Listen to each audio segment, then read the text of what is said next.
Great. Skype stole all the sound except my mic, so OBS isn't streaming any sound at the moment.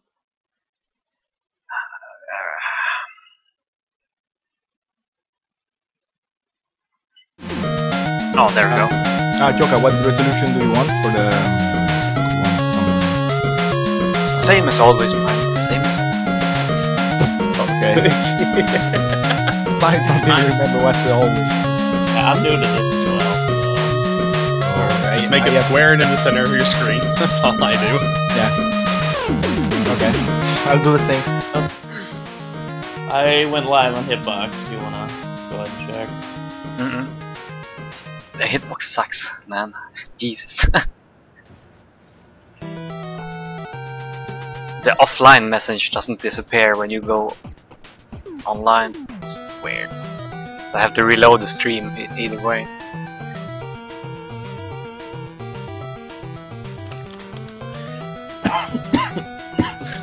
Silva Creed stirring up some trouble with the straw poll. Is it just me, or for some reason, when I looked over and I read Team Beat, I for some reason read it as Team Bert, and I was looking for Team Ernie. Maybe next time. Found with Team Audible. Okay, for you who haven't been here before, you can be on Skype whenever you want, except during your own game. That's the only rule here. Okay. Also, yeah, if you don't know, if you don't have much to say about the current game, don't be on Skype. Make random noises. Also, I will kick anyone from the call if they make random background noises without warning. As it should be. So if I say warning and then scream, that's okay? No. It's slightly better, but it's not gonna do you any good. I've been banned before for bad jokes.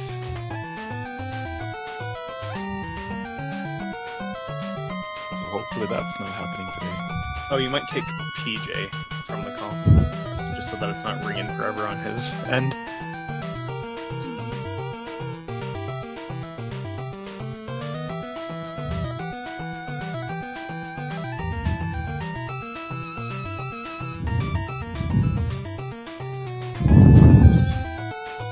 What's up, my fighting robots?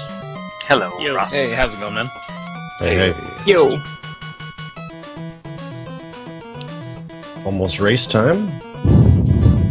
How's the setup? Looks pretty good. Did we, do we have Way everybody up. now? Yeah, we have everybody. Right. Is there like a multi, hitbox? Like multi-Twitch No, sort of thing? I've searched, but I haven't found any. If anyone knows any, Can you not use like speedrun.tv for that? if it works, sure. I mean, like I never use that, but I mean I know some people do, so try it. I'm using my own relay stuff. I was gonna say, yeah. Then there's that. You provided that link, and that should be easy enough. Great.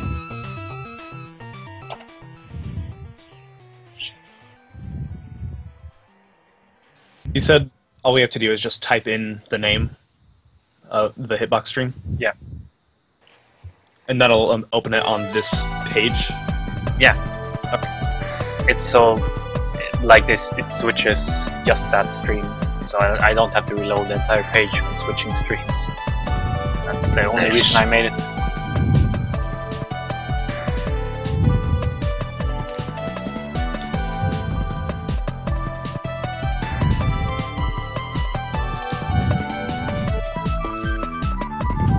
Is Soda in here?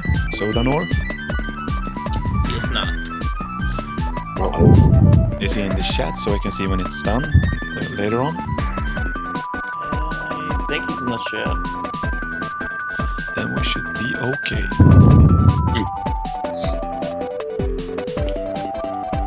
So, he just joined. I'm here. Hello, Zoda. Hello.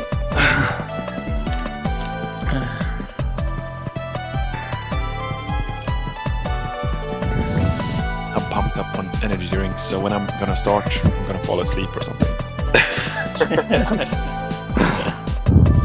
Remember to refill water before the race starts.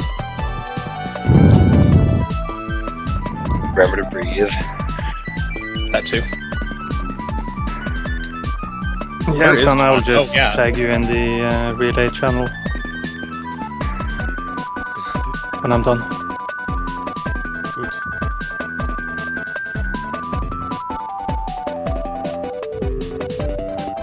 Where's Fast at? Where's He's fast? Where's John? Some people are only on IRC so far. I know John's not on IRC. I know he's in Japan, so It's like 5 a.m. now.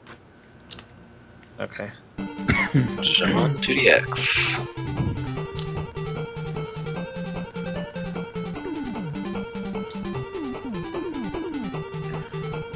Did he get invited to the call?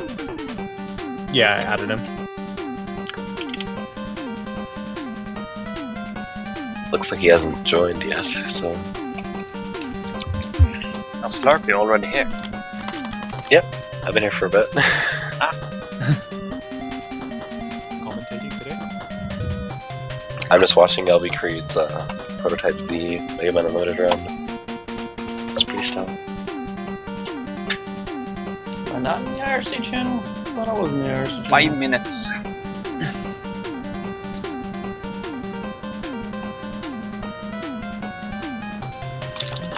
I feel Nadua just wants us all to tie. Voting for every team. He wants to do it on laser every game. Dude, if that happened, if any of us tied, I'd be so happy. If the whole relay tied, that would be ridiculous. And that's 6 hours worth and it ends in a tie, which we've almost done before. Didn't we Oh, end yeah. 2 seconds after one in like the third relay? Something like that. Something like that. Like me and Use Pizza were synced going into the final Wily. And then I didn't wait long enough for the manipulation. It's really weird that we don't have Mega Man 10 this time around. It's kind of weird, yeah. But we have Rockman and Fort, right? Yeah, I mean, we have Rockman and Forte, which is, awesome that got put in. Oh yeah. It's just like, wait, how do we not have people to run 10? We don't have a third person, that's the problem. Yeah. Nobody wants to race against Nobody Chloe. wants to race. Jarmar was going to, but he was away this weekend. Right. That'll do it. Use Pizza should do it in prep for SGDQ. Though he's gonna be running hard mode, isn't he? Yeah. More than likely, anyway. DP should do a lot of things. Didn't? Oh wait, yeah, Use Pizza did do the one relay. And I think that was it for him, because it was too much. No, he's done a couple. I don't blame him. So we're only 3 people left that have been in all 5. I think. Yeah, as it's you, Primal, and Wally. I've been in all 5. Oh, Slurpee, alright. Oh, Slurpee. Yeah. I was not. Oh yeah, sneaky Slurpee. I'm in there. He is in there. You've I've been been playing there. 9 in like the last 4 of them, I guess. Yep. 9 in all of them, I think, right? Forever 9. Yeah.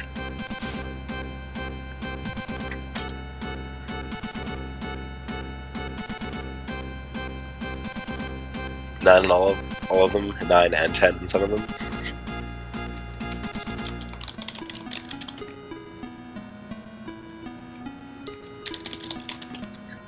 So I'm gonna start this and then like immediately go to the bathroom. Okay. Hey, my fellow Team Auto members and everybody else. Hi, fellow Team Auto member. Why don't you get out of here? Yo, it's Ion. Why don't you get on a good team? Hey, now. Shots fired. Are you ready to have your eyes turn into equal signs? I am, dude. I'm all prepared.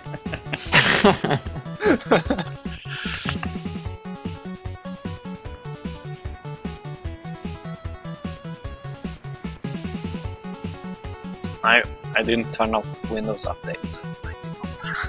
Oh no, not Make this sure- again. Don't do it again. I rebooted. Please. I rebooted twice before. Windows Update's the worst.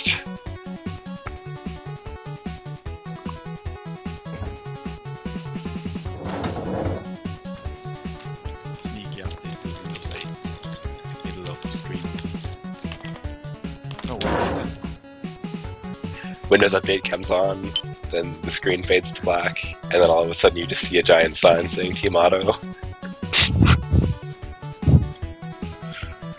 It's perfect.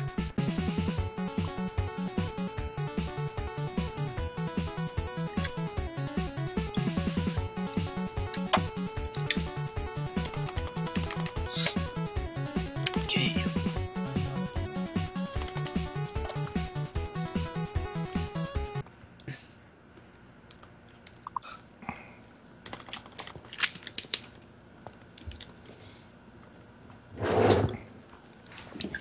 Let's get this going.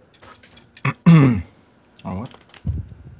Oh. What the hell?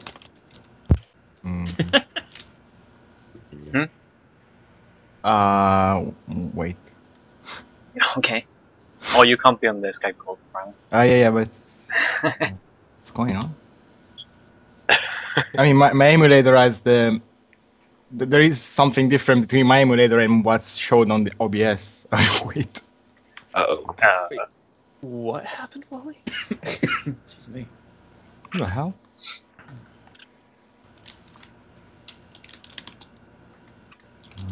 Wait. What's showing up on OBS? Gonna restart. Rip the Snack Man layout. Oh, Toad. Where's Toad? Toad is everywhere. I'm everywhere. OS Frog. You should join What? the race channel so you can see the countdown. I tested this. It was working this afternoon. What the? Is it going to be in the race channel or the relay thing? There's a race channel. There's a race. Oops.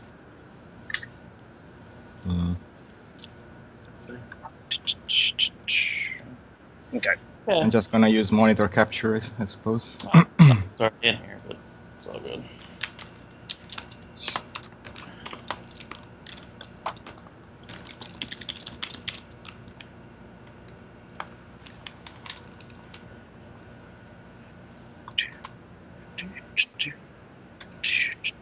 How's it going, Primal?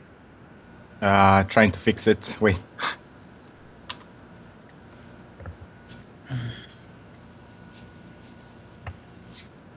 Shouldn't be a problem.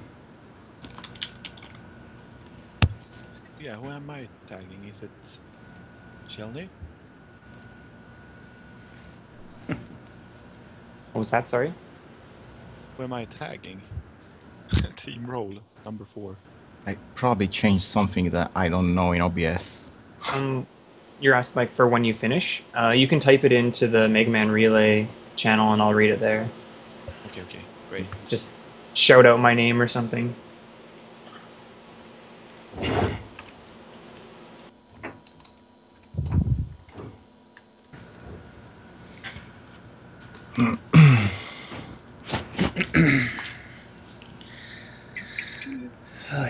Whenever you're ready, Primal. Sorry. Yeah, trying to fix it. Yo, can you hear me? Yo, Nudwa. Yep. Hey, Nadua. Wasn't working before, I think.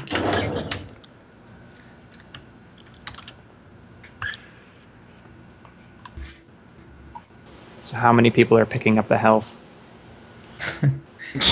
Nobody? I hope. Primal is. Hopefully no one. Well, I'm sick, so I should. The primal health of shame. Maybe it will get a new name. I thought in Cutman stage? Get out of here. Yeah. Well, it has happened to many people in this relay, actually. A really fucking bad cut, man. I just hope I don't rename the Nudua beam today. How is that? He's trying to give that name to someone else. Be careful. I don't even know what it is, so you know it. What's Nudua beam? No idea. Oh. It's a fucking lie. Zero beam doesn't exist. It's just a figment of your imagination. Making shit up. Yeah. Okay. Hope this is good.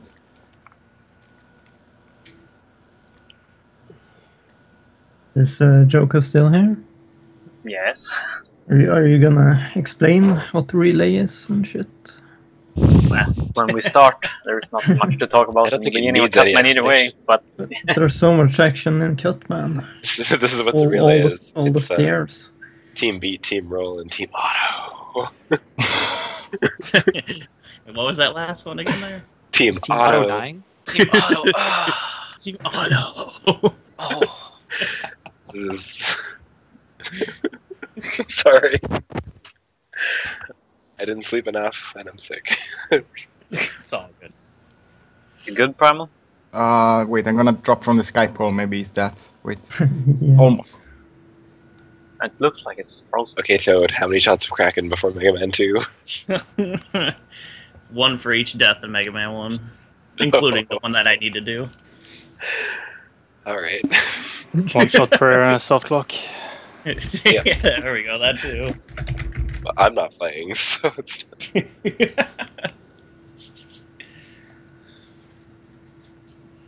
Team Otto.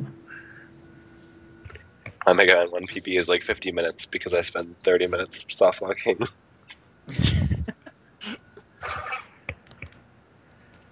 Oh, the teams are being spammed. It's beautiful. I'm sensing some biases in the chat right now. Is it Team Auto? Fucking Team Roll. I shouldn't have named the team Team Roll. Team Roll. Team Roll. Oh wow. Primal stream is really, really laggy. Yep.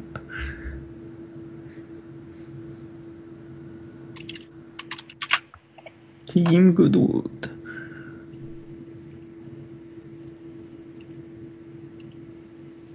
Some of the hitbox servers are just really bad. You gotta mess around with it till you find one that's actually good. Is the New York one bad? Because that's what I always use. I switch off from New York and the Virginia server because if one's screwing up, usually the other one works well. Oh, okay. I think This my link stream isn't is alright working though. for me. I can't really tell. I had time for the stream lag. Uh-oh. Team America.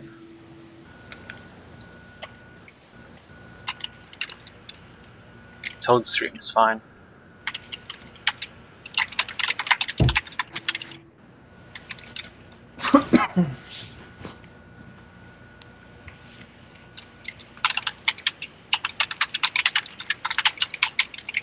Goddamn Slurpee. Sorry, it's typing. Ah. I should have yelled warning first. Warning, I'm typing. Just You have the yell loudest. timber. I do have the loudest.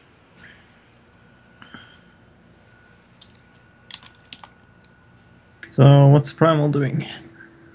Not sure. Lagging. Yeah. Standing in Cutman. You tell him to try another server. Okay, I didn't tell him anything. any and all typing. Well, somebody. I don't understand how my keyboard is so loud. How close is it to your microphone? Just a sensitive mic. Yeah. I mean, at least Some it's mics not pick up checkers ambient keyboard. noise really easily. True.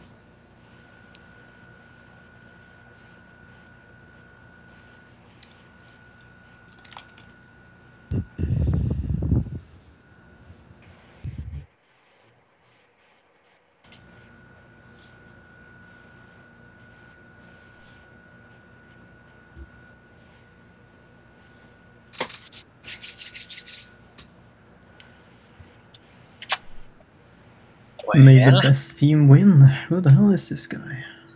put on some music again if this keeps going. Yo, Blacktastic. Team rolls so smooth. Yeah, you mean Team Auto? Team Auto. Yeah. Auto. Sorry, I like. Do you even play this game anymore, Slurpee? What game? Your game. Mega Man Unlimited? Or Mega Man 9? I was playing last night. Wait, this was the Mega Man relay. Oh no. I did a 3310 last I think I practiced the wrong game. It's a Karnov relay. Final Fantasy, man. Pac-Man relay.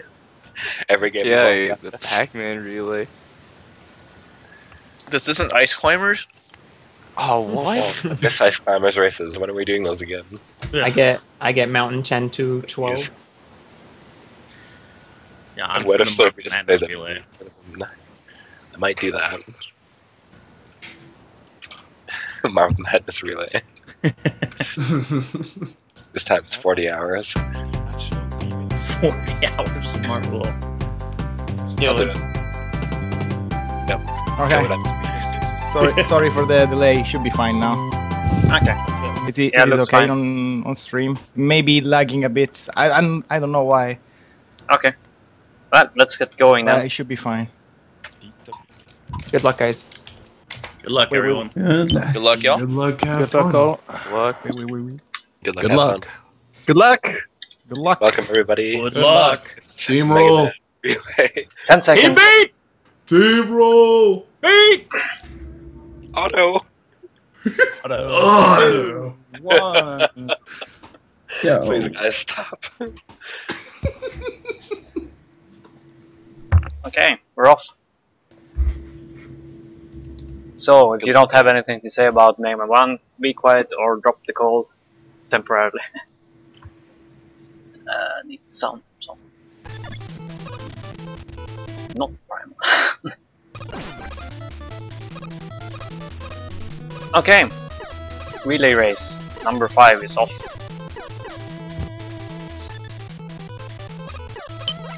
And I need to go to the bathroom. Good start. The timer isn't going. Oh, right. Sorry. It's going now. Well, there's not much going on in Cutman anyway. Just a lot of ladders and a lot of small tricks to optimize. Primal having some trouble with the corner jump.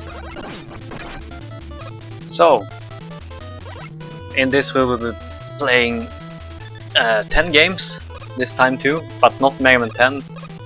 We will instead, like not actually instead of, but we will be playing Rockman and Forte this time as well. There was I had a huge pool of games this time, so people could just suggest basically any classic Mega Man, like Game Boy, Genesis game, whatever, and then I just put in whatever got 3 or more runners. Pretty much. And Mega Man 10 didn't have any enough runners this time. Yeah, that's too bad. Summertime, people have other stuff to do.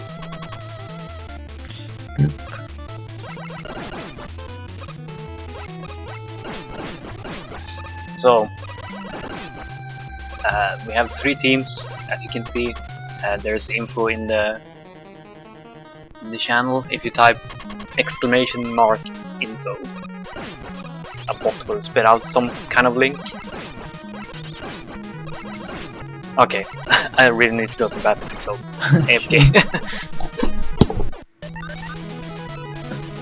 Looks like Toad and the cow is pretty much tied. Primal a bit behind. Not sure if anyone got the Half of Shame, wasn't? Yeah, I didn't pay attention. Looks like Primal could have needed it. Yeah. But he refused to get it. That's good. So I always find this stage to be kind of scary in like a relay or a race situation. So they go to Elecman next, Well, specifically they start with Cutman so they can go to Electman and then get the Magnet Beam early. It's not that hard to do, but if you don't have the right inputs, you can soft lock it. So hopefully everybody makes it out of there. Yeah, I think we will reset if that happens to anyone. Right. It hasn't happened in any relay yet, so hopefully... No, should be fine. It's pretty... Yeah. You can do it pretty safely. Yeah, with practice, it's no problem. Definitely. This is definitely one of the hardest stages in the run as well. Very lot of small tricks to do. This and Iceman stage.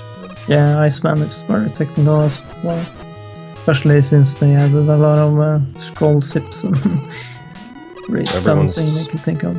Made it past the 2-tile high jump. It's kind of like the first, I guess, difficult trick in the stage.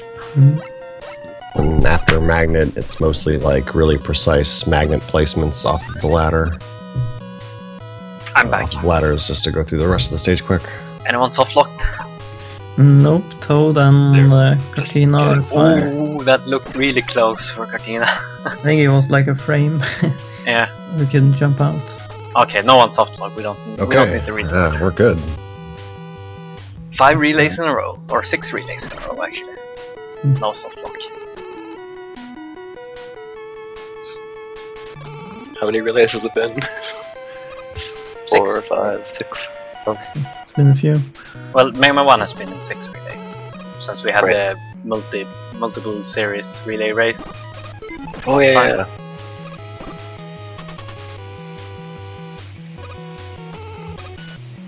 And difficult climb at the end. See if Toad gets it. Yeah.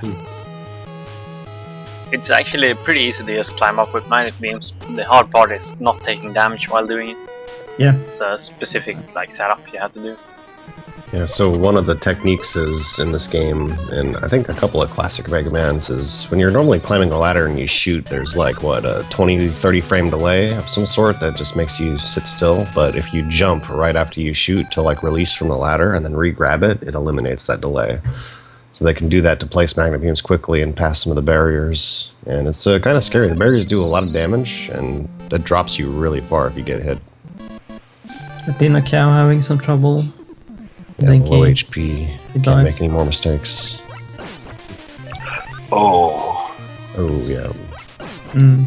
Are you watching the Hitbox streams, Ryan? Wait, or are you watching my stream? I'm watching your stream. It's super slow. I'm trying to watch the Hitbox streams.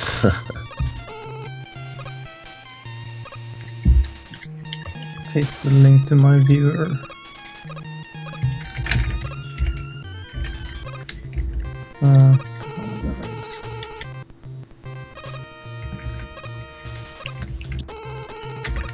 I heard speedrun.tv also works with Hitbox. Okay. Yeah, I am using that currently. It is just kind of laggy for me for some reason. Just my shitty computer, I think. But looks like everyone runs into Iceman stage. This is well, let's see. It looks like Toad made the vertical zips, and right now Primal's trying to set them up. It's kind of scary because these are pixel precise. You can use some reference pixels on the screen to set it up, but since you have to do it mid-jump, it's kind of tough. And Primal didn't get it in a few magnet beams, and he wants to save the rest of these to pass the rest of the stage safely, unfortunately. So that'll give Cartina a chance to catch up if he can nail these. Definitely. You can sort of use the score at the top to kind of line up the magnet beam, I think.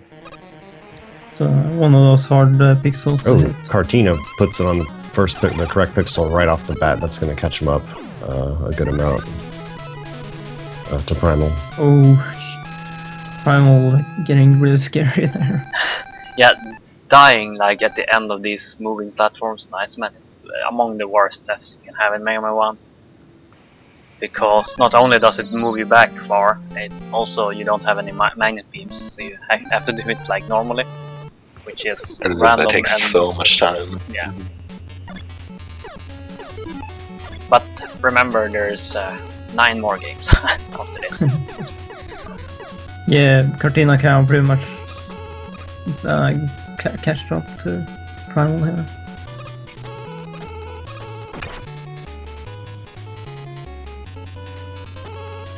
So everyone going into Fireman stage, I think this is a common like favorite speedrun stage. Like the second half of it is all about this large zip near the end. Oh, Toad! Oh, that was close. Whoa. Toad thought he I got guess I can the refresh this. correct pixel, so he tried to zip, but didn't zip.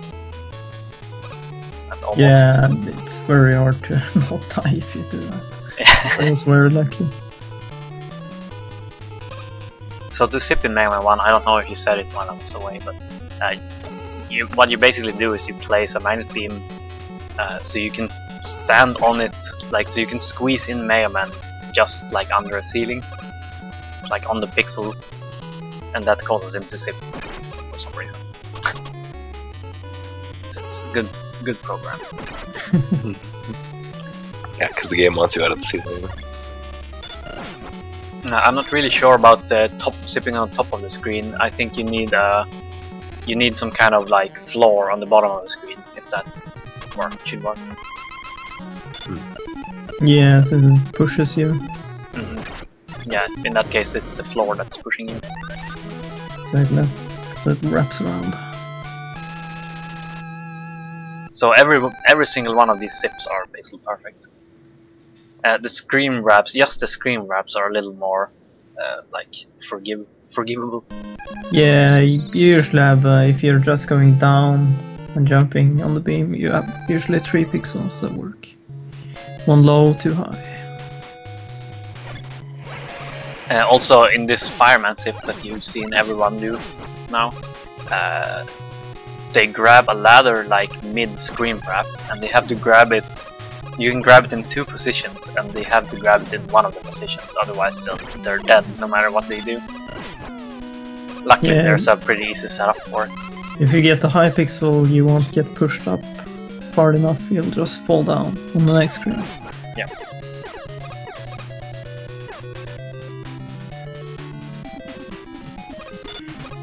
Need decent fire from all of them. Not too much going on in Bomb Man stage. Definitely one of the easier stages. So a few tricks you can do. I don't think they'll go for it.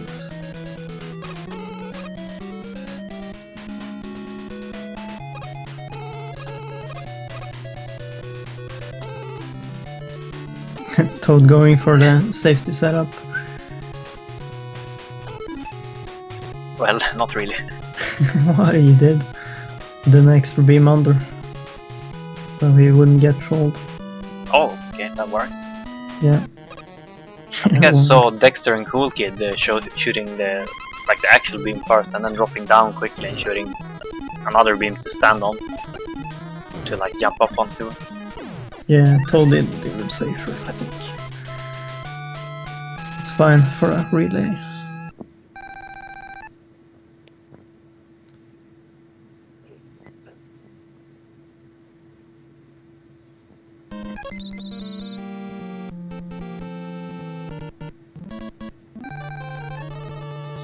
They all went for the little scroll zip, but they all missed it. Doesn't save much frames, I guess. So yeah, as soon as you have a chance, you pretty much want to try and place a magnet beam at the correct pixel on the top of the screen to just do extra small zips here and there. Like here in Gutsman, you can see that Toad tried it, but he missed. Yeah, that one was really... Oh, he got the okay, second try. Got the second. Nice. And he missed the hole. In the same time. See if we can get the 2 corridor zips. If we get both, it saves like 4 seconds. It's actually pretty decent. Missed one. No. Yeah, those are pretty tricky. All 1 frame tricks, of course.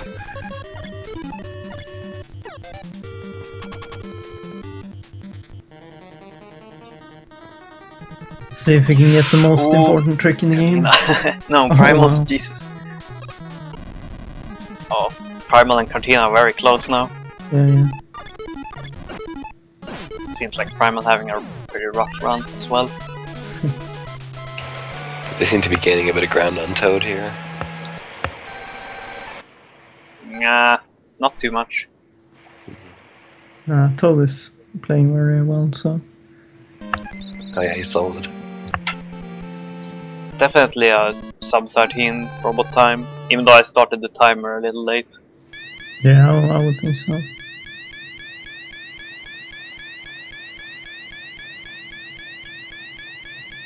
Toad was 1240, hitting the Wily. Primal not going for the corridor sips.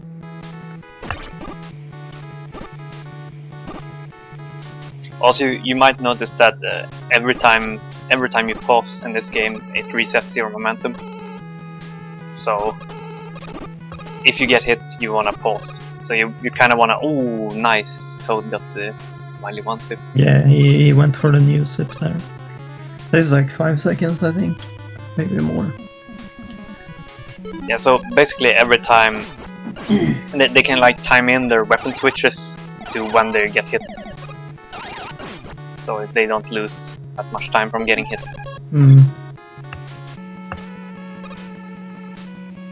One of the small optimizations in this game. Oh, did Cortina Cow get the best trick in the game? Yeah, Yep. it's a good trick. Did Primal get it too? I'm not sure.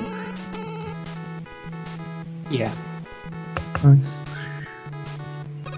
Toad makes it through Wily 1 with, looks like 6 main beams to spare. Yeah, that's not a lot. That's one of the downsides with doing the Wily 1 sip, is that it doesn't leave you with many magnet beams. And this game, as well as all the other NES Mega Mans, doesn't refill your weapon energy between the Wily stages. You have to manage it. Yeah, it makes the rest of the game really, really difficult. You're going for a PB or a good time. Yeah. So you're doing 2 sips in Wily 3, which requires 1 beam each. So there's 2 beams, and then you do 1 in Wily 4, or at least 1 in Wily 4, that requires 2 beams. So Primal can't take any hits on the yellow devil. Toad almost died to the yellow devil, actually. Yeah, so Close. Toad getting the refills in Wily 2 is probably smart. Yeah. Not going for the Wily 2 sips though. No. Don't wanna risk getting banned from all relays. Yeah, it's way too risky for a relay. Primal living dangerously. Oh man. That's really too bad. If there only was a better strat you could do. Primal keeps the tradition going of always dying at least once in Mega Man 1 relay race. Let the cow go past him. Cortina. So yeah, also in this game there's no password system, so soft locking in this game is extra bad. At least in the other games like Mega Man 2 you can at least password back to sort of where you are if you soft lock. Except the Wily stages. Oh yeah, except the Wily stages.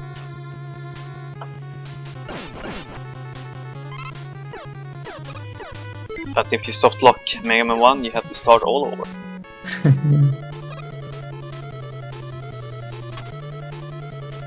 We were discussing a little bit earlier on my stream what in this relay race what the worst like time loss would be. Ice Smile, I think. No, for the entire relay race. Oh. I think I said gaming over on Wily Capsule in Mega Man 8 is like 8-9 minutes. Primal having some trouble at the start of Wily 2. think he took an intentional game over there. Oh yeah, because the very last sip you do in this game requires you to die, so you need at least one extra life. Yeah. You don't want to do a primal. Yeah, that's called the primal game over. Plus side, he gets all his magnet beams back, so should be easy for the rest of the game. Toad doing the nice setup there with the beam on the first screen. The double Charleon. Yeah, Charleon setup. Yeah, if you do a full jump of a magnet beam, it basically gives you the setup for the next screen. You just hold the button, it will place the correct pixel. And gives it. Nice. Wanna explain this trick to do? Dupes. You have one frame when the last block exits the screen to get a new Holy block. Shit, Toad. Toad is completely wrecking it. Yeah. You have to get at least 3 dupes, then you can kill the boss. And he did. He got like 5. Yeah, he got pretty much all 4 dupes. Cortina Cow going for the Charleon setup We're as creating well. the new gold standard for dupes. Oh! Oh, damn, he was too close to the wall. I have to do the walk of shame. Yeah, that's a lot of time. Gives Primal time to catch up, maybe? Yeah, for sure. No, Toad is just wrecking it right now. Great run. Yeah, I need to be right on this. It's gonna be... Oh yeah, 20 Toad. something, Toad. I don't need to switch stream. Toad is doing Mega Man 2 as well. Yep. Oh, got the last sip. Pretty much home free. Dude, this will be a very nice time. It's gonna be 20 something. Yeah, I started the timer like, I think like 5 seconds late or something. So it's not quite gonna be a sub 20, but... Yeah, that would be insane. Great.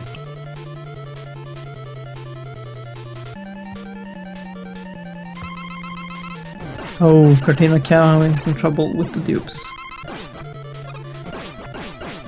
Can catch up a little bit more. Yeah.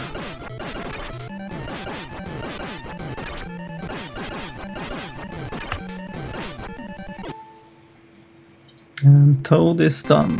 Really nice Mega Man 1. 20 over. Nice from him. According to my timer. Oh, Okay. selecting that password in Mega Man 2 though. No, not really allowed. Again, he had some time to waste anyway, so... Yeah, I think he was probably maybe 20 minutes on the dot or just under. Yeah, that's incredible for a relay race. Yeah.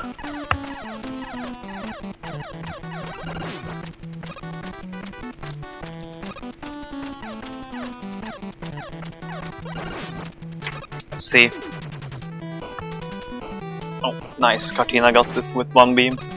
Yep. I'm all right behind him.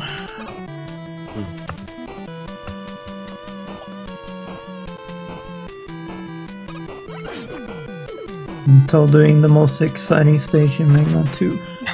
Oh, and he got hit by the Stomper guy. There's a lot of hard, difficult strats in Flashman stage. So. Yeah. Like the Stomper mash. Right. Sure. I'm sure he'll go for it.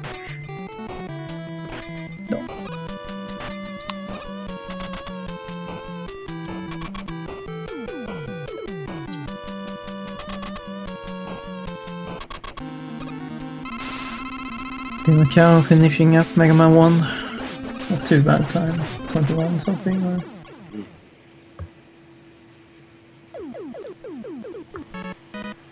Primal right behind him.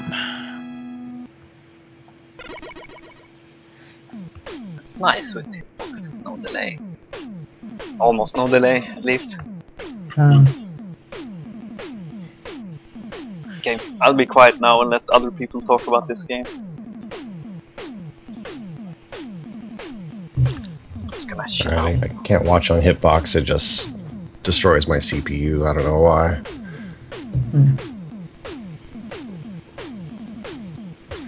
Yeah, I'm watching with the delay on Twitch here. Yeah, Flashman isn't that bad. It's a pretty straightforward stage, so nothing really to worry about. But it kind of heats. Oh shit! I was about to say it. It kind of heats up after that. Yeah. All right. You went for the pun. And Heatman's just like a nice introduction, I guess, to what the rest of the game will kind of be like. It throws in one of the zips that you'll see more later on, and it's got some tougher platforming with the disappearing blocks. I don't think anybody's going to miss the zip. You got plenty of time to do it, and it still saves a ton of time. But the disappearing blocks aren't too hard with some practice, but you know, just minor slip-ups with not pressing right, just the right times. Someone could fall, so we'll see what happens. You can easily fall through the blocks if you jump too early, or yeah.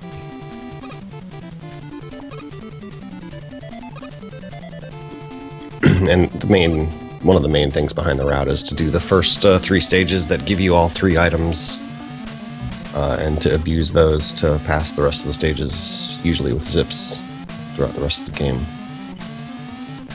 Toad with a solid zip for you, man. Yeah, no problem. Just these blocks.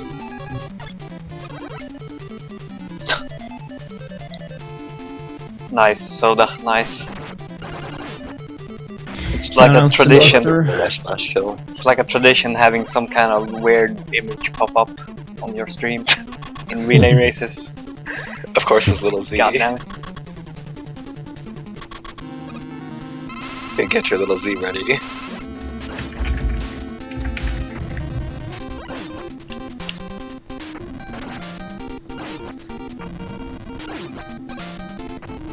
Classy.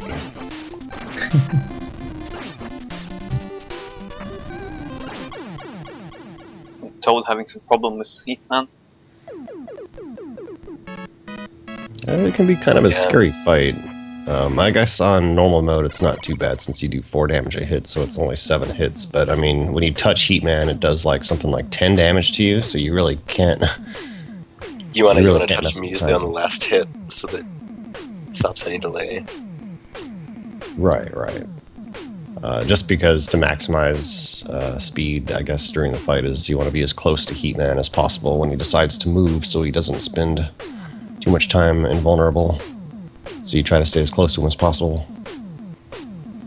Because usually he's invulnerable for 30, 60, or 90 frames, so... Right. And then he's also invulnerable during the, like, movement phase.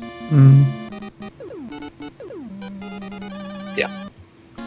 But yeah, the whole dancing around during the fight is to try and predict whether he does the 30, 60, or 90 frame delay. Pretty cool fight. Looks like Toad did make it through, and everyone else is clear past the disappearing blocks. So Airman stage can be a very scary turning point on the whole race. Yes, I mean, since you get item 2 on Airman stage, and no one's gonna wait for these clouds to go by, the typical strategy is to item 1 and just try your best to cross through without falling. Toad with just gratuitous damage being taken just to ensure that he crosses it. Yep. That's the granny error, as it were. And the damage resistance is the, I guess, true fast error? I don't know. Really fast error? Yeah.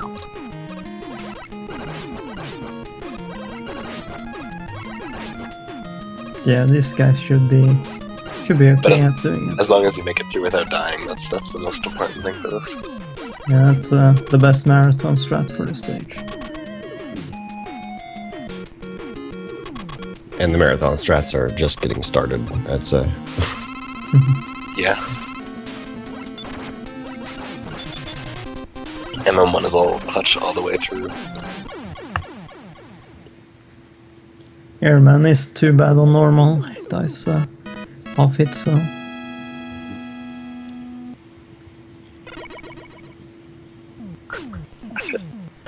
Sharp getting through fast there as well. See if Soda can as well. Oh, he got the task despawn on the guy. It's really random. Doing a pretty safe version as well. Shouldn't be any problems. Yep. All three made it through fast there. Nice.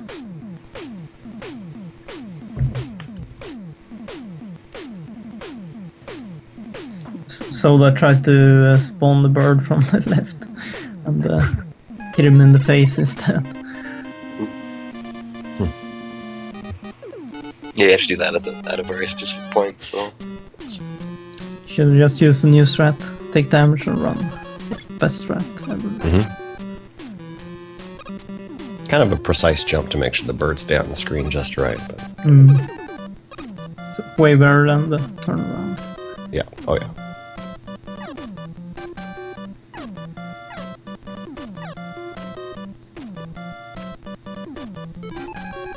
Toad not even going for any first screen clash zips. The second screen setup is really, really safe though. The main idea behind this is you want to zip out of bounds, pass through a bunch of out of bounds screens, and then die past what would be the checkpoint so you can respawn and not have to deal with the 3 screens with the moving platforms. Exactly. Just safe zip that you can do it on watermelons. Just ask Joker. Oh, no problem. Yeah. Got it on video. I didn't do it on watermelons, I did it on the footpads, man. Oh, you were worse. Oh, yeah. It was, you and, like, Primal did it on watermelons. Yeah.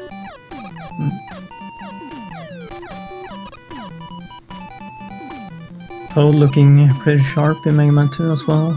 Not really missing too much. Except that one. Jinx. Yeah, instant jinx. The stage was really good apart from that.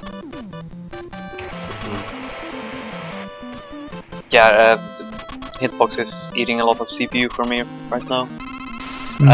Been looking around, but I don't have anything I can shut down, so it will have to hold.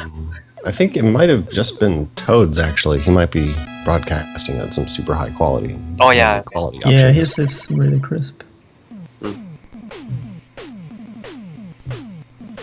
Well, we'll see how it holds up when we switch streams back and forth. We got that nice single air shooter kill on Clash, which is kind of a tricky shot to hit him twice in midair. And naturally, yeah, he does die in 2 hits on normal mode. There's a fairly consistent setup for it in the normal fight, but the refight is I don't know. It tends to just jump straight at you in refights. Sharp having some trouble with the first one, item 3. Zoda went for Task Clash, which nice. Which Task Clash saves 10 seconds if you can do it, so... Yeah, I think so. Yeah, I think Soda is gaining a lot on our Sharp. Except he missed the item 3 what I just said. What the hell? Yeah, and Toad's getting into the quick zip. Yeah, the dark zip doesn't actually save that a lot of time. How much was it? Like 2 or 3 seconds, maybe? Seconds, yeah. More if you get the second one. But yeah, it looks cool. And you can soft lock the game on the second one. Yeah, so you have to be really careful. Doing the dark beam section is not that hard, but entering the wall at the end is kind of difficult to do in the dark. You can kind of set it up with just some really precise movement as you fall down, but to do it quickly is kind of crazy.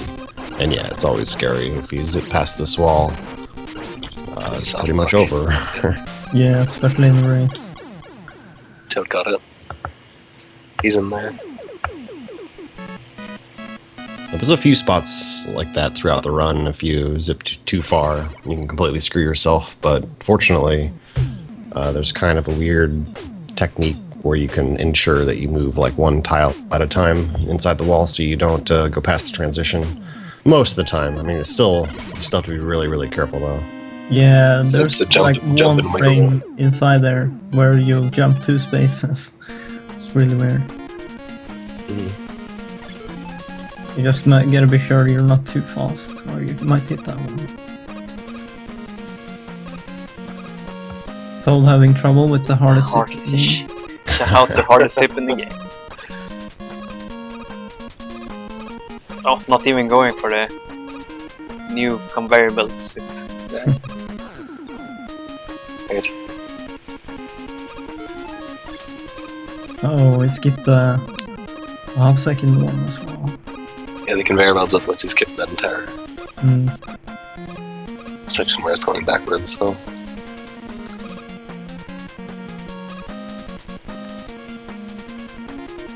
Soda getting the dog zip as well. No soft Yeah, lock. yeah. No soft blocks.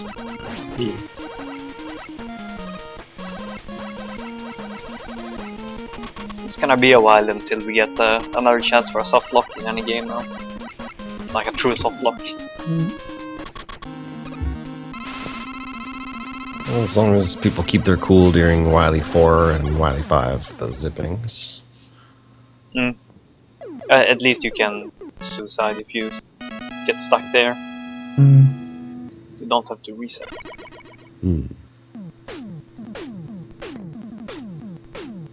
I think like Hard Man in Mega Man 3 is the next one you can soft lock up.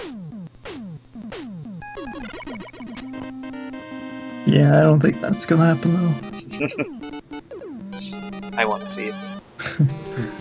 There was actually another soft lock found, fast found it on the Turtle Maker in Wily 1.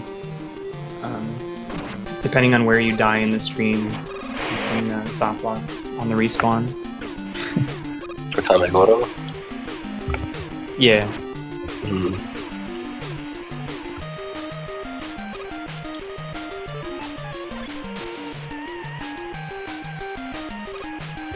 So Toad doing item 2 at the beginning of Bubble Man stage. So he's not going for the zip later. The zip later only saves about like 2 seconds if you nail it. Yeah. So it's more than fair, especially in a relay. You just go for the good old strats.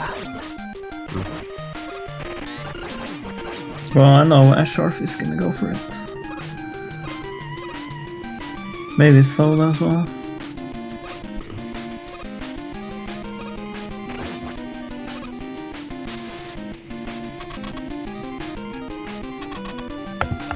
Oh yeah, we forgot to mention that aside from Elo, I think these 3 are definitely among the top runners, active runners for this game.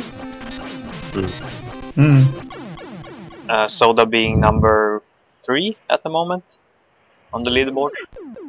No, he's in the sandwich. Have you seen it? The normal sandwich. The normal sandwich? There's like 6 people with like 1 second apart from each other. It's pretty funny.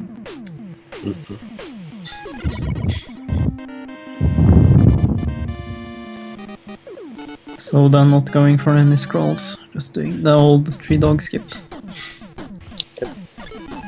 Shouldn't forget the soft lock in Gemini. Ash had a really good Fight. dog. Oh yeah, the soft lock in Gemini, that can happen too. A-sharp for the really good wood so far. Yeah.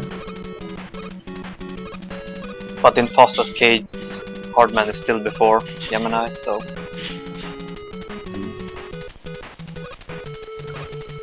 Have a lot of faith in your team, huh? Of course! Also his route is Hardman before Gemini, so... Fastad is the magnet king.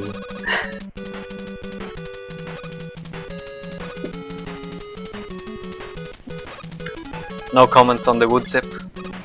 It's good every time. Good wood, yeah. I missed it. It's magic. They're doing different routes-ish.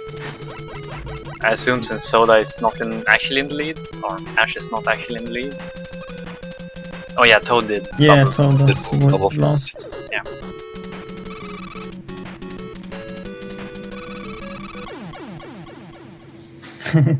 Toad missed releasing heat. So we missed the death animation thing. Didn't skip it.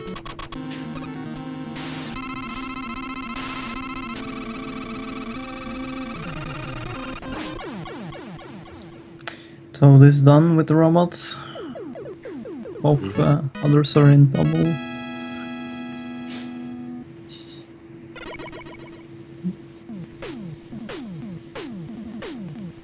Anyways, I gotta go, but I'll be back later. Okay. Sure. See you. See you. So yeah, Ash is going for this item 2 zip. See what happens. Yep. Too low. And missing it. Okay, so that's not too bad. Getting on the second try, it's very nice. If you miss it too much, then you run out of item 2 on this last screen and end up wasting quite a bit of time. And Zoda with the item 2 zip as well. Cool.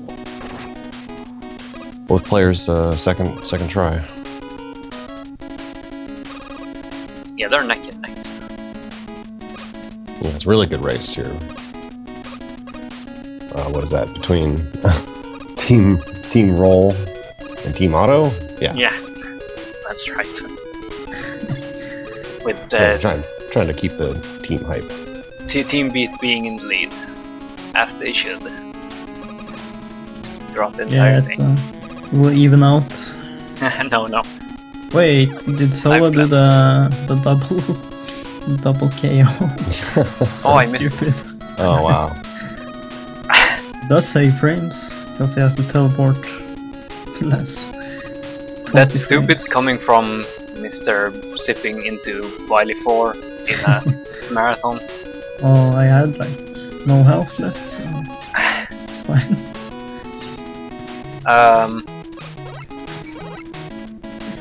Oh yeah, the teams.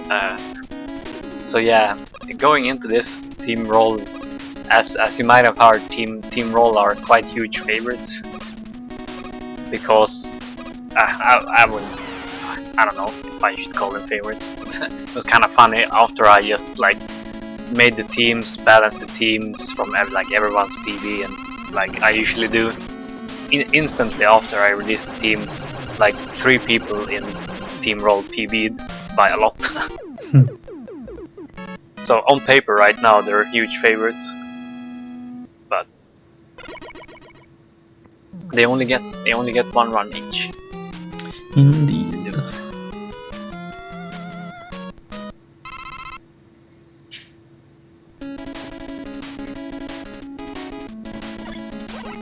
A shark having some trouble. Yeah, dropped down and he's losing about 4 item 1s here by doing this.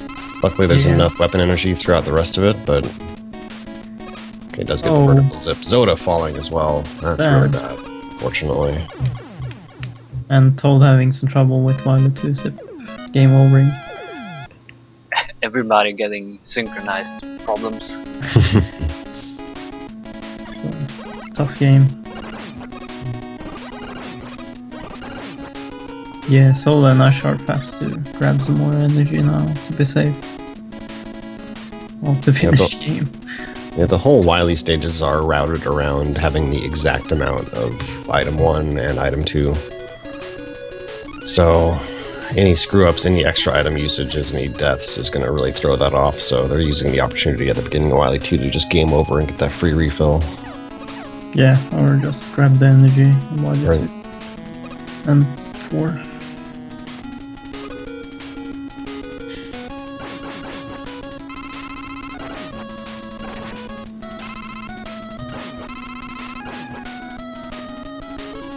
Yeah, Asharp grabbing the energy right away. See if he can get this zip first try, and I'll like catch up some. Too high. At least he didn't die, but it's harder to get it the second try. Yeah, it's really like finicky to get the jumpers where you want them. Yeah, you have to jump right away. Really fast like that. Soda got it right away, at least. Nice. Soda is now ahead of Ash. Yeah, Sharp going for the game over because of his low energy. Probably a smart move. Yeah, you don't want to go into YB4 with no items.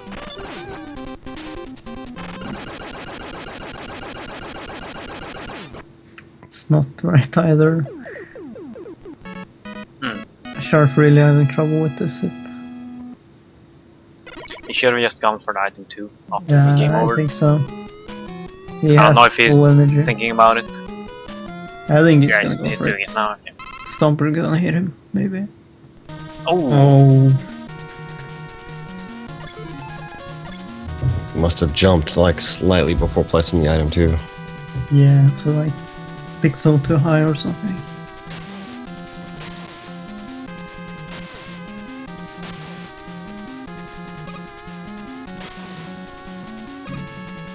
You could tell he made sure that he fired it while on the ground that time. Exactly.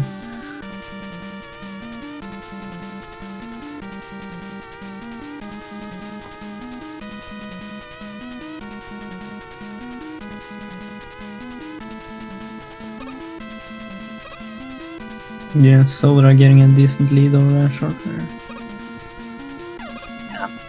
Toad's still way ahead though. Toad's still way ahead though. His solo performance so far. Anything Team can beat. happen in the next stage. Team Toad. Yeah, the end of Wily 2 and all of Wily 3, there's really not much going on.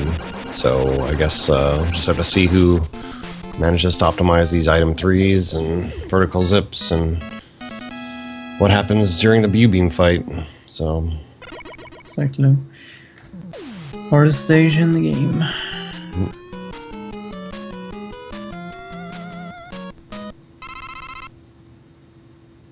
Zoda not even doing the hold right,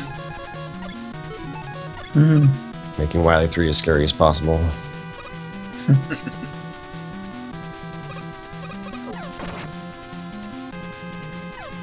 Well, not as scary as possible. There's no sips at least. Yeah, well. Oh, I don't know if that's scary or just dumb.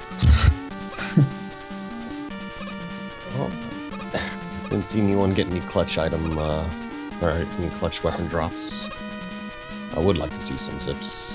Oh, that was a pretty good guts kill right there. 6 shots in midair, I think. He had 1 shot to go after that first jump.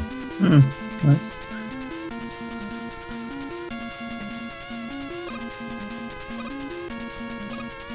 Toad just having full item 1 energy.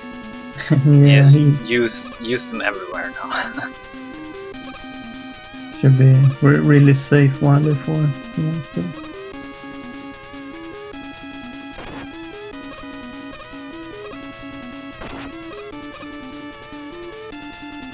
Yeah, especially if like the Beam fight goes bad, you need to use some items to be able to actually get around the room. Used item 2 for some reason on the last screen there. Oh, Being extra safe. Maybe he had some trouble with the jump in practice. Yeah. I usually just wait for the platform.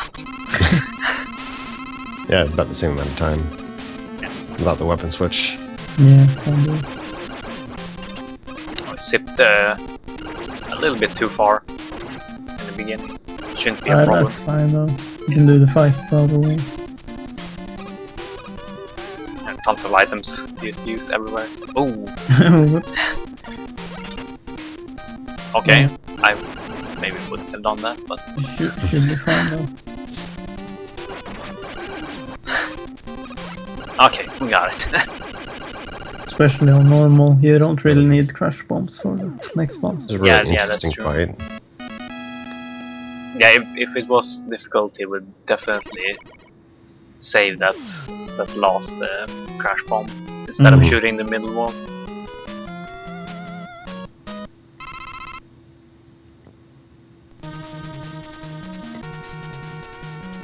Soda's wiggle is interesting. So they're wiggling from like half the zip. Yeah, that's really fast wiggling though. Yeah, it looks kind of unsafe. Shouldn't say. Yeah, it's so easy to like accidentally wiggle 2 spaces if you like try to do it too fast. Sort of being safe on the boss. Yeah, damage transfer. he missed That's fine. one for the Shulker one.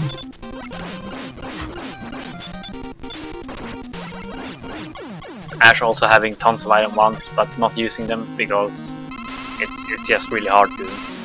When you're used to certain item ones, you just tend to go for those no matter what.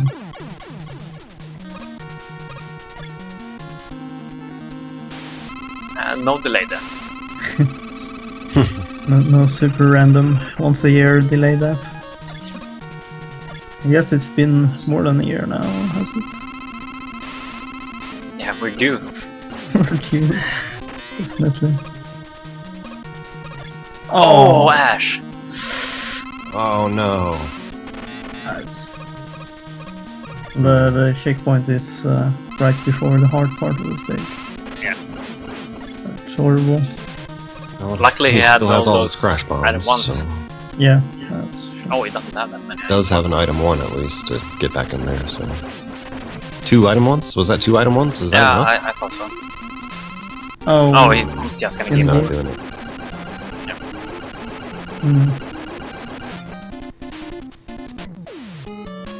Yeah, that really hurts.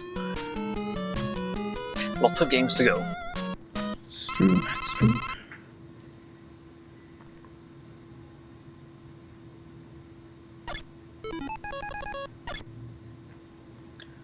See if Toad will touch the alien or not. Don't touch the alien. Do not touch the alien. What does he do, like 15 damage or something? 16 damage? Something like that. It's crazy. More than half your health. Something ridiculous. Come on, I we think go it does Toad. slightly less on normal, but it still 2-shots you, so it doesn't really matter. I mean, in difficult, it will 2-shot you by just like touching you once and then hitting you with his shot. But that doesn't happen in normal, as far as I know. Sure. Maybe we'll find out. Toad got the one. Cycle. On to Mega Man 3. Yeah, like Toad, like he had a great performance on both 1 and 2, like carrying Team Beat pretty well for the beginning Toad. of this thing. Team Toad. Team Toad. Team Toad. Team OS Frog.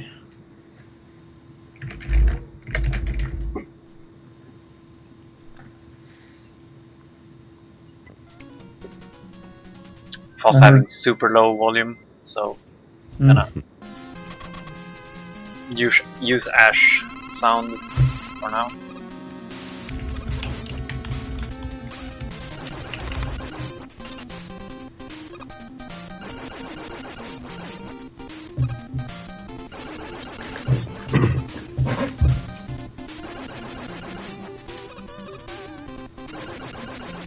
Soda is done.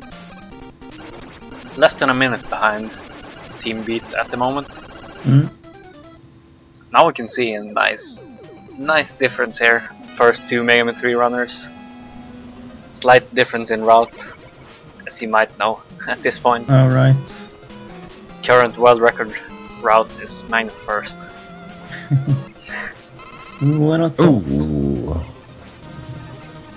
Well, fast falling off the ledge there during the disappearing block section, so that's that very along with unusual. the change in route. Maybe we'll see something different once the routes merge at the end of Mega Man 3. Whoops. Fosta being like one of the most consistent racers I know lately. Yeah, he's gotten at least 3 or 4 34s in our last weekly races. / he did a couple sort of marathon-y type runs, so he's really on fire right now. Yeah, plus he recently got the world record last week, as far as I know. Yeah, he just got world record 34:25, and literally last night when we were doing our weekly race, he got a 34:40. So he's been really consistent. He's still the only one that does Magnet first, if I recall, right? There's other people, but currently he's the only Magnet First runner that has a time that would be below 37, I believe. Or yeah, I think. Which other runners are there? A guy that doesn't really play 3 as much anymore, Robo Ridley. He's got a time that's a low 37 Magnet First time, and Toad actually has been learning Mega Man 3 a little bit, and he's picked up Magnet First.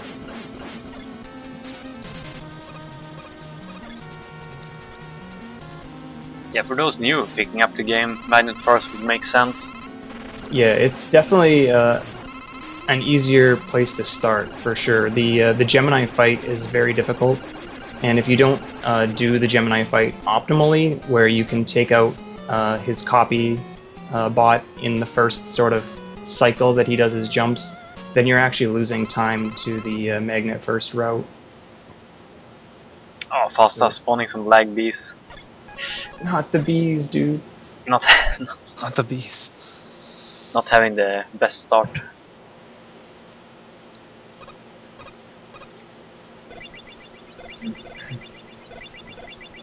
So you're gonna see on Fast's run, he's gonna, because he goes Magnet First, he's gonna be using magnets very freely throughout the first few stages, because one, they make it very convenient for reducing lag in screens, especially in Gemini first screen, in Needleman stage, just places where normally a Buster shot wouldn't be able to reach. The magnet will track enemies and kill them and take them off the screen, which allows him to get through screens faster with less lag.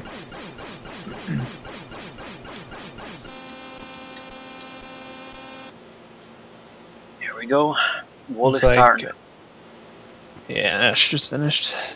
Our second relay veteran here. It's 5th relay race. I'm gonna try using the sound from Fasta, even though it's quite low volume.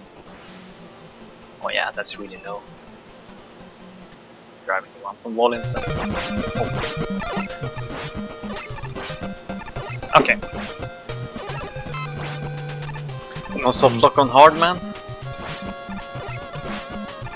Also, a big deal with 3, again, with trying to reduce lag and stuff.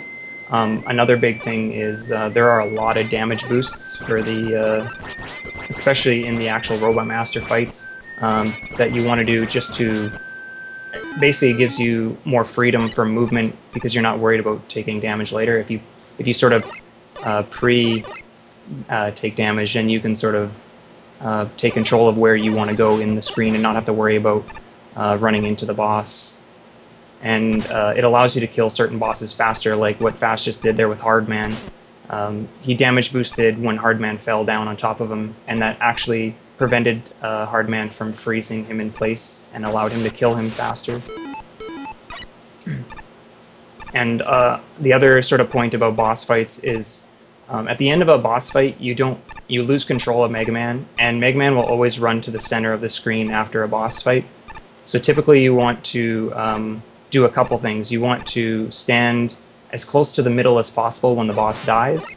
And the other thing you want to do is you want to try to kill the boss as close to the center as possible, because the fanfare won't start and you won't be able to teleport out until the sprite from the boss's death animation leaves the screen. So you really want to try to optimize that leaving the screen as soon as possible by killing him in the middle. That's funny because that's the same for 4, is it not? Yeah, 4 is exactly the same. Except for in 5 4 and you 6. can move after killing the boss, so that gives you some... right. It's interesting because in 5 and 6 it's actually faster to kill them in the corners versus the middle. Yep. It reduces more lag in the corners. Yeah, in 5 and 6 the fanfare doesn't rely on the sprite leaving the screen.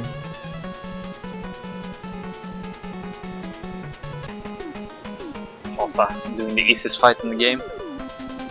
Yeah. According to him. Possible fight.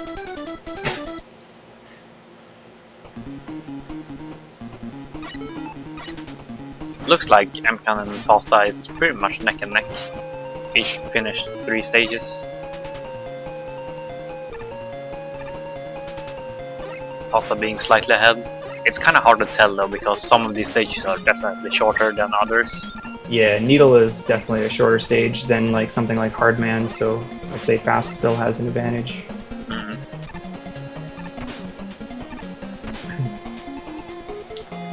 The bonus of going the Gemini first route, as you're about to see for MConk, is he's going to be doing, instead of doing the Yoku block section like Fast had to do, he can rush jet it and actually skip the entire section, which is one of the major time saves of doing Gemini first in comparison to Magnet first.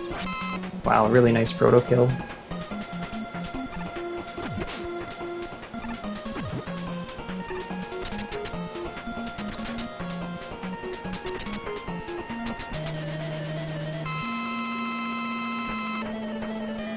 Okay, can't stream his back up. Oh, we got Nudu laser. I spot Nudu laser. Okay, still got it. Didn't die. But yeah, the Magnet first versus Gemini first debate is pretty interesting. I Yeah, think. it's going pretty strong right now. Yeah, he's making a really good point in that Magnet first isn't definitely not as bad as people thought when he started running the game. Yeah, I think typically Fast believes that it is actually slightly faster, but it relies a little more heavily on RNG, especially because you're using magnets more often. The chance of getting like ammo refills and random things like that actually are more of a problem than if you do the Gemini first route. Also, a big plus that people argue for Gemini first is that you actually do Gemini first. Yeah. It's one of the hardest stages in like, Easily one of the Mega hardest. Man. Yeah, for sure. There's a ton of lag reduction, mashing everywhere. Just take damage everywhere if you're not careful enough. Lots of places to insta-die. Yeah, the last screen is notorious for ending probably over 90% of people's runs. I just pulled that number out of my butt though, so don't quote me. There is some lag reduction on Gemini's stage though. If you look at Fast Screen, he's going to slide on that screen transition and then jump through where Proto Man normally jumps down. That cancels out the music in the stage, and it reduces a ton of lag for the remainder of the stage. Oh, Andy got the zip. Nice zip. Nice. So having Shadow Blades and Magnets on this stage is a big advantage though. Even though Shadow Blades probably makes the last screen even more difficult, because you not only have you like to slide and jump on all the single blocks, you also have to shoot enemies while doing that. Yeah. But then the boss is definitely way easier with Shadow Blades. What the hell So that's a happened? plus. I need to do. Nice. Did someone miss? So the chat was filled with something. No. I'm not watching the chat, by the way, so you have to tell me if someone is yelling about something. I Fast took can't that a have the little dashboard bit open. And he didn't throw any Shadow Blades in the single block room, but he did do the no really stop risky. stomper, and he got it, so that's really good. Yeah, he's really turning it on now. It's good. Team Beat need more of a lead. Team Beat. Oh, MConk shot one of his magnets early, so he had to finish Hardman with Buster. Not the biggest of deals. Not too bad. At least he didn't die and had to Buster Hardman. Oh yeah. I'm pretty bad at picking stage selects in our weekly Mega Man 3 races, and I've done that before. I've gone Hardman first. Oh yeah, I did that at DSA during our 38 robot master race, I think. Yeah. How'd that go? It's not I fun. just Buster him. Yep. You don't really have to do much if you It's go in slow. with lots of help. Yeah, you can face tank a lot of his damage that he can do to you, as long as you just dodge his body. But it's slow. It's really, really slow. I think I remember actually Vison did that in one of our weekly races, and he still got like a really, really good time.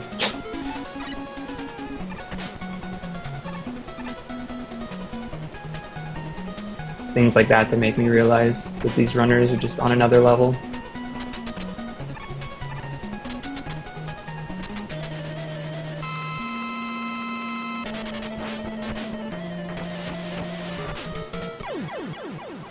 More magnet usage.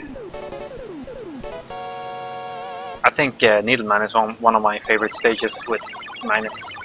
Magnets first. Because Yeah. you don't have to stop and wait for mets or cannons or anything, you just use magnets. Yeah. That's it. Uh-oh. No! M-Conk. I think he wanted to slide but ended up I like think so jumping too, instead. yeah. And that's one of the worst feelings in Mega Man, like when you expect to slide but you're not. Yeah, don't. The health, I think, on the first block was really threw him off, I think.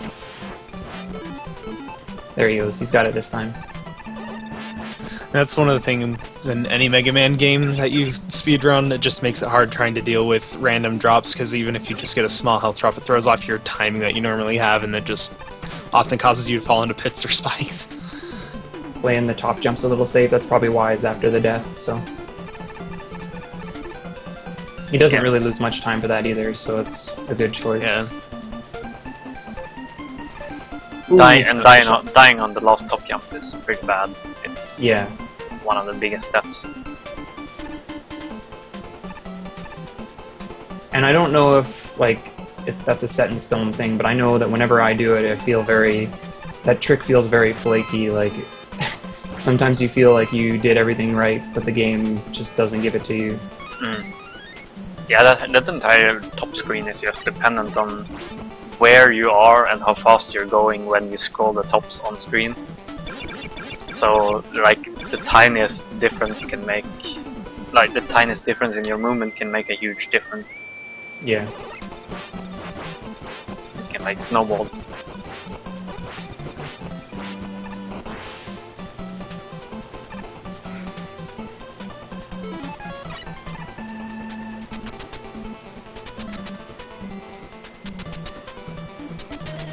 See if Fasta goes for his quick final snake room or if he plays it safe.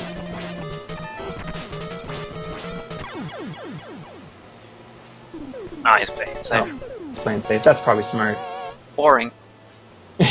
Although he's on my team, so it's fine. Gotta keep that lead.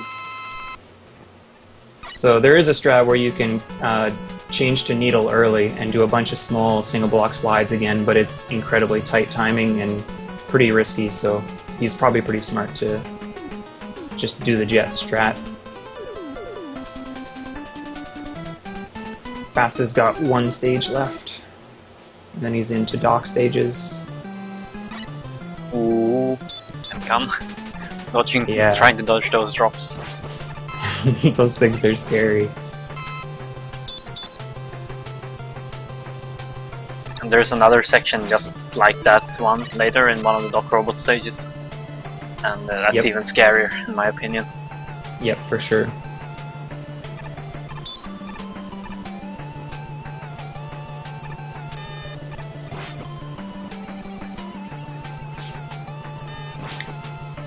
I haven't really talked much about him yet, but Wally's actually having a pretty good run so far. Yeah, I haven't noticed any...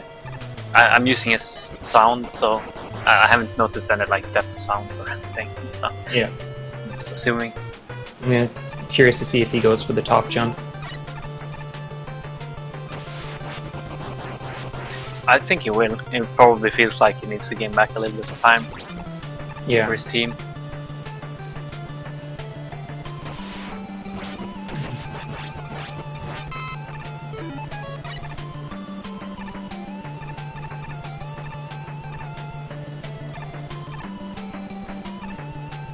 Oh, yep, he went for it. Nice. And he got it. Good. That's high.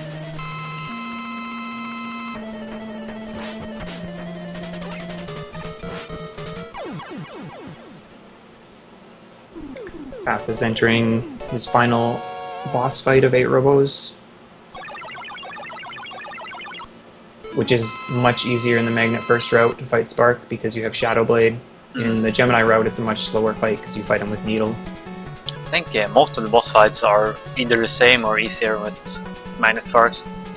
Yeah. Except Magnet Man, of course. Yep. Just some of the stages are slightly harder. Or slightly slower.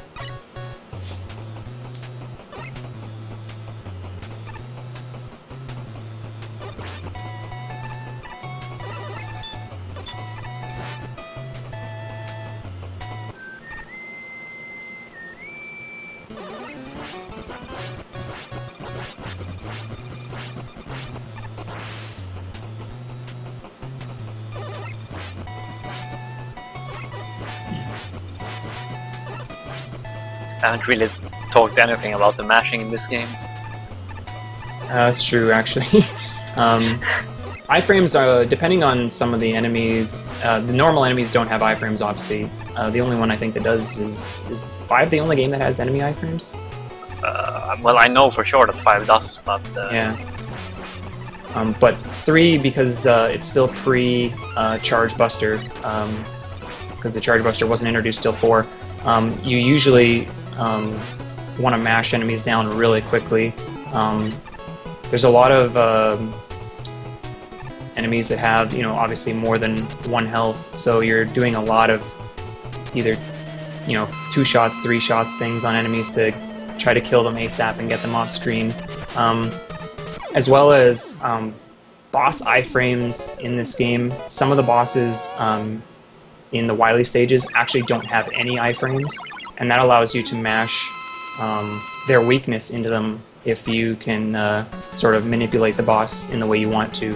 And you're going to see that in the Yellow Devil kill in Wily 2, as well as the Wily Machine and Gamma fights you're going to notice, and and Wily 3. So almost all of them basically share that fact. Wily 1 boss might also have no iframes as well, but since the turtles are individual, you don't really have the option to quickly spam and kill the boss. And they all die in one hit anyway. Yeah. So there'll be some quick kills that you'll see the guys set up for, where they'll basically either do a few different things, like one, like cause some extra lag so they can jump up and just mash into the boss's hitbox, and things like that to allow them to get basically quick kills. The first one you're going to see of that will likely be Yellow Devil. You actually can quick kill Shadow Man, but you need him to give you a pattern that allows you to basically top spin him while he's on the ground. Is Fast gonna go for the... Yes, he did. Alright. Oh. What Fast did there is you can basically die on the same frame that you do the screen transition, and instead of killing you, it plays the death animation sound, and then it cancels out the music for the stage, so again we reduce lag just by having no music. It sounds very minor, just like having no music and reduces lag. That sounds very minor, but it's actually like 2-3 seconds ish. Yeah, it's quite a lot. Pretty significant. More so in Doc Shadow. The one in Doc Spark, it's a little harder as well, but that one, the stage isn't as long after that point, so you don't save as much there, but you still save at least probably a second and a half. So right now, Tosta is about half a stage ahead of MCAM. Looked like, at least in the last stages, it looked like that. Yeah. And they're both about a stage ahead of Wally. Yeah, and it doesn't matter. Wally is definitely catching up a little bit. Yeah, he just finished 8 robos, so yeah, he's definitely... So it makes him 2 stages behind? That's not bad. He had a very good 8 robo. So here comes that harder section that we were talking about earlier, that's similar to the one in Shadow Man stage. No and drops. Fast doesn't have enough magnet. Oof, that's always scary. Yeah, that's super scary. He's gonna safety E-tank too, so that Heatman doesn't kill him. Heat. Sometimes you can get a double hit on Heat, and that happens when you hit him with Topspin on the frame that he comes out of his flame his charge sort of move. But if you don't hit him on that exact frame, then he'll just do his pattern normally like he does in Mega Man 2. On the Doc Needle stage here, where Aimkink is at, like, you actually have to be really careful in this section because it actually screen wraps a bit. So if you jump high enough and there's an enemy there, you'll take a hit and die from it. Yeah, exactly. If there's an enemy on the bottom, like relative to where you are, you can take a hit from that guy. You can also collect the refills from the bottom of the screen by jumping up to the top as well. Wally's coming up to his Woodman fight. This is definitely got to be one of the hardest fights in the game. Wally also did the spawn music trick, so we actually got to hear it this time, or rather not hear it. Ooh, he jumped the flame or the leaf shield. That's really, really hard to do. Much harder to jump it in Mega Man 3 than in Mega Man 2.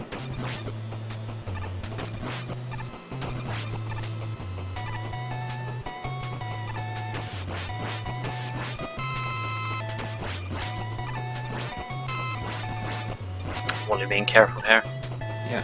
Let's see if he can get a double. Slightly slowing down on each of those platforms. Yeah, I don't blame him. No, yeah, definitely not. I don't think we mentioned, but you can't in this game. It's the first game that has to slide, or unless you might have noticed, and they kind of messed up. It's like almost a perfect slide in this game, but the only quirk with it is that you can't jump out of the slide. I think it's like the 8 first frames in the slide animation. So you have to, once you start a slide, you have to slide for at least 8 frames, which doesn't sound like a lot, but it's very scary on, especially like single blocks sliding on those. Yeah, for sure. And on certain sections, when you land like almost on the edge and you want to make like a very small slide. So yeah. It's interesting playing one game to another from Mega Man 3 to the others with slides, because Mega Man 3 slide is like half the time that the other ones slide in. Yeah, the slide is very short. Very, very short. And Mega Man's jump is slightly shorter than the other games, the other following games as well. Oh, that one I didn't know.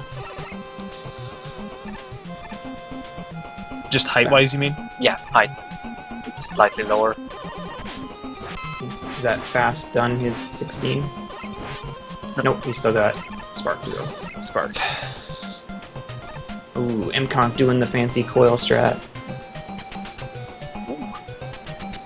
Ooh, no! Oh shit. That's a really rough room to do. Oh. There's a ton of lag in that room. Oh, that's so We're about annoying. to see Wally's about to get into that room as well, so we'll see. Oh yeah, Wally uses Jet in that room. Oof, no, Fast almost took a dive there. Yep. Again, with the slide, he almost mistimed that. So it looks like Wally is almost caught up, but I think he has done one less stage. Yeah, he's done. So one. Yeah, one less, I think. It will be clear during the Wily stages again. Yep. Definitely Fast has still got a nice little lead here. I have a feeling we will see the same kind of thing in Mega Man 4 with slightly different routes. Maybe? Yeah, our road is not a whole lot different though. Like, you'll only see it for the first 4 stages, and then we're back to the same. So on Skullman it's the same? Yeah, So once you hit Skull. If you notice on Fast's screen there, he actually pauses in a couple of spots to despawn those electric enemies to reduce some lag and be able to just go through it without taking damage. And that one is actually very interesting because it turns out in the AC version, where there's no lag, it's still faster to despawn though. Or it's actually like, it's very like tight between not despawning them and just going through them, or despawning them. So it's pretty interesting that even without lag, it's probably still the better choice. MKink opting not to go for the spawn sound glitch, or the death sound glitch in Shadow. Don't blame him. I don't blame him for doing that. No.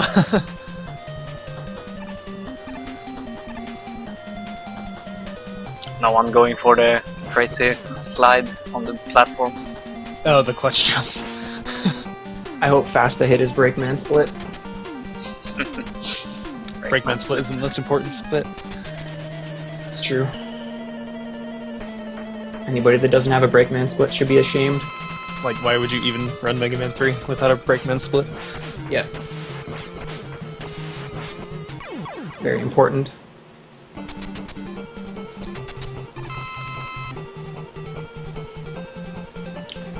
I'm probably gonna dip out of the call once he gets out of, or once MConk gets out of Wily 2.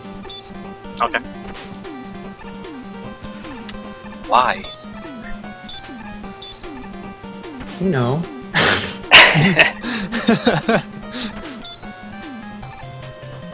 See if MConk can get a double. I think both Fast and Wally failed to get one. And also, an interesting thing that Fasta does different than all other runners, or all other top runners in Wily 1, is that he damage boosts through the first hammer yos. And then because it damage boosts, it's actually not faster to do the 5 frames jump here. Oh, the 5, yeah. He did the Mike Dixon trick. Yeah. In the Yoku block room. Spawning jet early instead. But yeah, as you can see, the 5 frames trick has 2 big health drops before, and since it takes so much damage, those would end up losing time. Turtles. Yeah, he's 50-50 right now. Yeah, so he got 3 slow and 2 fast turtles. The turtle maker can move either left or right, and if he moves left, he will give you a slow turtle, which just means it's a longer cycle. And if he moves right, it'll be a short one. He's got 4 different timings, and 2 of them are for right and 2 of them for left. So you usually want the turtle maker to move right, but sadly he got 3 of 5 to the left.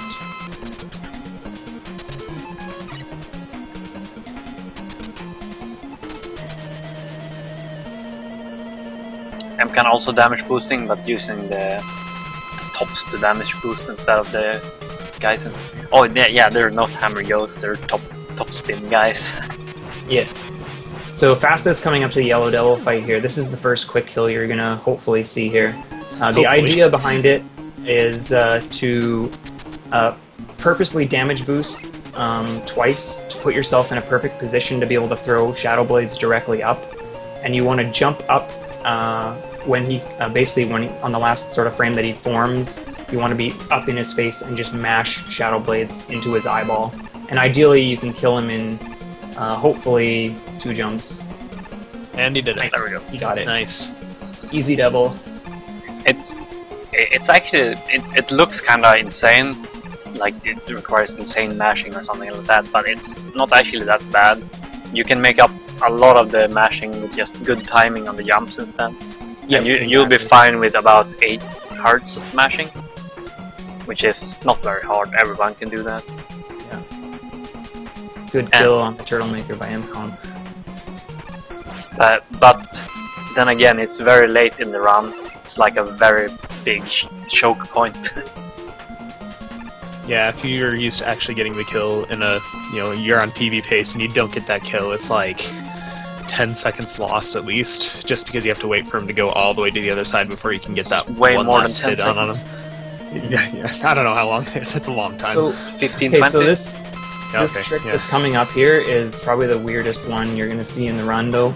There's a glitch with Rush, where if you menu, you're going to see right here, fast menus, changes the top, and kills the copy robot like in one shot. The glitch is kind of weird. If you shoot a bullet with Rush out, it's the only, for some reason the game, they forgot to make it so you couldn't pause with a bullet on screen with Rush. And if you pause and unpause, like changing to a different weapon, that bullet will take on the properties of the weapon that you change to. And Copybot's weakness in this game is top spin. So what he does is he changes to top spin and the bullet will one-shot him, just due to the fact that top spin has a piercing type weapon, so the bullet will pierce through the boss and it won't stop. And the boss has 0 iframes, so he will get damaged on every single frame that the bullet is inside of his hitbox. Oh, sorry. Sorry. No, go ahead. It's just a fast way of like burning through him like almost instantly. It's actually possible to hit him with the bullet so that he is only damaged for 1 frame and thus only taking down half his health. It's actually pretty easy to do that by accident. Yeah. So what most people do is they shoot 2 bullets just to be absolutely sure they'll get him. Yeah. And even if you don't get him, you still have top spin equipped, so you can just slide up and top spin him. Yeah, I think that the biggest thing for it is you need to pause like as soon as possible once you shoot the bullet to get the 1 bullet kill. Now, it's 3 of the last game that did that. You can pause while a bullet is still out on screen and have it still be there. Because I know, like in 5 and 6, at least, if you pause, it'll get rid of whatever weapon you had out on screen. Yeah, it's a bit different for all games. Well, I got the 5-frame jump. I was gonna say, I don't think you can pause in 4 when a bullet's on screen, no. In 5 you can, and in 5 it removes whatever weapon or bullet or you have on screen immediately. In other games like Rockman and 40, you'll see later, you have to actually switch to another weapon to remove the previous weapon from screen. And in 8 it doesn't remove it at all. You can just have every weapon on screen at the same time. Alright, I'm gonna get ready, so talk to you guys after. Okay. Good luck. Good luck. Even though I don't mean it. I know, right? After having really nice refights from what I saw, I didn't exactly watch all of them, but I'm just assuming at this point. And now he's got to fight the Wily Machine. This is an interesting fight. In most situations you want to reduce lag so that you can go faster. In this case we actually want to add lag so that he can spam as many of the snakes onto Wily as possible. There we go. Yep. So what he did is he shot 2 snakes off to the left there and then jumped up, and that causes just the right amount of lag that he can jump up in 1 cycle. That jump. Fast also has his, he does it slightly different. He does it slightly faster than other runners I've seen, in that he shoots the snakes after he takes the hit. So most people would shoot the snakes immediately when the second phase starts, and then take the hit. And that would cause more lag, giving you a bigger area to do that in. So, I'm splitting, by the way, on when they say they're done in chat. So, I'm splitting a few seconds before. Good run by Fast, in any case. Really good run. That was a really good run. And I think Wally got the Yellow Devil quick kill as well. I was watching Fast, I didn't see it.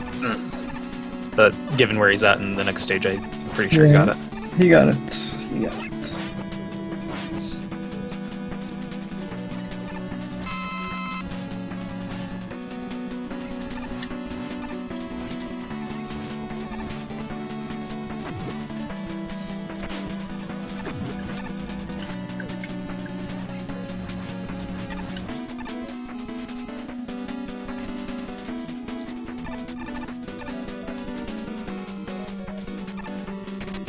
So, even though Team Beat right now has quite a lead, the Mega Man 4 runners for the other teams are number 1 and number 2. Did Almond City get second? Yeah, I think so. Nice. I'm fairly sure he did. So, I know he's close to it. Yeah. They're both extremely good at the game. Suck is also really good, but I mean, yeah.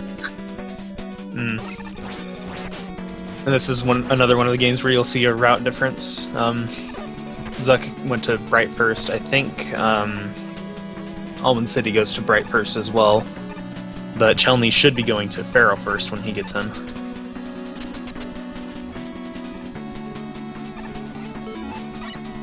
Though I forget the reasoning why. I think it has something to do with the boss fights, but I'm not sure. I don't think there is a reason. I think it's pretty much going to be the same unless someone goes for balloon strats on Bright, but I don't think anybody does that. I think it's pretty much the same, since neither Bright is used in Pharaoh nor is Balloon going to be used in Bright, so...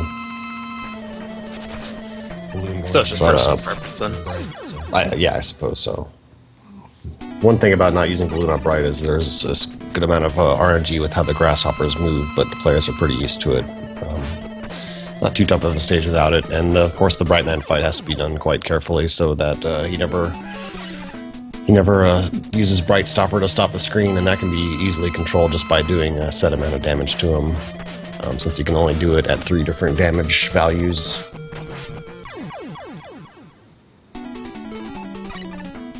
And indeed, Chelny starting off with the Pharaoh just to change it up a bit, but that's just a minor difference. So after the first 2 Robot Masters, it would be the same route.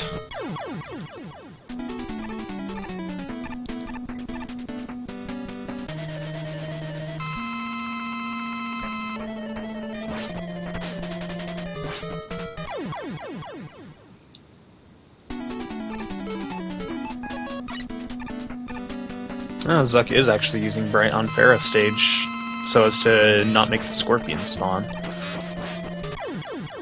Yeah, you might as well when you have it. Yeah, may as well. I guess. Also, it makes the balloon jump way more safe without having to use Rush. Since you can like despawn the bee, or at least not make the bee not shoot. Well, he's done with his refights, alright. 1 stage left. And hopefully the rest of the game I'm actually familiar with in Mega Man 4. I used to think I ran this. But who the fuck knows? Anything could happen.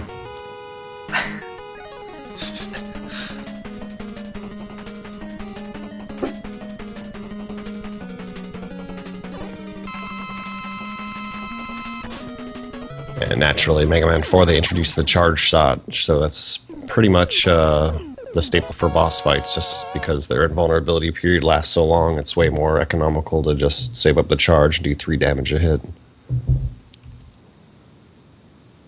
At least for the first 2 bosses where charge is actually used. Right.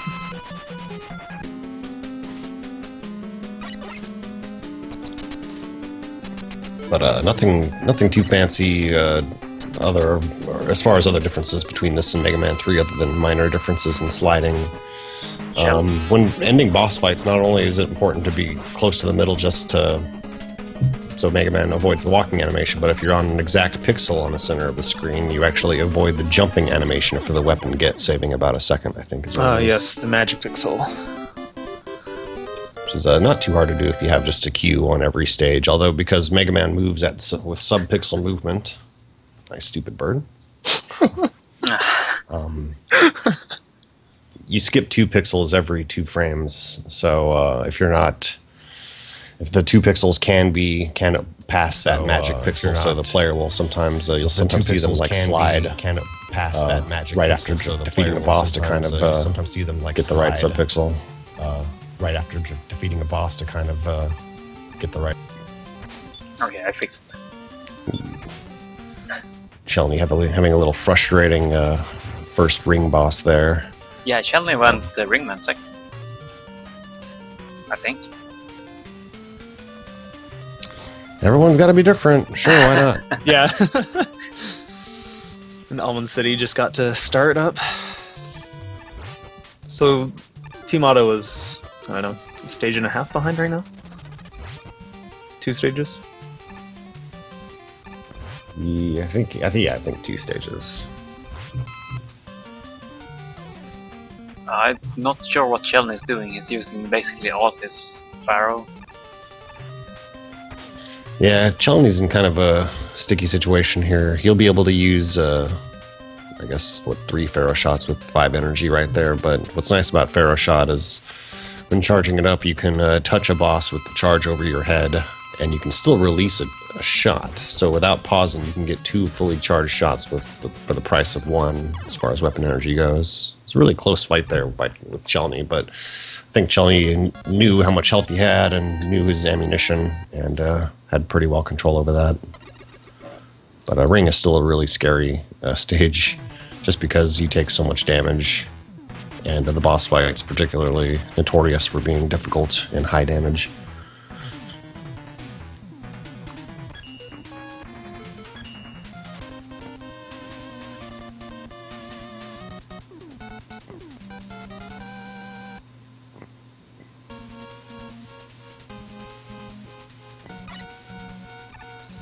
But everyone's playing pretty smoothly in Mega Man 4 so far.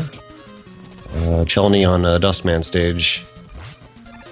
Another kind of a scary stage to do with Pharaoh's weapon on the first 2 screens. Those guys that fly over the pits, kind of scary. Ooh, and we have Zuck with the death on unfortunate Mr. death. Wickman. Yes. We'll even things out of it though. So yeah, Team Beat needs to slow down there. Never slow down.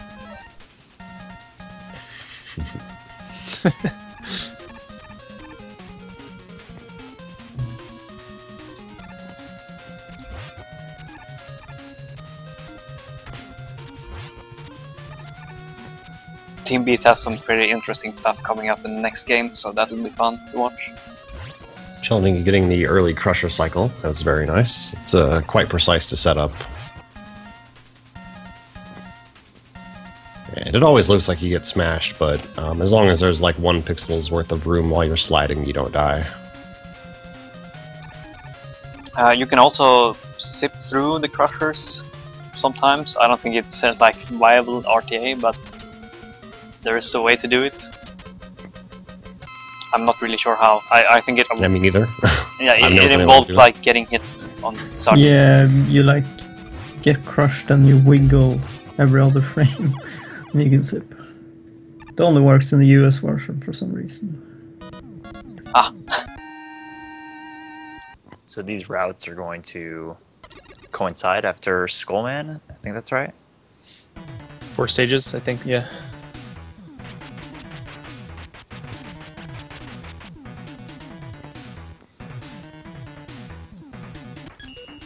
Yeah, if there's a route change from Dustman onward, I'll be really surprised. I'm pretty sure that's still the same.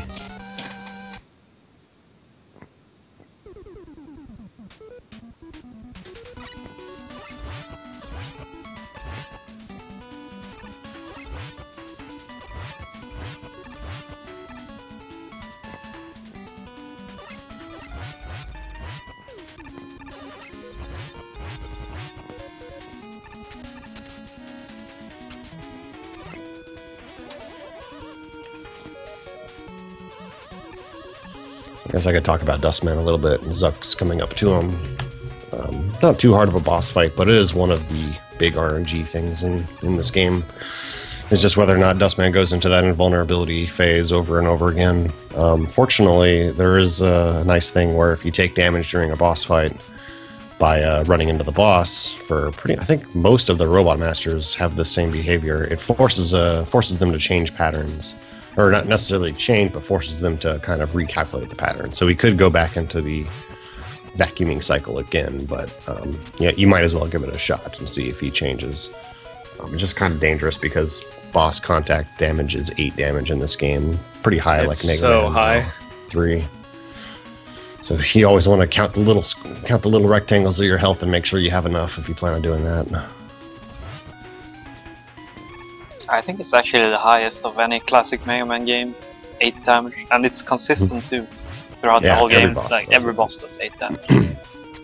So if you have to take damage, but if you have a choice of what to get hit by, definitely go for a boss's projectile. It'll always be better than contact damage. So Zuck not opting for the zip here, switching to Bright right off the bat. I guess that works. So that's losing a little bit of time at the beginning of Skullman stage, but... And Chelny just fought Brightman with Pharaoh's weapon. And it's not his weakness, but he's able to stack damage pretty much better than the using the Buster. So it's the Pharaoh weapon is extraordinarily good in this game.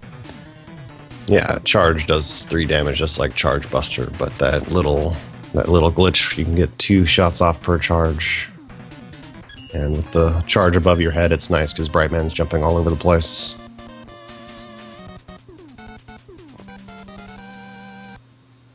So let's see if Chalny goes for the zip. I'm sure he will. Yeah. The zip is pretty easy to set up. There's usually no reason to miss it. And it's really useful throughout the rest of the stage as you can kind of wall jump up pretty much every one of these ladders here. So what's nice about using the balloon is that while if you deploy it against the wall, it does disappear right away. The disappearing animation still counts as the balloon being there. I think it's for like 6 frames. Some short amount of time, but it's still plenty of time to be able to jump off of it.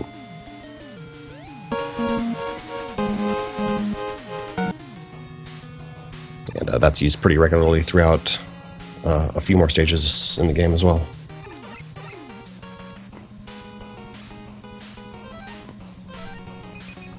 And if it wasn't obvious, looking at Almond City's screen right now, he went for the Bright Stopper strat on that first screen, which is much safer than the Pharaoh Shot strat. Unfortunately, it means 1 extra menu, but what's nice about using Bright Stopper pretty much anywhere that you have enemies that have some invulnerability phase, like the shield guys, it just ignores that. You always do full damage. You ignore any shields, I guess, is what I'm saying, while enemies are frozen. And Dive Man stage, the Bright Stopper gets some real abuse pretty much from start to finish. Same thing with like a Toad Man stage and a Drill Man stage. So 4 is the first game where if you attempt to jump out of a slide underwater, nothing happens. And it's something that they have to be very careful about. More so in Mega Man 5, because it's true there as well, but it is certainly true in 4. And a lot of the Dive Man route, you just have to be careful. You could certainly hit spikes if you didn't know better. That slide from Almond. Perfect slide under the crusher. Yeah. If he does a low jump, you need perfect slides to actually be able to make it. So you usually hope for a high jump. So those crusher dudes also do quite a bit. I want to say 8 damage as well. Kind of scary. Almond had a fantastic fight, no vacuum. See Zuck fighting these whale mini-bosses. They do have a hitbox pretty much as soon as they spawn. The idea is to use Bright Stopper when they're close to the top of the screen so that you can jump up to meet them in midair, and the slow, like, falling velocity of Mega Man, if you release the jump button at the right time, will give you enough time to shoot and just kind of mash in midair. Or I guess if you look at Chilny's screen, in his case, he froze him at just the right spot to where he can do a full jump and take full advantage of that. Look slow at that falling mashing too. The double mashing technique. Yeah, I've heard he tried to incorporate that, so it's a nice 1 jump kill on those whales. Yeah, just pay attention on next whale on Chilny's. It's really something. It's always beautiful when someone can do like full jump and just mash like that. The old strat was to use balloon on whale, right? We'd skip it. This is a very, very old strat, yeah. I think it's before Checkers is run on SDA, a guy, Tom something. Sorry, I should know, but yeah, you could, if you place a balloon at just the right spot, and you can actually jump over the whale, and it's kind of cool. It causes it to kind of glitch out and trigger the screen transition, but it's just too costly to weapon switch back and forth for every whale, because you pretty much need Bright Stopper or Skull Shield for the rest of the stage, so that'd be 2 pause menus for every whale fight, and it's just not worth it. Certainly. That is a major recurring motif, especially in Mega Man 1 through 6, is reducing your pause menus is a huge reason why a lot of these stages kind of look the way they do, and that you try to minimize your pauses. So it may be that there's other weapons that are more optimal to get through the stages, but the fact that you have to open up a menu to get that weapon is usually more costly. So and just doing the extra shot or something, yeah. Yeah, you're usually dealing with like a 1.5 second, I think, pause on pause cycle. Yeah, and I think 4's is one of the highest. I'm not sure. Because I know 3s is the Yeah, lowest. it's like the Threes is the first lowest. slowest because the Mega Man 1, 2, and 3 menus were all pretty quick, but this is the first one where it's like this full screen fade out thing. Yep. 4 and 6, I think, are the highest ones. Yeah, 6 for sure. 6 is pretty slow. Oh, it's a 6, yeah. 9 is also really bad. Just FYI. Drill Man's the next factor of RNG in this. At least, like with Dustman, you could sort of force the pattern change. But with Drill Man, he goes, when he starts the crazy pattern, he goes invincible and he can't be broken out of it. You just kind of have to get lucky. And it looks like Mr. Zuck got lucky. The first dive is inevitable. He does that as soon as the fight starts, and there's nothing you can do about it. You can't hit him unless you have, like, Rain Flush. And even that's just 1 damage. You just gotta wait the full, like, what, 5 seconds for him to come out of that pattern. And if you're really unlucky, he'll just do it every time, and you won't even have a chance to hit him. Like, you hit him, like, once if he does it twice in a row, like, in between. And Drill Man. dive missile is quite finicky as well. Can go right off screen. I was gonna say there's a GIF that you made of that there. Oh yeah. And linked it in chat. It's, I don't know if I'd call it beautiful, but it's something. Well, they certainly have a mind of their own. Yeah. Shelny also getting lucky, seems like. Yeah, wow.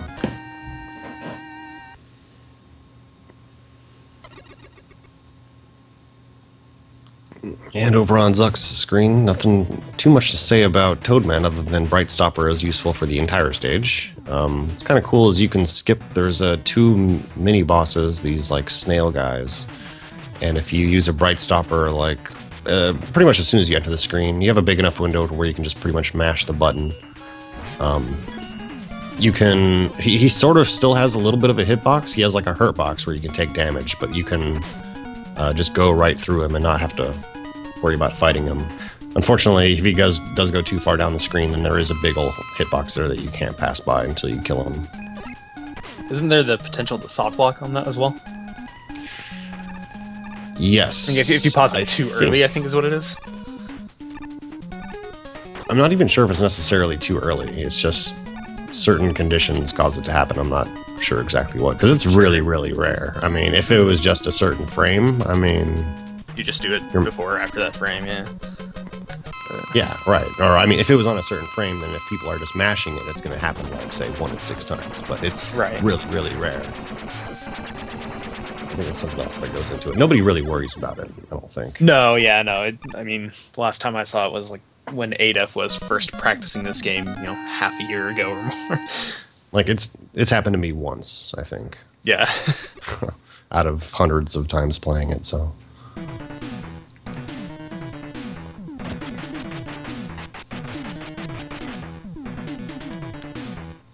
Reminder that Toadman is the hardest boss in any Mega Man game. Yeah, you might complain that his pattern, like when he rain flushes, it's unavoidable, and it is. But there's this thing where if you just keep shooting him, he never does it. So just keep shooting him, and that's it. Yeah, he never attacks at all if you just shoot him. Reminder to never slide into him when you have low health. Yeah. Probably a good idea. I think it's like him and Turbo Man that doesn't do shit if you just keep shooting them. Oh, another small thing about defeating a boss, next to getting close to the center of the screen, you also want to defeat the boss while he is near the center of the screen. And the reason is, when the boss explodes, the explosion particles, the actual weapon get doesn't actually start until all the explosion particles are gone. So if he dies near like one of the edges of the screen, yeah, a few of the particles disappear right away, but the rest of them go all the way across the screen. So you want to get them close to the center of the screen so they all disappear, so they're all gone as soon as possible. Yeah, and it actually makes quite a big difference actually, from what I've heard. It's like seconds. Yeah, it's like a second and a half or 2 seconds compared to like being at the edge of the screen. It's pretty awful. But fortunately, it's not very hard to set up each boss to get close to the center. So Zook and Chun-Li are on the Cossack 1 stage. This is where you'll start to see a lot of precise weapon management, especially with Balloon, because there's specific points in pretty much all the stages from here on out where balloons are prioritized, so they have to be really careful about where they use their balloons and how much energy they get. So it's heavily into the route right now. And while that was a similar strategy in Mega Man like 1, 2, and 3, like in 4 you have, what is it? It's like 7 stages, or 7 or 8 stages, all throughout the Caustic and Wily stages where your weapon energy persists. So that's a lot of fine like micromanagement. And there's only like 1 opportunity to get any refills, 2 opportunities for them to refill some stuff. But fortunately, most of the bosses are weak against like ring and like dust. So it's pretty easy to manage once you just kind of get a feel for it. It's like the Moth boss. I don't know his name. The Mothman on Chelny's screen. He's got a pretty precise hitbox. Actually, you got to hit him almost at the peak of your jumps, and it's common that you accidentally use a few extra rings. But that was a good fight. Moving back to Zuck's screen, he just passed. He's on Caustic 2 and passed one of the really critical balloon rooms, coming up to this pretty scary spike section. Fortunately, some of these strats are very consistent. But passing the room with balloons is much faster than Rush Jet because you save that weapon swap and you actually get opportunities to slide throughout it. And he collected all that weapon energy there at the same time too.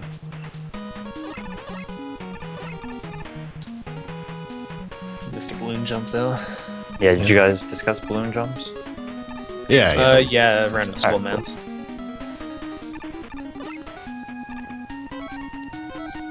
So he was able to just avoid using one of the balloons there, and he's caught back up now. But Chelny right behind him, crossing the big spike pit as well.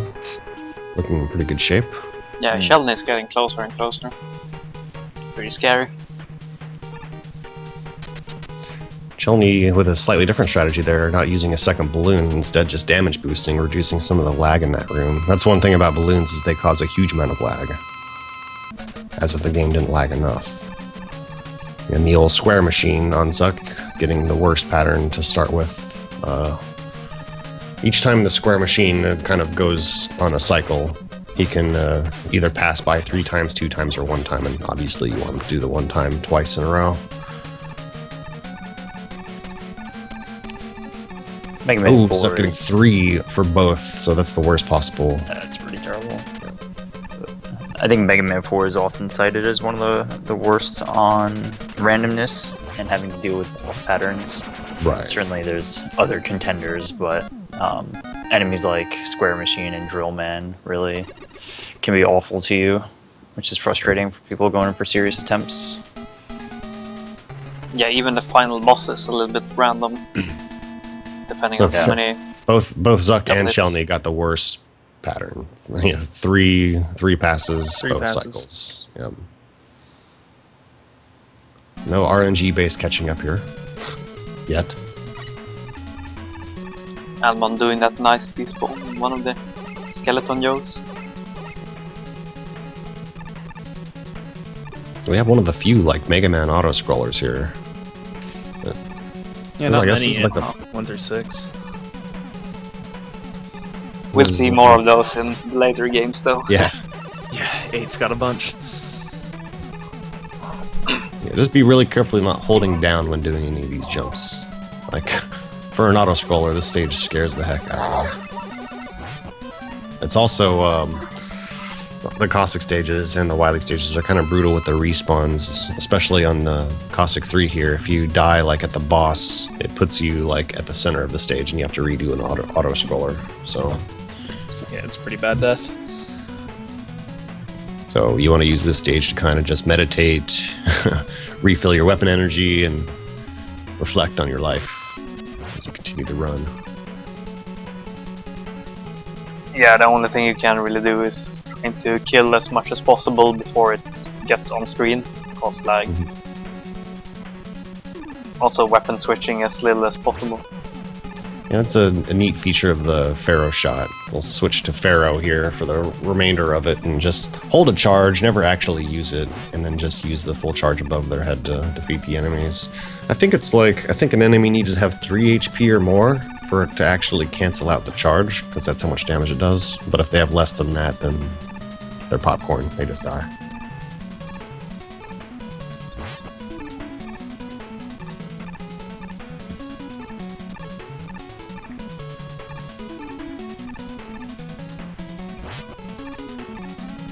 Yeah, Pharaoh Shot is almost the Metal Blade of this game.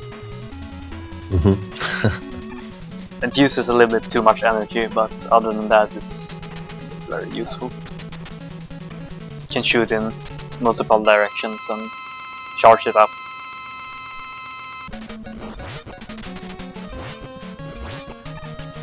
So the fight with the cockroaches is pretty well set. There's not much RNG going on here, and you can do the same thing pretty much every time.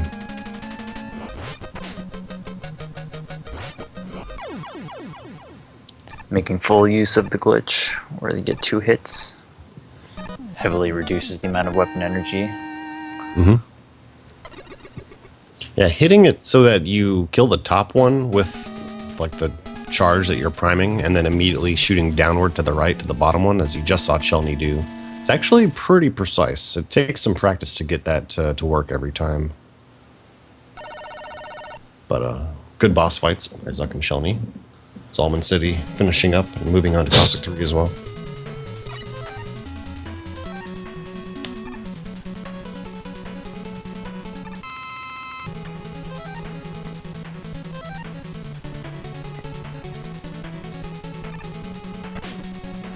Zuck filling up his Pharaoh Shot just in case. It's a pretty good marathon safe strat, I'd say, because depending on what happens in the refights, it's not uncommon to be kind of low on Pharaoh Shot.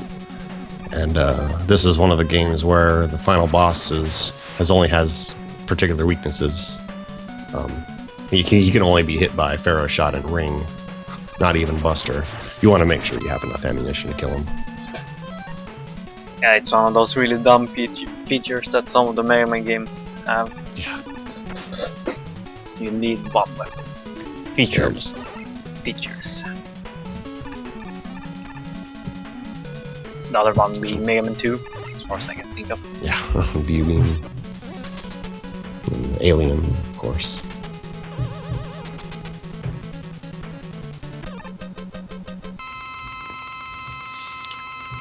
There's a cool little trick during this Cossack 4 fight. If you're for some reason, I'm not sure if it's necessarily sliding against the wall or sliding in general, but if you're sliding against the wall here, when he decides to move, he actually only moves like 1 pixel, and he doesn't shoot. Or no, he can shoot. He can shoot when doing this. And so you just want to sit there, sliding against the wall and jumping and shooting him at the right time, kind of timing his movement along with the invulnerability period between taking damage. And the fight ends when he has 2 HP or less. Stupid bird.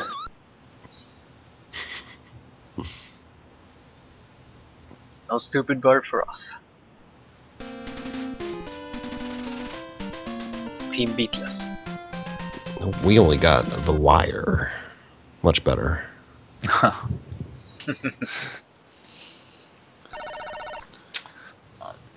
Wire. So can almost kill every boss except like Dive Man. Because you can't hit Dive Man with Wire. So yeah, there's another weapon called the Wire in this. It's the only thing that's not collected in the game. And, the balloon, at least, it's sort of on the way towards a boss. And after you collect it, you go to the halfway point, and it's actually used. The Wire is completely out of the way on Dive Man stage, and after you collect it, you go back, rather than gaining time. And, it's mostly useless. It's not good pretty much on anything. Its utility is really limited. You can't really move around, and all it does is attach you to the ceiling right above you. It would be cool if you had quick weapon switching, for instance, but... Yes, but... Sure, yeah. You don't. Still, even then, it's... Yeah, maybe. Yeah. It takes so long to get it. Like, I always used it on this room that Zuck's in. These 2 rooms here. Mm-hmm. It was like the only spot I could ever find. But, yeah, this Wily 1 stage, is pretty cool. It's kind of this Met themed stage. It's a lot of bustering going on, a lot of really precise jumps and shots. Yeah, it's the stage of a million mistakes. Right, Million small mistakes. Many small mistakes, yeah. Yeah. But that said, it's a really good speed stage. A lot of interesting technique. And I think during this big Met fight, he can either go slow, or he can either jump quickly or wait a while before he jumps. And if he does, I think he can only do 2 in a row before he forces to switch. Like if he does 2 short phases, then he has to do a long phase. So you want to have at least, I think you want to have 2 long phases to be able to get this. They're hitting them 6 times per pass, and you need to have the ring overlapping him basically every time he loses, or every time he regains vulnerability to get 6 hits. Mm-hmm. Yeah, it's actually very hard to get 6 hits. Or I found it very hard at least. Mm-hmm. You can alternatively use Dust, but it's pretty much, I think it's impossible to get 6 hits. It's hard enough to get 5 hits with Dust on a good pattern. But yeah, Dust and Ring both do 2 damage. Charge Buster is also an option, but just because he's only vulnerable for such a small amount of time, it's just not worth it to use it.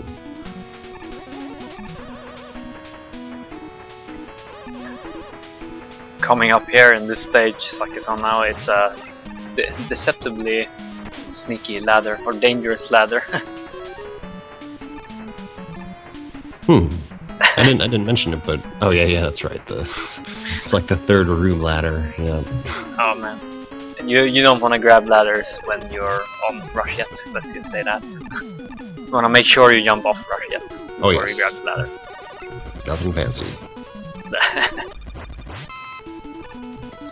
So I found it interesting that Omen City's playing on the North American version. I didn't see what the other players were using. I assumed it was Rockman 4, but yeah, they both were. Yep. Just, I'm pretty sure the text is a little slower in that section after defeating Cossack. However, the actual boss fight is like marginally easier on the North American version because he delays for like an extra 2 seconds at the beginning of the fight. And that's pretty much the only version difference. So he's going to squeeze in some 1 tile wide slide jumps. All right.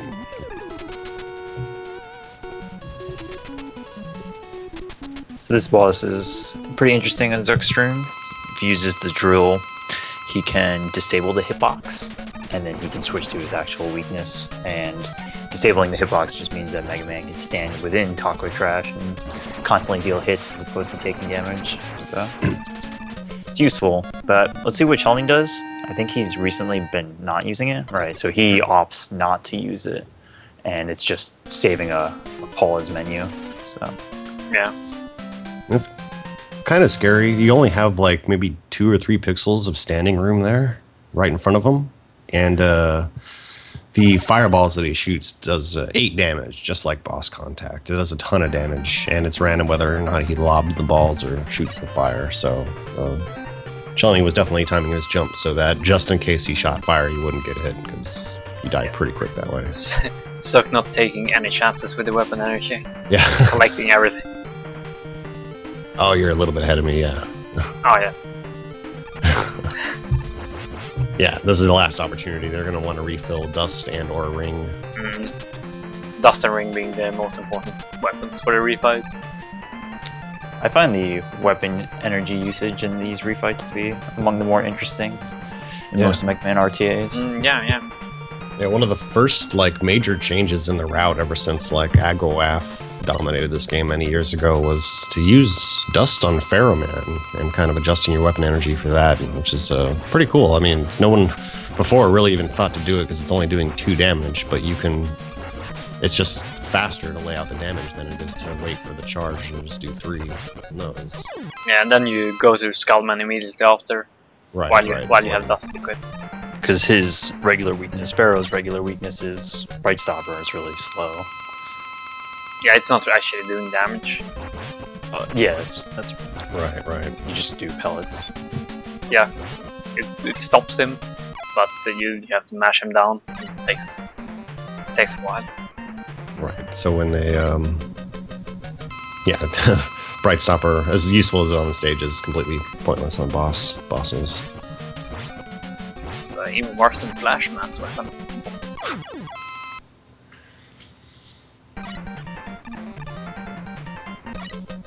So they'll be carrying. Wow, this is actually quite close between Zuck and Shelny here. They're one boss free fight away. Both of them will be using Skull to deal. What is it? To hit Brightman 5 times before switching to Rain Flush to finish him off. Zuck miscounted or missed a shot. Yeah.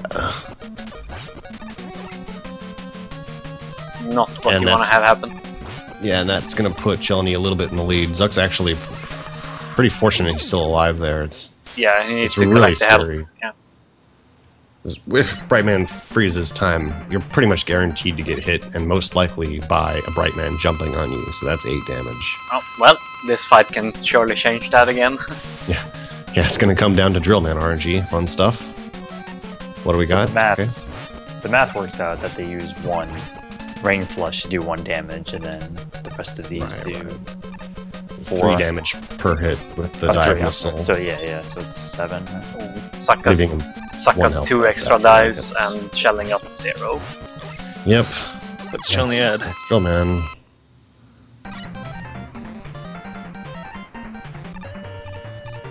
Oh. Shelly kind of messing up or Ringman fight, look like. I suppose Dustman could try and do the vacuum like 3 times in a row. Because Shelny could reset his pattern twice, I think, with this health. And that might be just enough to catch up Zuck, but we'll have to see. Almond City, probably about 1.5 minutes behind, maybe 2 minutes, somewhere in there.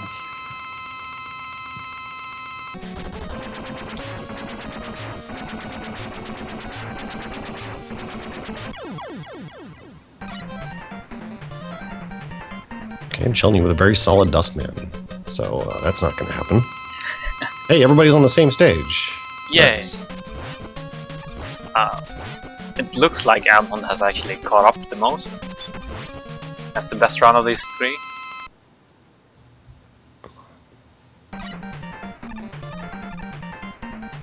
So if you watch Chelny, he'll use the drill as the last weapon against the first phase, and it cancels out the HP fill animation. He instantly spawns his health, Wily.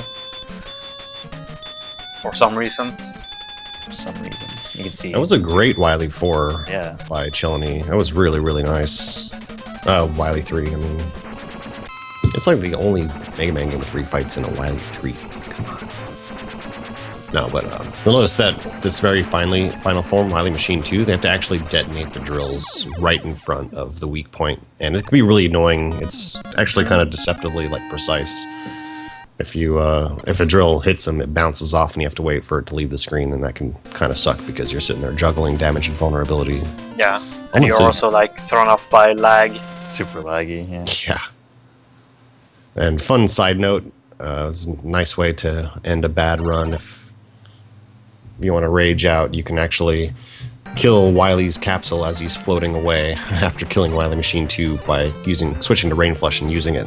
And it just soft locks. You can't leave the screen. Useful to practice slide chaining though. Just a big open area. Hey, yeah, that's right. That's what Chelny told me is what he does. He'll go into there and kill him just so that he can practice slide chaining without interruptions. Alright. I think I would. Oh, sorry. No, go ahead. Yeah. Chelny finishing up Mega Man 4. I mean, that's really good. Oh, Team Roll.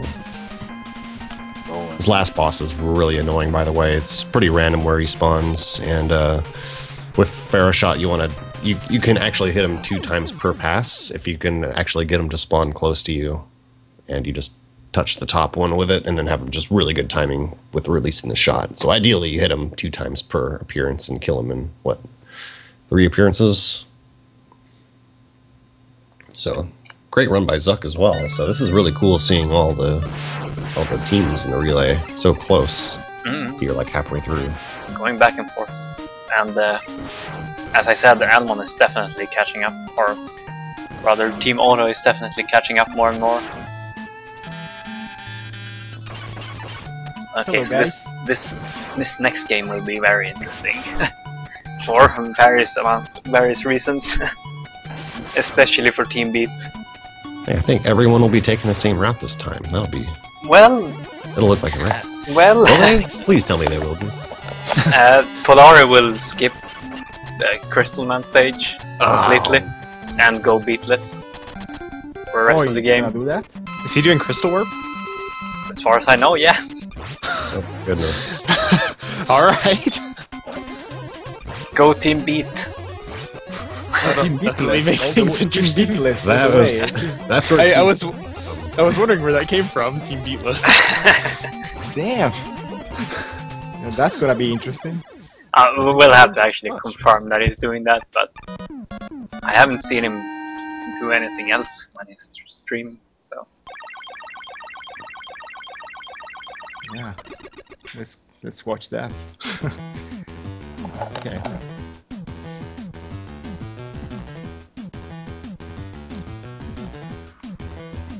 Okay, so Baron Haynes, one of the absolute beasts, top 3 in this game at the moment. His PB is 36 flat. Yeah, right behind Hohon and BJW. Yep. Plays this game a lot. Theory tested and pretty much knows everything. Yeah, he did a lot of tasks of this game. Trying out every possible strat in every way. Arrow, without arrow, and a lot of things.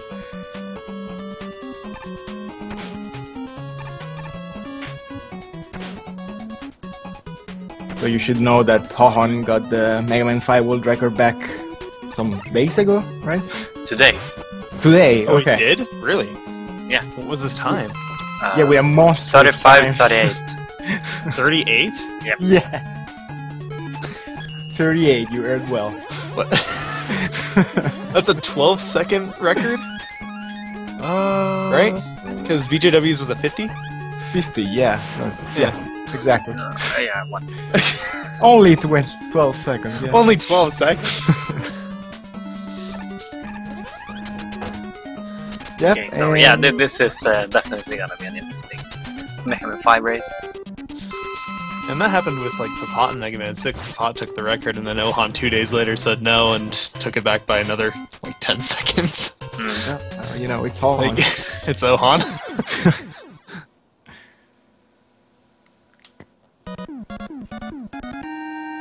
So we see Jeez, Baron. When it was Peapod, it was like the next day. So after like 3 days of BJW, it's like, wait, is Ohan?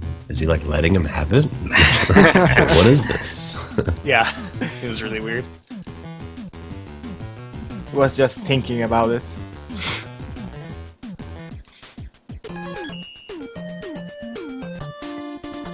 Okay, so Gyro Man, we're gonna see some super arrow action here. Yeah, it's a 10-second record. BAW's time is 35:48. Oh, and now it's 48? Yeah. Oh, I did not know he got 48. I had to check up. I thought I remembered him getting below 50 at least. Okay, Baron used with a much too many arrows, but there go the backup. Not a problem.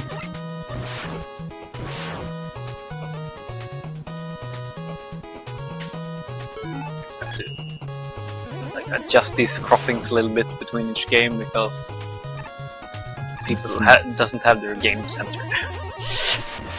Polari probably got it. Yep, 1 energy left, perfect.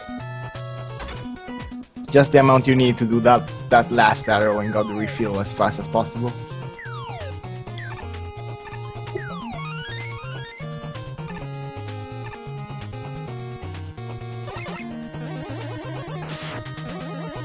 Oh, did you see if... No, was Polari that is supposed to go beatless? Yep.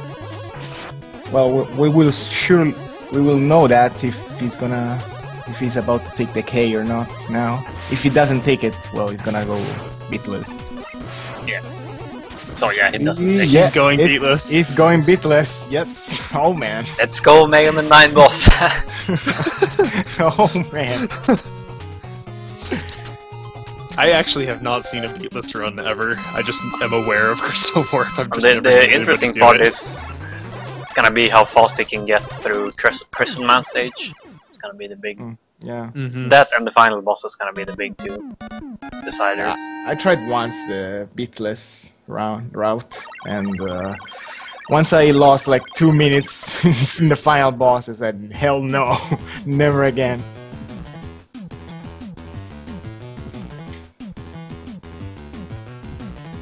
I think you can only have like 2 spots for the final boss where you can actually hit him with the buster. And there are like 6 different places for him to appear. So I don't know. He's probably feeling lucky. We'll see. Yeah, we'll see. Okay, let's see Baron Crystalman. He's doing the arrow a little late than me. So he can conserve 1 more arrow for... Oh, we didn't use it. Oh well. He could saving so much arrow. Yeah, I saved so much arrow there. Okay, so I'm gonna quickly try to explain what Polari is gonna do here. So the idea is to you're gonna die on the same frame as you scroll the last enemy on screen, on the first screen here, and that will you'll know if you get the glitch or not, depending on if the ball he didn't get it there. If the last enemy's ball isn't there, like if it doesn't spawn, you get the glitch. And what the glitch does is that after a while it puts you in the boss corridor for some reason. So you essentially just skip the entire stage. And if you get it immediately, it saves about, I would say, 15 seconds or so, from numbers I've heard. And then you can't get beat because you skip this stage and you skip a letter. So you might as well just skip all the other letters, and that saves a couple of additional seconds. Yeah, especially the Stoneman letter. And the So he couldn't do it now because he doesn't have any lives. He's keep going for it. Well, he doesn't have the letter, so... Yeah, he's gonna go for it until he gets it. So this could take a while, unfortunately. Go Team Beat! Team Beatless. It's pretty... Nope. Very precise. Very precise. No, he didn't get it. So, yeah, let's just watch the other two while he's doing that. I can let you know when he gets it. Okay. Okay, we can see Prezi fight on the Gyroman. You cannot mash the gravity hold weapon but the boss still has his invisibility frames. Oh, fine. Okay, so now we can watch the screen for about 30 seconds or so. 30 seconds. Who knows why that happens? It's so random. So in theory, this is the fastest route that he's doing. If you get like perfect boss luck on the final boss and everything. Yeah, it saves like 30 seconds or so. In the 8th Robot Master route, but then you don't have beat. But even Buster is faster than Beat on the last boss if you always spawn slow, as far as I know. Yeah, Buster does 3 damage and Beat does 2, but you can have Beat it twice per cycle, so you can do 4 damage. If you feel extremely lucky, you can fire a point blank charged Buster shot and hope that Wily will appear in that lane. So you can charge again your Buster shot and hit him twice for 6 damage. But you have to be extremely lucky. Like, it's gonna appear there and you shoot. Just like that. Yeah. Okay, well, it's gonna be a while before we get there. Yeah. We can worry about that later. Okay, so Prezi is taking the M-Tank in Crystalman stage. Oh yeah, he doesn't have the M-Tank too. Where he's gonna take it? In Stoneman, maybe? Oh, I actually don't know. I don't think I've watched it. By skipping Crystalman stage, you skip also the M-Tank. Yeah. I don't know. We'll see. So the M-Tank actually refills all your weapon energy when you use it. and it is extremely useful in the Darkman stages when you need to refill your arrow energy between stages to do more tricks, more fast tricks with the arrow.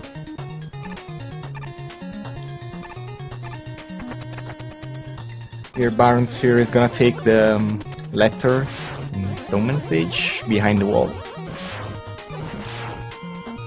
This letter can take like 5 or 6 seconds. 5 probably.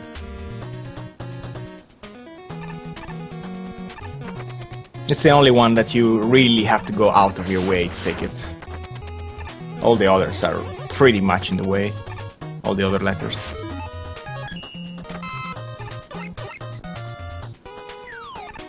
So, let's see, nice room by Baron. Let's see if the rat lives. Nope, Squeaks died. So Squeaks is the rat over there. We call it Squeaks. It's imperative that you kill him because it brings a lot of life to the game, and it's actually pretty hard to kill it with the arrow because the arrow has a really small hitbox. Rush Jet strats still for Baron.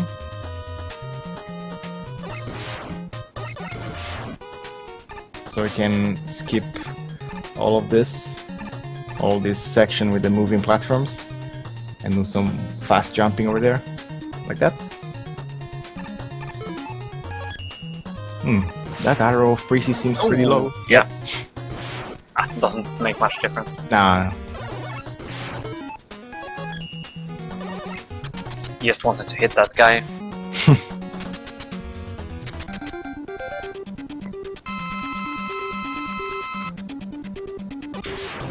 Polari just entered Stoneman stage. Baron in the clear lead now.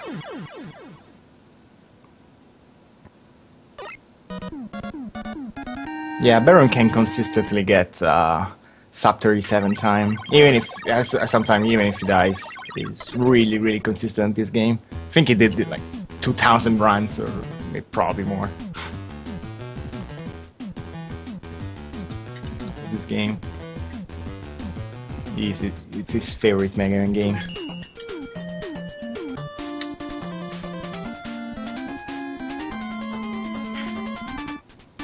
Let's see, Polari.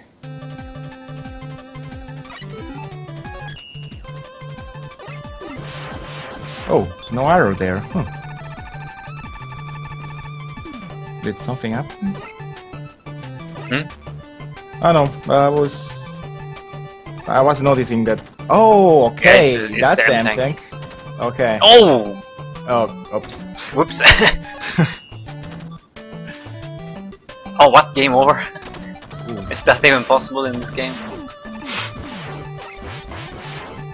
Yeah, Mega Man 5 has a strange one-up drop rate.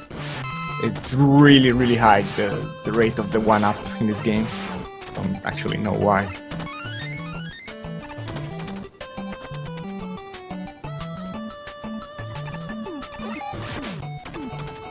So you still have to go out of your way to take the M-Tank in Stoneman stage after all. You don't take the letter, but you have to take the M-Tank.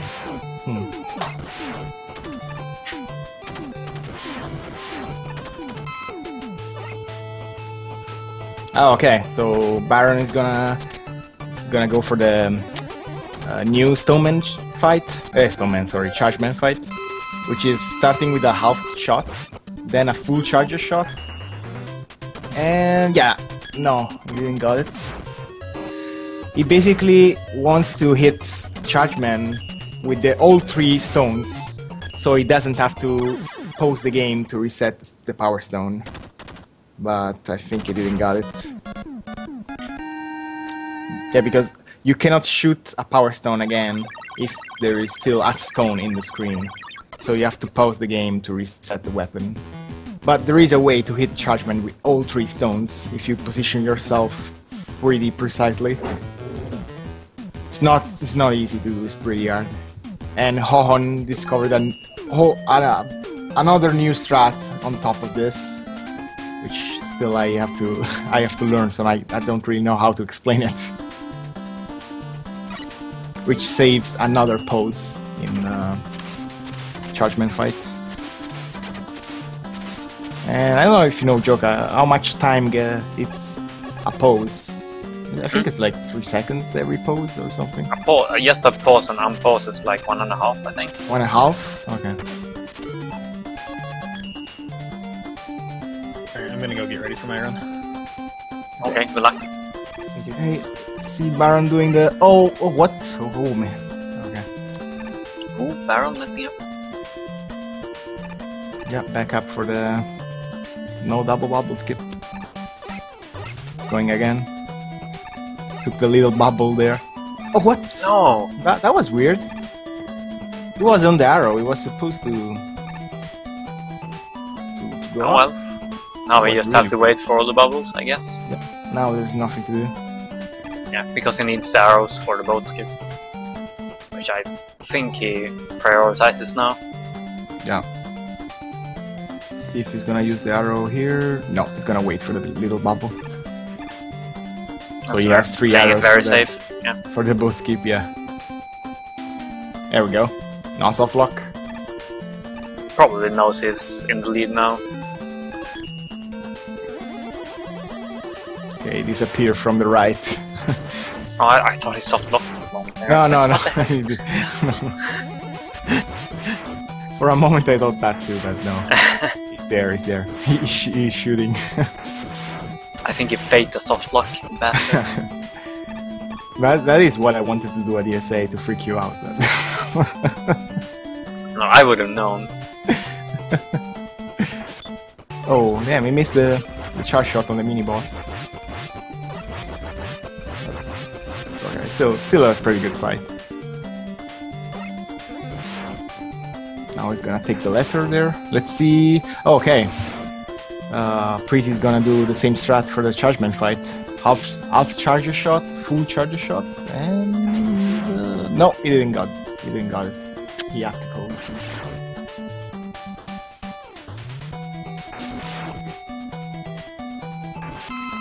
That's still a pretty good fight.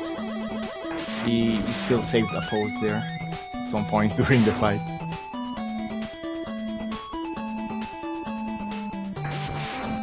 Let's see. I didn't see the start of Polari fight for Chargeman. Oh yeah, I missed that.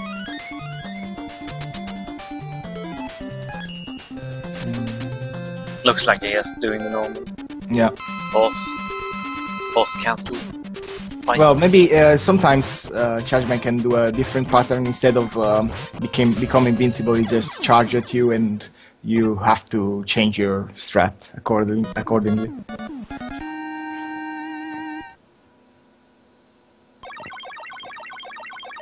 Okay, let's see Preezy if he can do the double bubble skip. If he can, he will really recover some time over Baron. Let's see. Good first screen. Whoa! What the hell? Why does it like randomly this Okay, well done. Let's see here. Yeah, perfectly done. Even the arrows were perfectly spaced from one another. He didn't soft lock. He's there.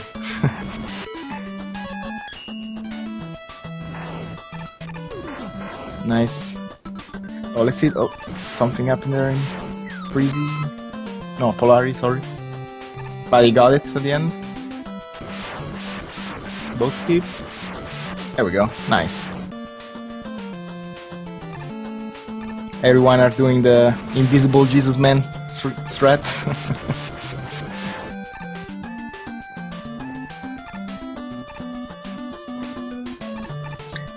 Be right back.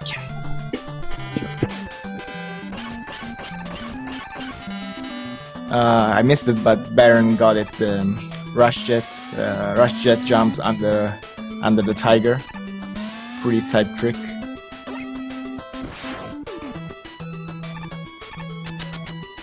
Baron is entering Darkman 1 boss. He's gonna shoot a bullet from Rush Jet there, and then he's gonna switch to Water Wave. You cannot switch to Water Wave before because the boss is gonna be with 1 point belt at the end. Oh, sorry, I'm back. Need to get some snacks. I'm hungry again. Yeah, I ate my pizza before. Oh, I want pizza.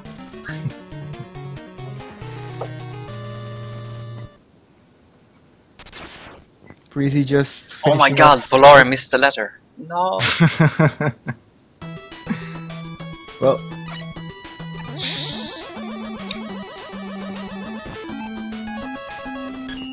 Breezy finishing off Webman, there you go. Oh, what? Baron using Rush Jet there. Yeah, you haven't seen the new Rush? Not yet.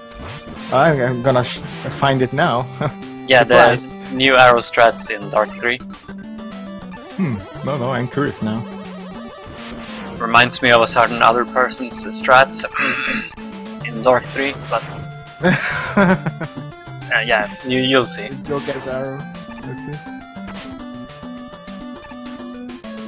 Too good.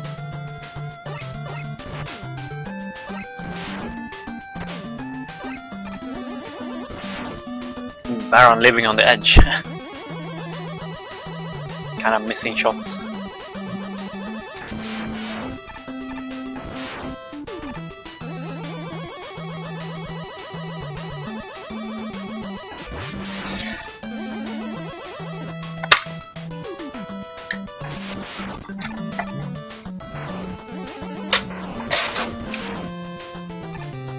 Okay, now you're gonna see beat on Baron's stream.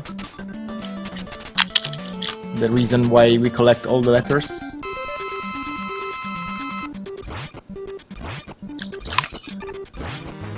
He really makes a quick work on that Darkman 2 boss. So fast in doing damage. It does like 3 damage per hit, I think. Beat. I don't know. Think. Not 100% sure. Does enough.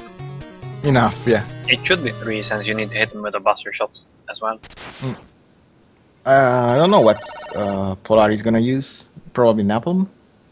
The old strat? Probably. Was 2 weapons, I think Napalm and Crystal maybe? No. Yeah, I think so. Yeah, the really old strat was using Napalm on Darkman 2 fight. We're talking about 2 years ago, probably. When me and Joker started playing this game. Yeah, before my current TV. That long ago. Oh, what? So, oh, that's the new strat? New strats. He kind of messed it up though, but yeah, you get the idea. So he jumps there. So it goes all the way.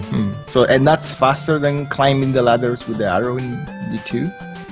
I think so. I think he kind of messed up the strat in the moving platform room, but you like shoot an arrow immediately and then sort of like clip up onto the first platform, and you use that to move fast across the room.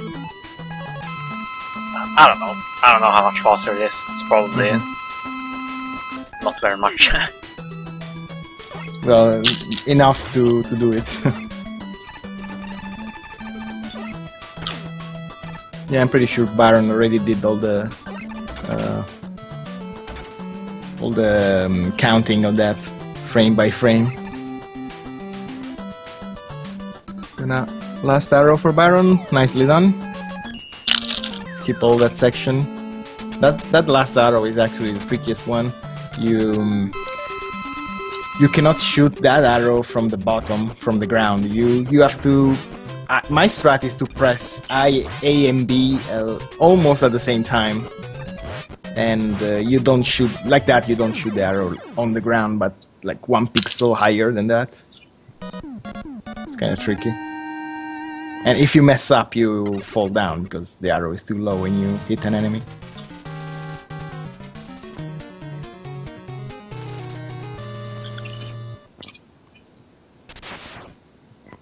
Okay, Preezy also using Beat for that boss fight. Now we're gonna see Polari. Probably Napalm.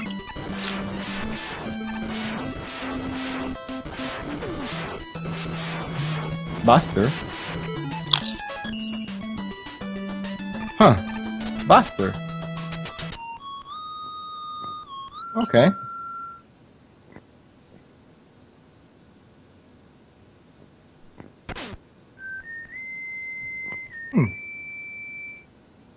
I actually don't know if that it's faster than Napalm, but it's hard to tell. Napalm causes a lot of lag, so I'm not sure. Prissy doing the old strats, I guess. Yeah. Whoops. Okay. Now I see what it was doing.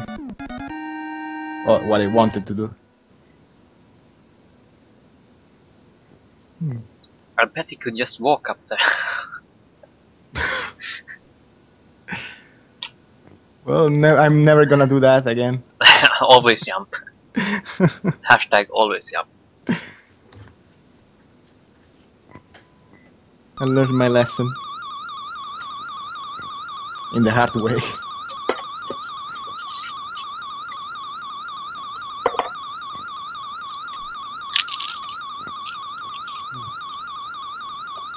Oh, what? Prissy, what? Oh. That was weird. I've never seen that arrow before. And that's a huge step back for Prissy and Team Auto? No, what team is Prissy? I forget. Team Auto, yes. That's a huge step back. So right now, Team Beat is ahead of Team Auto.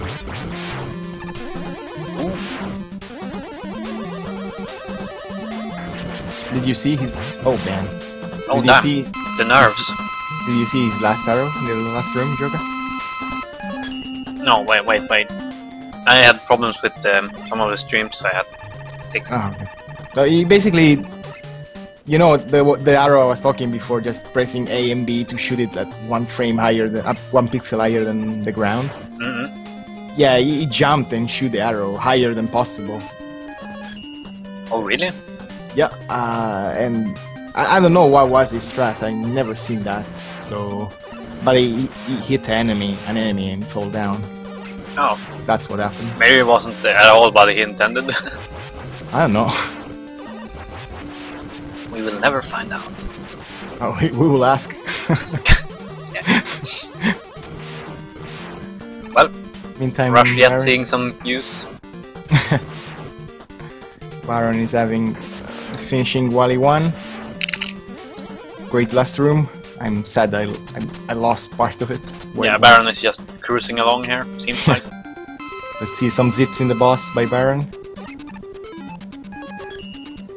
1, 2, 3 hits. Zips. 2, 3. Oh! Almost perfect fight. Just the last part was a little messed up, but still good. Really good fight. It's not easy to continuously hit the boss while you're inside him. You have to time it very well, your shots. Damn, depending on which part of him you take damage from, he does like a ton of damage to you sometimes. Okay.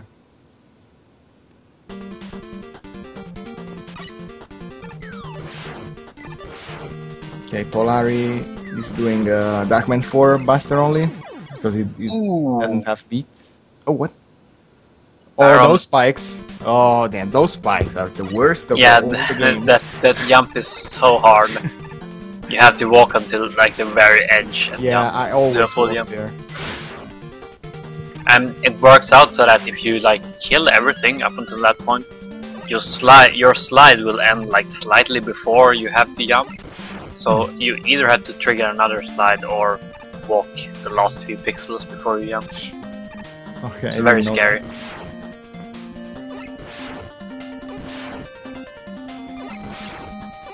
And even in Mega Man 5, I want to remember you guys that you cannot jump out of a slide in the water. So all the slides that Baron did were a lot.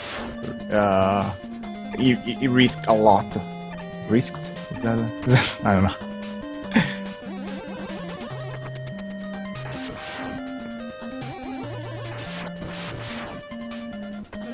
So those slides have to be perfectly timed between each other, so he finished the slide at the end of the ledge, so he can't jump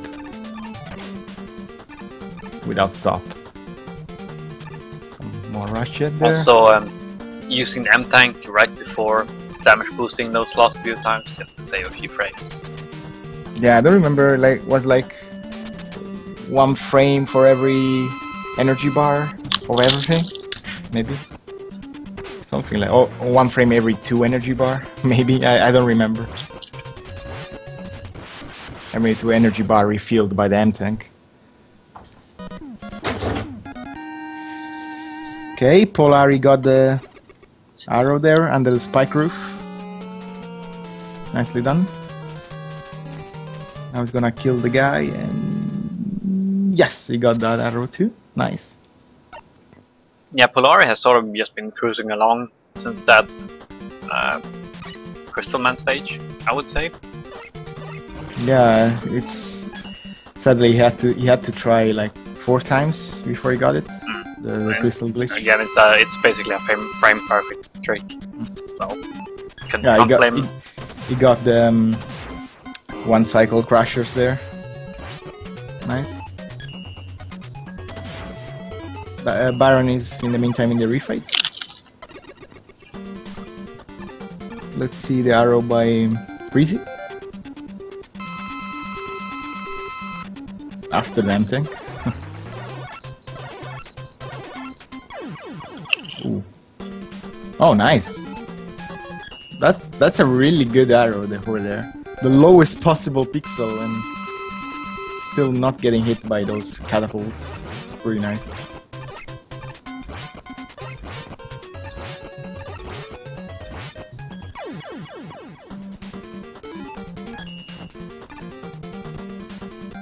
Oh, I didn't see the boss by Polari, but I saw he was 2-0 out. It's so hard to pay attention to all the all 3 it's hard. I've been trying to focus on 1. Yeah, you kind of like end up just watching 1, and then you see in the corner of your eye something happen. Yeah, Breezy also got the 1 cycle crushers. I think all of them did.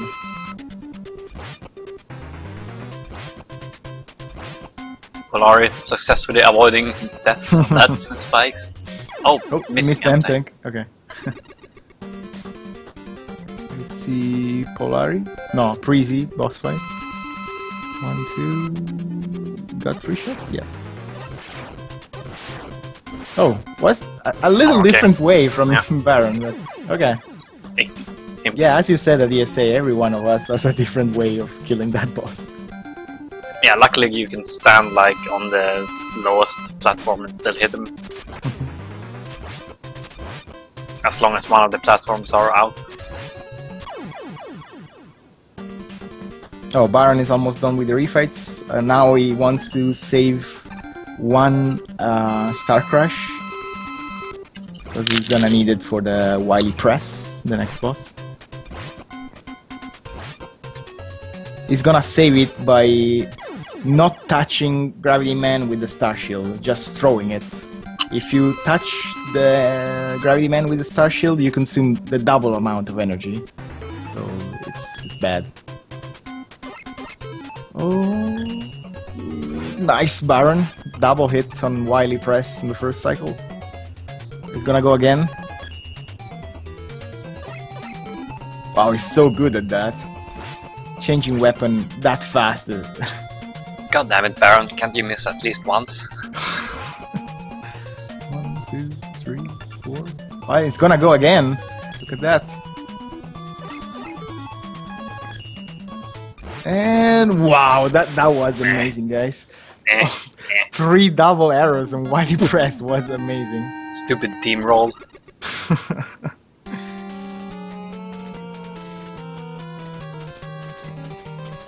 Well, he did mess up the bubble skip. Yeah, and we thank you for that, Baron. But that was incredible, though. Polari coming in on the refights. No difference here in his route. No. No, beat is not of a use. It's gonna be the next stage. That's the biggest Very difference. So yeah, we probably mentioned it a little bit, but the main reason, the absolute main reason you wouldn't want to get beat in a normal speedrun is the final boss, as you will see on Baron's stream very shortly. Baron already used. Oh, he had two E-tank. Okay. Safety. Super safe. So yeah, Beat can just track him and just hit him wherever he spawns, and Beat does 2 damage per hit, which is more than any other weapon. Yeah, there are 2 strats actually for this boss. The one that Baron does, which is staying to the left of the screen and letting Beat follow Wily instead of hitting him right away for a free hit. So in every other cycle, he knows where Wily is gonna appear, and he can adjust Mega Man position based on that. I feel lucky every time, so I go for that free hit, and I hope to know where Wily is gonna appear. But very good play by Baron there. Yep, solid run.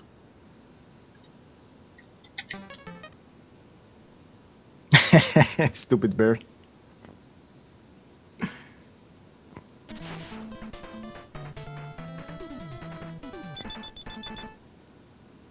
Well, we don't have the stupid bird, so maybe that's an advantage. Could be, in theory. In theory, yes, it should be faster. It's actually very, very close between Team Beat and Team Auto now. Yeah, I so want to see that final fight now.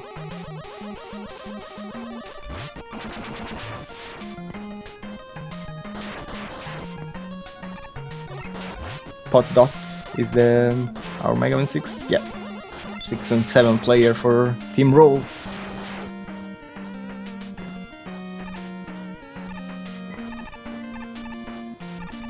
I assume Precy is gonna go for the arrows on the Wily Crusher Stomper. I'm not sure if Polari does. I don't know. Let's see. Maybe he doesn't have to. For now, it doesn't. While he's giving him good patterns. No, now it's a 7, but no, yeah, he's not going for it. Yeah, it's way harder than Baron makes it look. Yeah, definitely. Especially doing the weapon switch as fast as Baron did.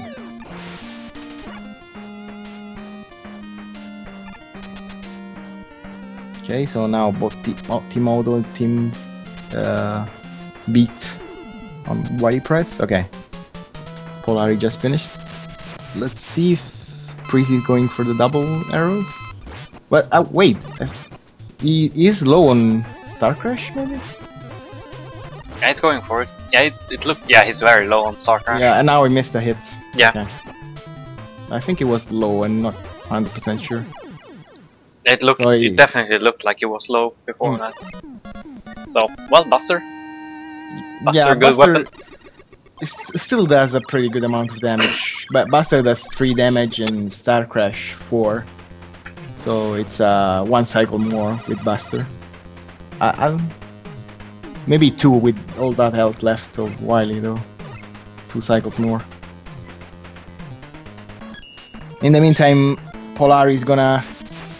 It's almost at the fight. He has the E-Tank, yeah, he's using it. Yep, used E-Tank and right there we away. go, Buster Wily Capsule, let's see. You can get a free hit at the beginning. A free hit at at the least. beginning, yeah. Nice. It's pretty tight time. Oh wow, he got 4 damage there. Buster Yeah, you can get 4 lemon. Yeah, you can get 4 damage pretty easily if you just ready for it. Okay, that was too high. Getting 6 damage you have to guess though. So I'm gonna count the cycles that he cannot shoot. You go ahead. Yes, 2 for now. Okay, that's good. It might very well be that Precy just catches up now. 3. This is worse than Mega Man 9 boss. Way worse. Oh, That's nice. good. It's been pretty lucky till now, actually. Oh. Whoa. Let's go. Let's go. Team beat. Nope. 4. Team no beat. Team beatless. Oh. Oh, damn. 2 more. Wow. 1 more. Gyro. Oh Gyro. Yeah, I guess it gyro. doesn't have to respawn slow. There we go. It doesn't need the gyro. What? That was insane luck, actually. For That was really good. only four cycles were lost there. It's pretty good. It can go way worse.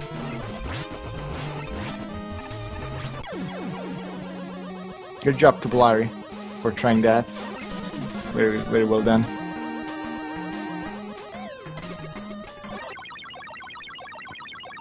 Try to only have 1 stream unmuted. Preezy is almost done with Wily Capsule as well. And nope, not yet. There we go. Great job to all the Mega Man 5 players. Now it's Mega Man 6 time for everyone. We have Pod Dot for Team Roll, Jonix for Team Beat, and Arcturix for Team Auto.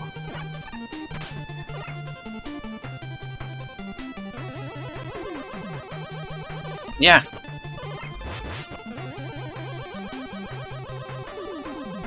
I ran this game for a week-ish.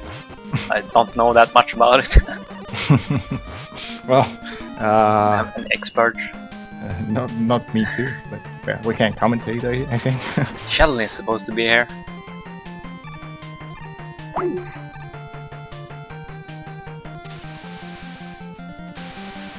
Hello? Nope. Someone dropped.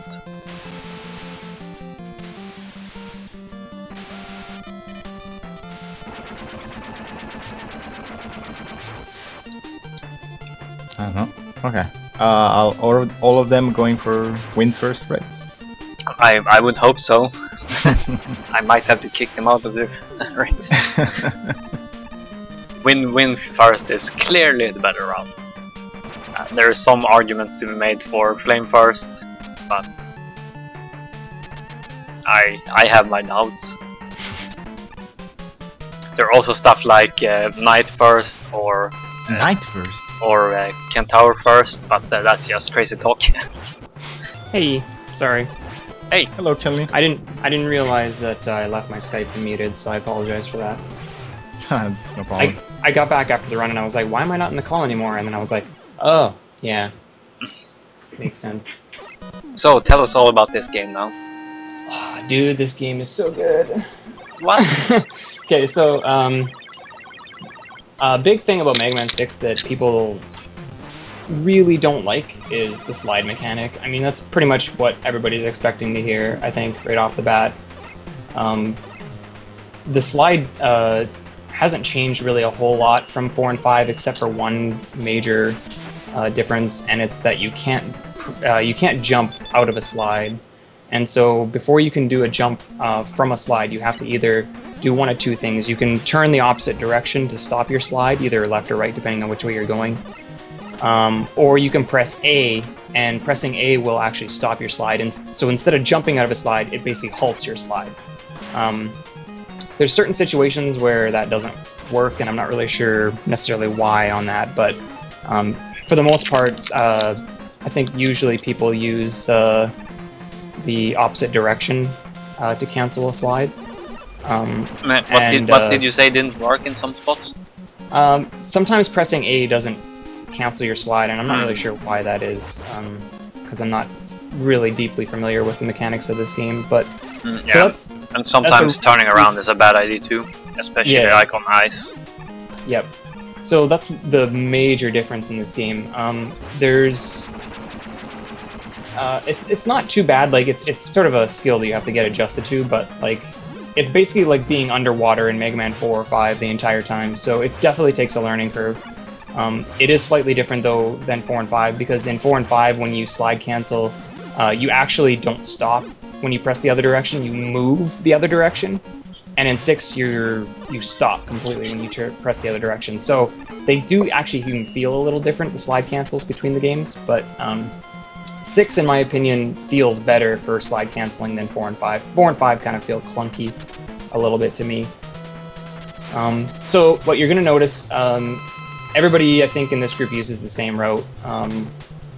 The idea behind it, I think, is so that you can you kill Wind first. The stage is not that bad, and you want to get that so you can kill Flame ASAP, because Flame's weapon is incredibly useful and I, in my opinion, slightly probably overpowered. And Flame will pretty much just go through like everything in this game. So ideally you want to get it really quick. I know that there's been talk a few times about going Knight first, and Knight is also a really good weapon. But there's more RNG involved with, I think, that route due to the fact that it's harder to hit him with Buster. You have to like time your shots so that the Buster goes like underneath his shield, and he likes to jump a lot, meaning that you can't hit him when he's up in the air. So it's kind of a less liked, I think, route because of that. There could be more reasons too, but that's, I know, one of the ones.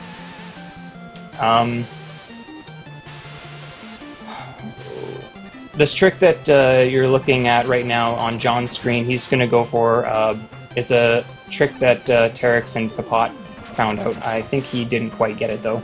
It's basically, if he had got across the boat on one cycle less, they call it butter. I don't know where the name came from, but it's sort of a trick that Papat and Dark Terex came up with for really good movement through that boat screen to get through one cycle earlier.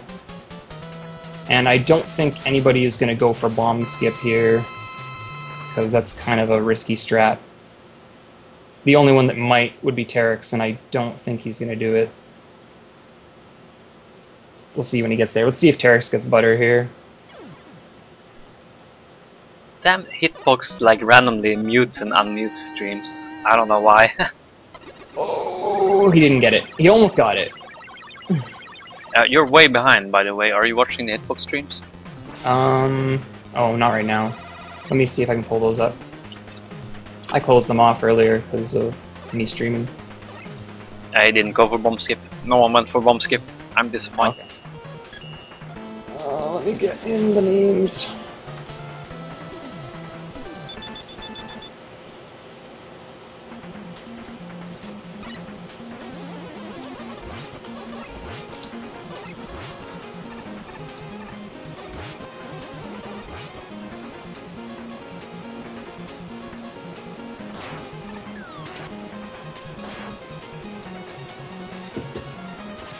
Oh, I don't know if I have the right name for Pot Dog. Oh, no, there it is. It's just loading slow.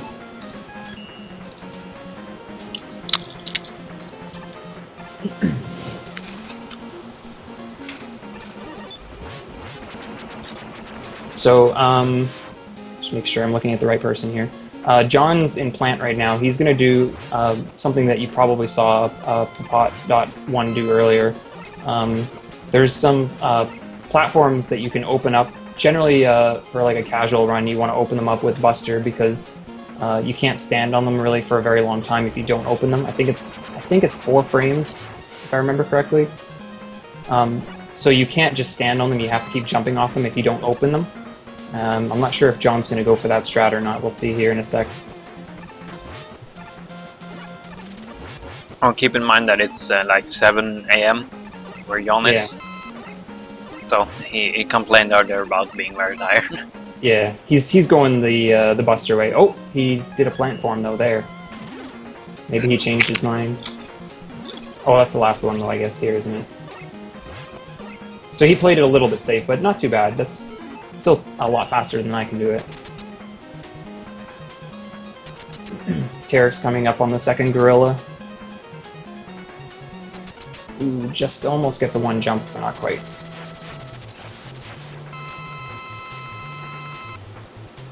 Let's see if he goes for plant forms.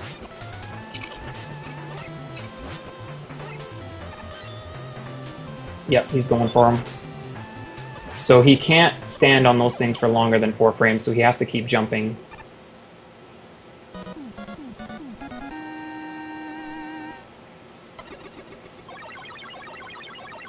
Oof. Nice, okay. He got through. That's probably one of the scariest parts in the entire run, is that screen of plant. Yeah, definitely. This game also tends to be very forgiving with deaths. It has like the shortest death animation and respawn time of all classic Mega Mans. So even if you die in this game, you might lose like as little as 5 seconds or something in certain spots, depending on where you die, of course. Oof, that was a pretty rough menu. All 3 times. So, Papat's just entering the boss fight for Yamato. Terex and Peapot pretty much say that this is the easiest boss in all of Mega Man. Actually, no, I think Papat would say Toad, but Terex says that this one is. And he's pretty easy. Which one? Yamato Man. Oh, really? There's no way he's easier than Toad Man, though. Yeah, I don't think so either.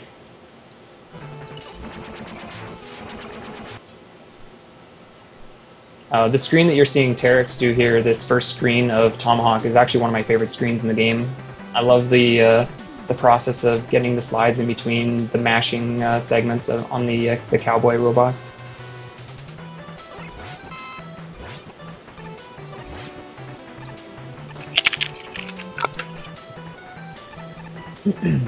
So early on in this stage of Nightman, Papat's going to do a really difficult trick. Well, I mean, for him, he probably doesn't have much issue doing it, but for me, it's pretty difficult.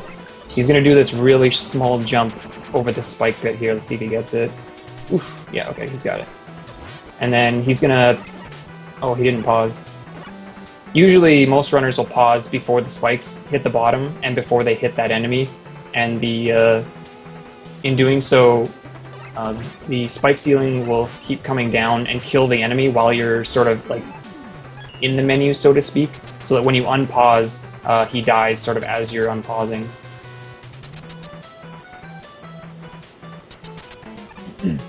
Nightman stage, in my opinion, is actually a really fun time, but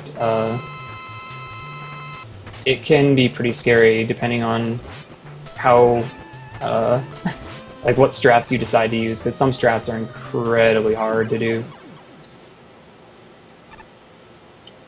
But it depends on how many things you want to slide on, basically. Oh, mad nerds.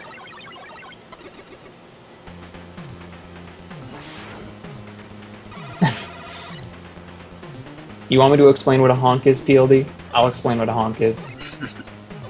I actually don't have any audio for any of the ones up, so I don't know if anybody's got a honk yet. All a honk really is if you try to, let's say, switch to a weapon that can't slide like Jet or Pow Suit, if you pause while you're in the middle of a slide, the game won't let you change to Jet or Pow because you're sliding and those weapons can't slide. So the game will just basically make a honk sound if you try to. The other way you can get a honk is on stage select. If you're on the center square where Mega Man's face is and you try to like hit start or whatever to enter a stage, it will also honk as well. Ooh, look at that, we got a raid. Ooh, raid from who? As I said earlier, I don't have the... Oh, you don't have the chat up? It's, no, I don't. I'm assuming I can't it's the Games Done Quick channel, I would assume, because they were the ones that were they were streaming earlier. I think it was a Super Mario 120 star race or something. Nice. Welcome, everybody. Welcome, indeed. We're about halfway through this race. Papat just went for a trick they call the Miracle Jump. It's a very, very tight jump where you have to cancel your slide and hop a little pit before the enemy falling from the top of the screen hits you.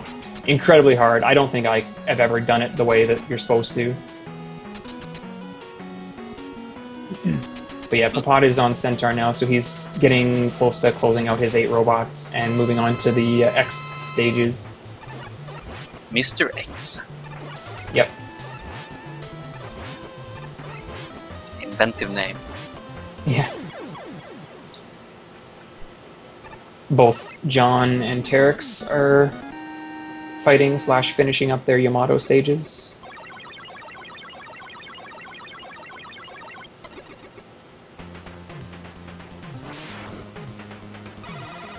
So I would guess that both John and Terex are probably about 3-ish to 3.5 maybe minutes behind, just due to roughly where Papat is in Centaur and the fact that they still have to do Night, and Night is actually one of the longer stages of 8 robots.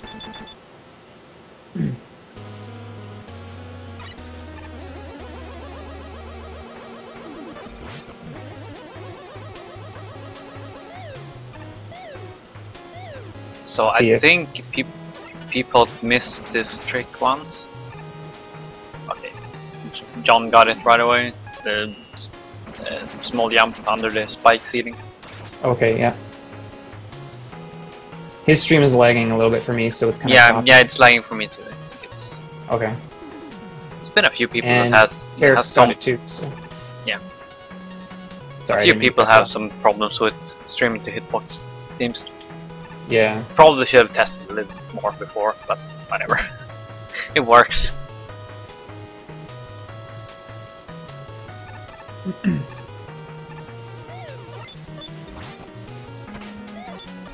Ooh, the back damage boost.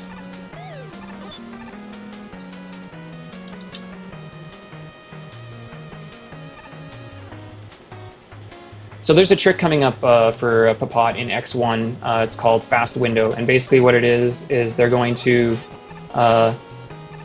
try to open up the window shortcut in X1 and jump across into the window, basically all in one short hop, without doing the sort of like little puzzle thing that the game wants you to do.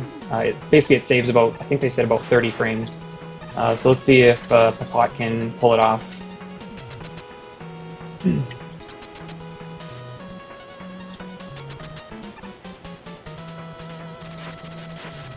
Nice, he got it.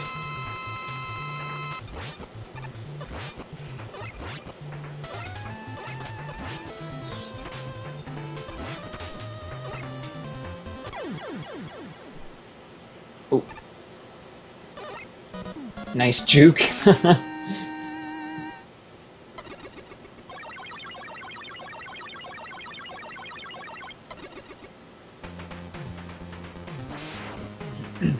So both John and Terex are finished with Night and are moving on to Centaur. So it's a pretty close race between those two teams.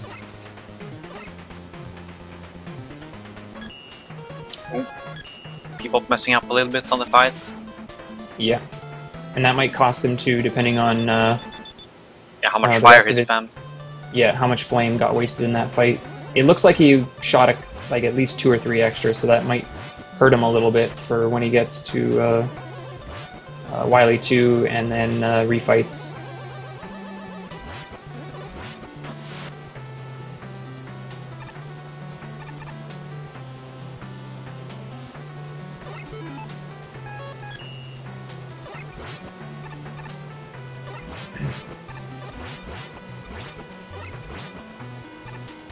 Yeah, there's a very tight trick on that boss where he doesn't really have any invulnerability frames, so you can just if you space out your flames so they're not overlapping, you can hit him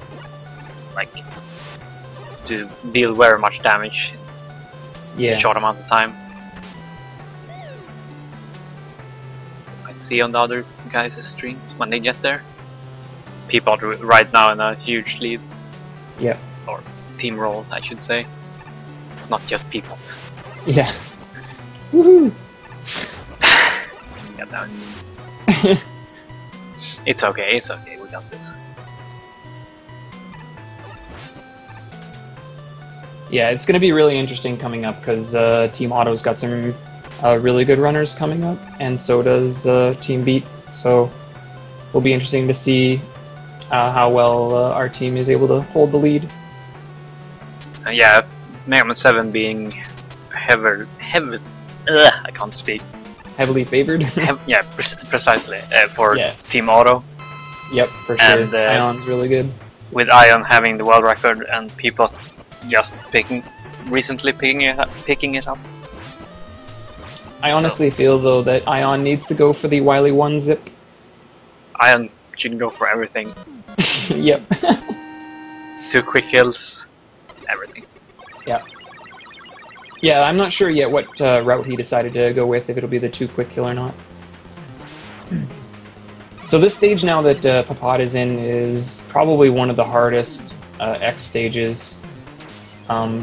There's just some really weird lag in certain sections, and it can make some of the jumps incredibly awkward.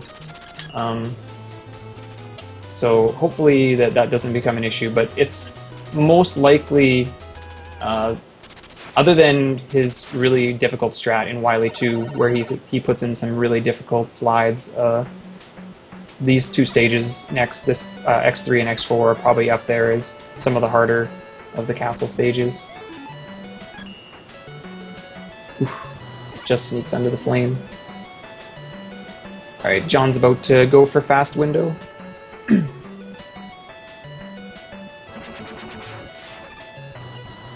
Playing it safe with that one enemy over the spikes.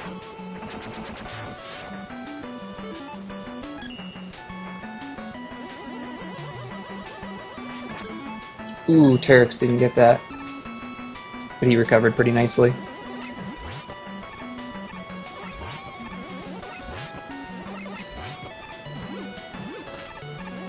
Peapot finishes off Matongar Z. Nice. Terex got fast window.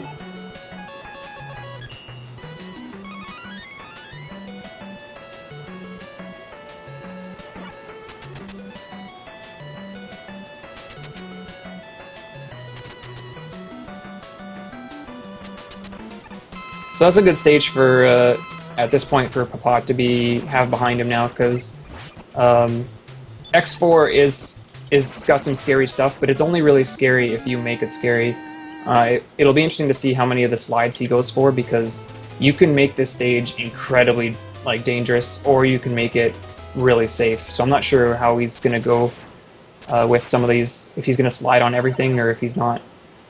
He's cutting out a couple already, so yeah, I think he's going to go with some safer strats.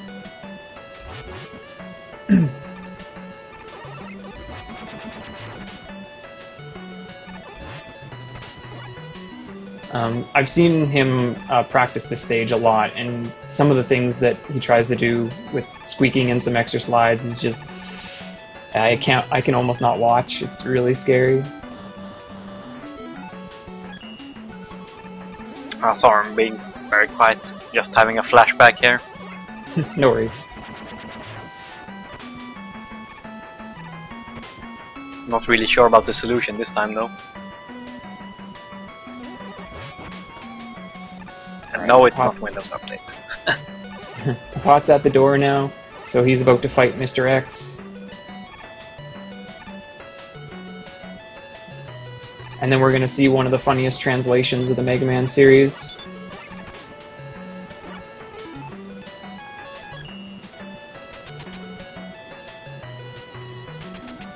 Because they forgot how to spell failed, and they spelt it incorrectly. Failed the... Oh, I failed. Ooh. John taking a death there. Ooh, yeah, that's... Dark Terex taking the lead. That's a pretty rough death to take too, because you really don't want to waste any Tomahawk. Yeah, Tomahawk is the best weapon to have. Yep. In these the road stages. is really precise with the Tomahawk usage, and if you use too much early on, you're likely to run out when you get to the actual Wily machine and Wily capsule fights, because all 3 forms of that fight are weak to Tomahawk. So you need 7 shots for each form, which basically means you need almost all of it. You also use 5 tomahawks on the mini-boss prior to Capsule, which means you only have 2 to spare, assuming that your tomahawk is full when you enter the stage.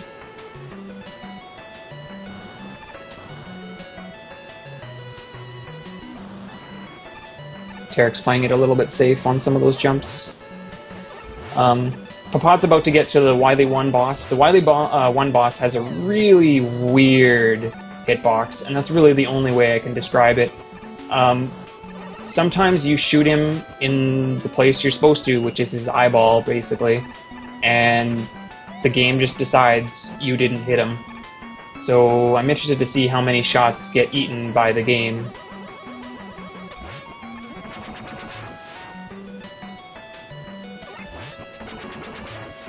There's been a lot of testing going on to try to figure out what's going on with this boss, and I don't think anybody's come up with anything conclusive. Looks like a pretty decent fight, but some of the green platforms were a little slow for him. But good RNG on the hitbox itself. Something that I haven't mentioned actually is there was a Mega Man 6 runner, I think he's in the chat actually, named Raiden the Quick, and he discovered that the distance of a slide is like, certain platforms are like the perfect distance that you can like land on the left edge and do a complete full slide, and you will come out on the other end of the platform right perfect, like on the other side with like your foot barely hanging on. And so we call those Raiden slides because Raiden the Quick discovered that, as far as I'm aware anyway, that's how I understand it. And Papat has some really risky Raiden slides that actually happen in Wily 2, so I'm curious to see if he's going to go for them. They're right in this room right here, so with the Mad Nerds. Oh, I think he was going to go for them, but he did his slide a little bit too late. So he'll probably play it safe now. I'm using sound from Dark Terex now, because the other two are dropping frames left and right. Okay. So he went for him, but it's a very hard trick. He's been grinding that trick for a long time, and it's generally something he only goes for if his run isn't going well, because it's a very difficult trick. But I think he's been trying to throw it into runs recently. But thankfully, again, it's Mega Man 6, so the death doesn't cost him a whole ton of time.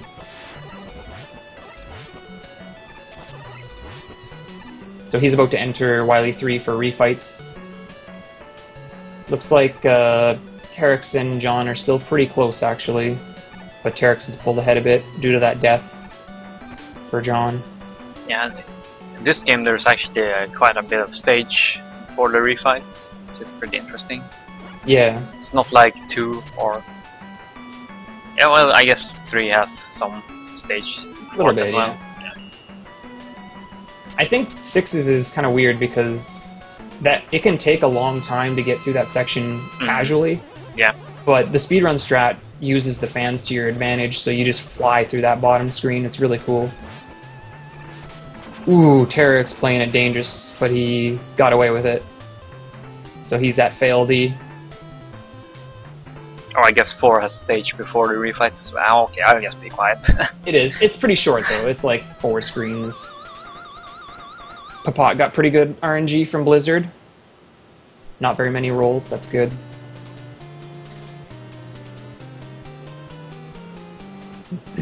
There's a really weird thing in these refights, and sometimes in other places in the game, too, and I don't really know what causes it necessarily, but certain times when you pause in Mega Man 6, the menu will, like, delay. It won't open right away.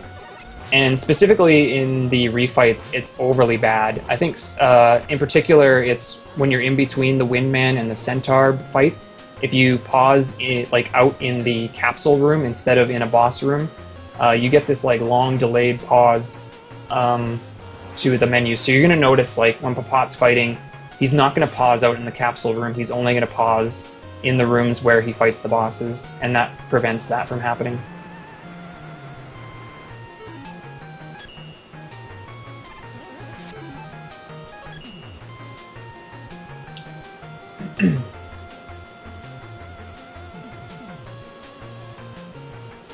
Terex is coming up on Mechasaurus.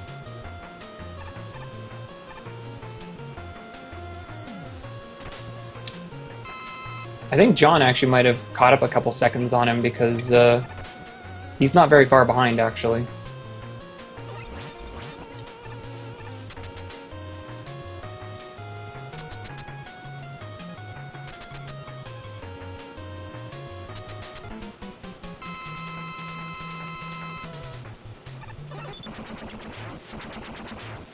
Papot getting pretty good luck from Nightman. He only did one jump, that's really good luck. Sometimes Nightman can just jump for days, and you just have to wait for him to land. Terex is through the dinosaur. Oh nice, Papot got the glitch on Plant Man where he runs around.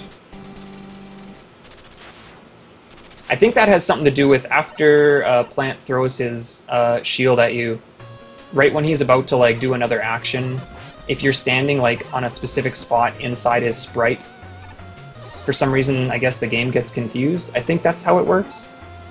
And he just decides to run around the room instead of popping another plant barrier and jump again. Yeah, it's really weird. It's almost like he thinks he has the plant barrier on him, or yeah, something. I know, it's really strange. Alright, so Papot's coming up to final Wily. So you're going to notice here, he's going to get a refill here. He's going to have full Tomahawk going into this fight. But or not quite, he's going to use 5 here on this mini-boss in the next room, and then he's only going to have 2 extra. So if he misses 3 or more, he's going to have to change weapons to finish off Wily. So execution in this fight is actually pretty crucial, because if you shoot and miss, or you shoot a shot too early and it gets eaten by iframes, it's very difficult sometimes. All streams crashed for me at the same time. Okay, we're back on Peapod at least. Yeah, okay, we're back. He had a good first form. Ooh, good, he got it though. It's a good second form. Now, let's see where the capsule decides to spawn. That's a good one. 4 hits, nice. Ooh, that's not a very good one. He got 2 in still, though. Nice! 3 cycle capsule, that's reasonable for this run. On to Mega Man 7. Same run. Yep. Peapod's been learning this game actually pretty recently, so he's still pretty new to the game, but he's picked it up pretty fast. Also, this game starts out with a really good joke. A long-ass cutscene. So yeah. The other two probably has... Well, I don't think they would have enough time to finish their run, but almost.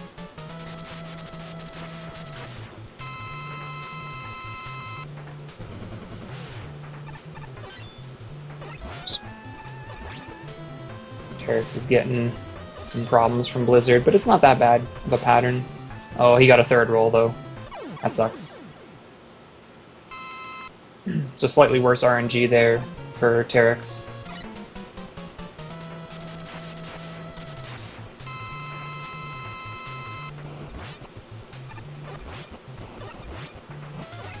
Also, the intro music for 7 is really good. Okay, so Darko is not on Skype or IRC, but yeah, I'm just gonna assume he will start when Jon is finished. I hope so. He's apparently on Twitter, but yeah. Okay. Not sure. I hope they sorted it out.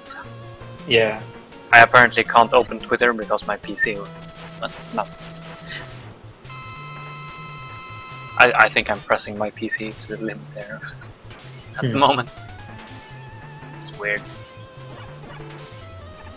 At least I haven't dropped any frames yet. Ooh. Terex missed the shot on Win, so he's got to finish him off. I think Papot had an issue also in refights where he had to switch to Buster to fight Centaur, though, so that's not going to hurt him too much with regards to how Papot did. John is still keeping very good pace with Terex, too, so that's good. Yep. He's having a pretty good run. Other than the death, it was pretty solid. It's hard to tell though. Yeah. It's dropping so many frames. Based Japan internet. Yep.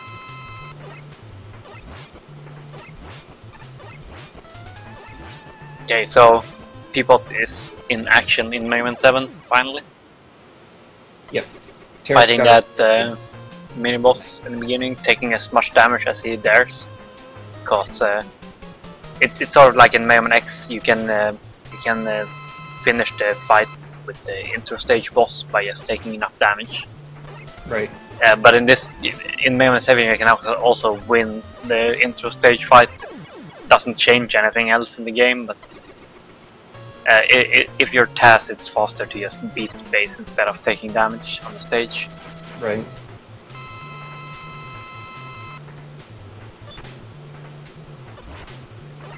Nice, Tarek's got the glitch on Plant Man as well.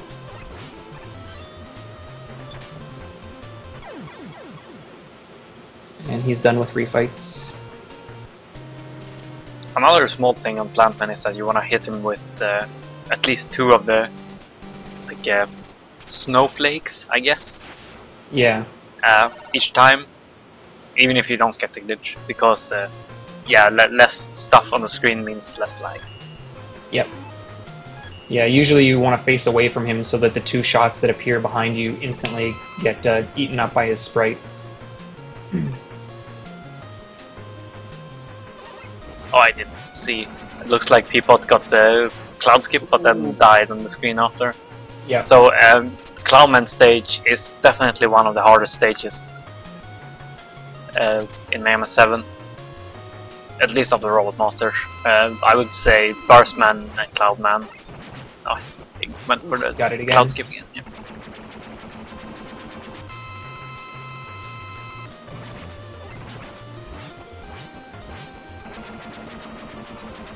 Yeah. Yeah, Cloudman, Burstman, and to some extent Turboman stages are the hardest ones. Ooh, Tarek's having some issues with Capsule, but he got a good spawn. Still, he missed it. But he's good, he's finished. John's also fighting Machine. Pretty close. Yeah, very close. He definitely didn't let that death phase him, so that's really good. Oh, Darko is on IRC now.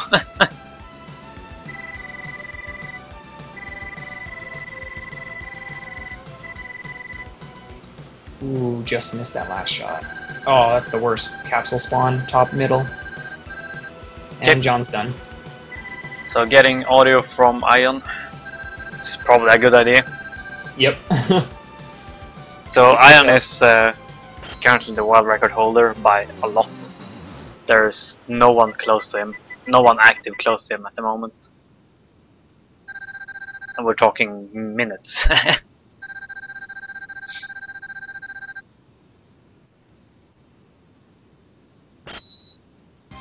He's really done some work on this game.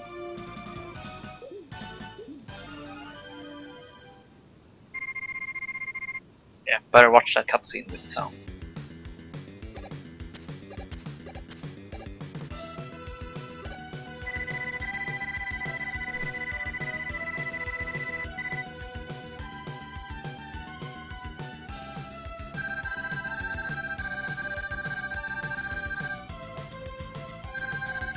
It looks like I'm all alone now.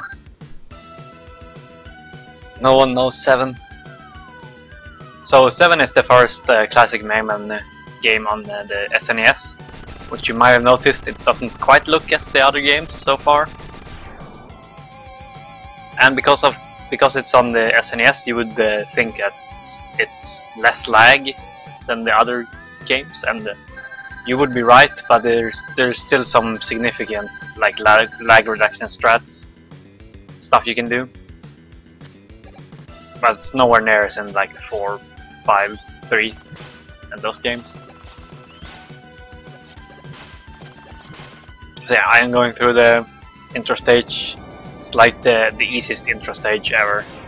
All you do is you fight this mini boss while taking as much damage as possible.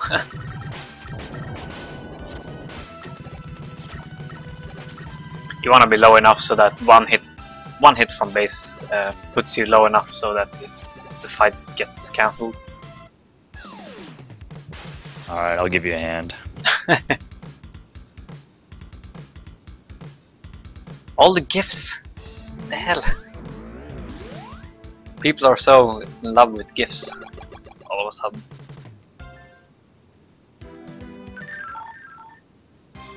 So yeah, as I said earlier, Cloudman is probably the hardest Robot Monster stage. It has a few like tight jumps and a section where you can't see the platforms you're running on. And the last screen is also like slightly random and very, very laggy.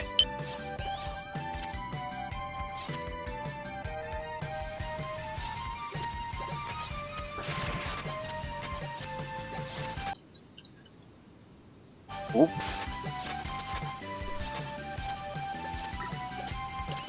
Other than that, it's not really much going on in Cloudman stage. There's rain, but the rain doesn't do anything, it's just like cosmetic.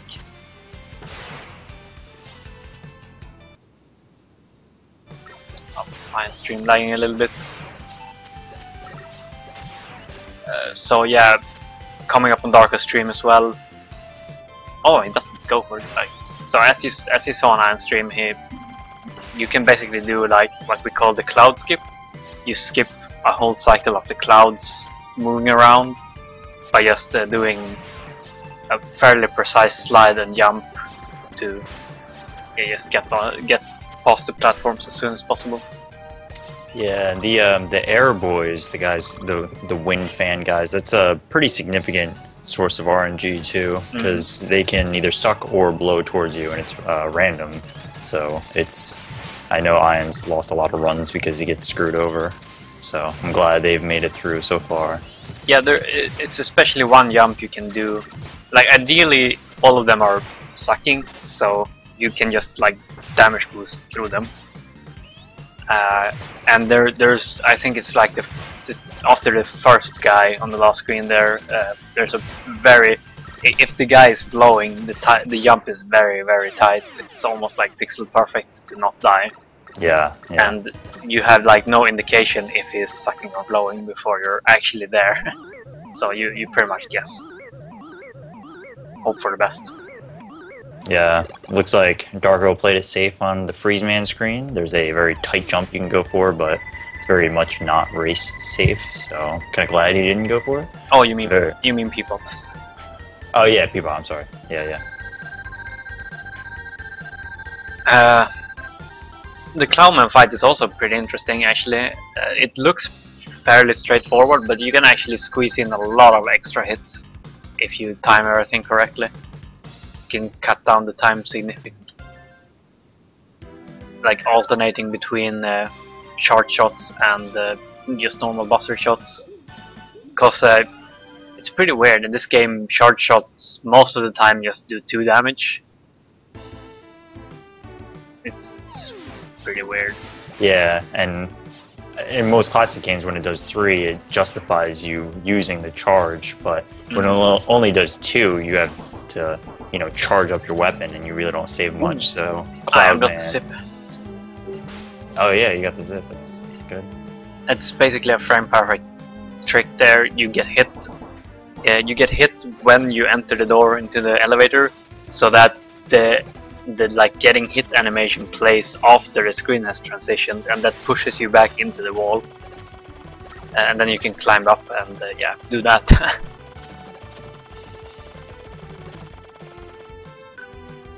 So here, Ion is collecting the Rush Jet, which is not an item that you automatically get. So there's nothing. Well, the route needs you to go to Cloud first so that you can get that, because you need the Lightning Bolt in order to activate those platforms. Yeah. And Rush Jet is just in general very useful. Yes, definitely. But especially in the Wily stages. Yeah, and in this screen you would like normally use. Ooh. I've seen him. You would normally use Rush Jet in that screen, but since you're already on Rush Coil, it's actually faster to just do that screen with Rush Coil, although more dangerous. Sure. We see Peapod on Burstman stage. The end part of the stage can be pretty brutal. So let's see how he gets through. He uses a combination of Rush Jet and a lot of damage boosts. Yeah. The way the later half of the stage works is that after you kill this boss, you see that the ceiling explodes and it triggers like this rising and sinking water. And if you're fast enough, that's the rising and sinking water is throughout the whole stage from this point, and it starts after you kill the mini boss. So if you're fast enough, you will make a certain cycle at the last screen that you want to make, and it saves a bunch of time. But to do that, you have to make this all kinds of weird Rush Jet tricks and damage boosts and stuff.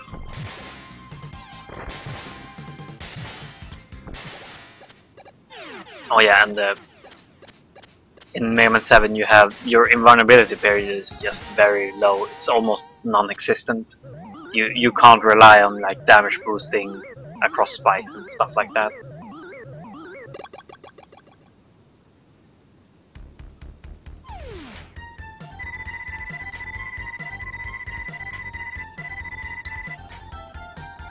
Peapod taking a death there.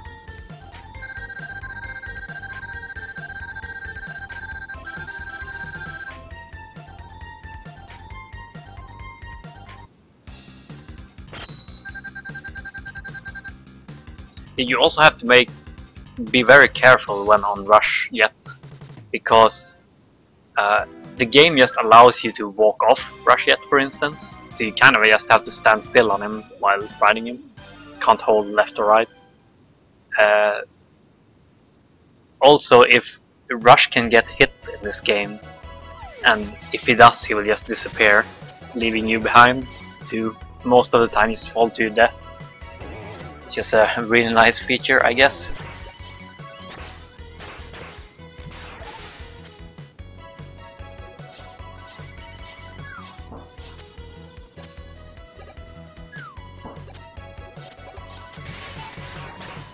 Burstman, one of the easier fights. Can be scary if you get bubble wrap though.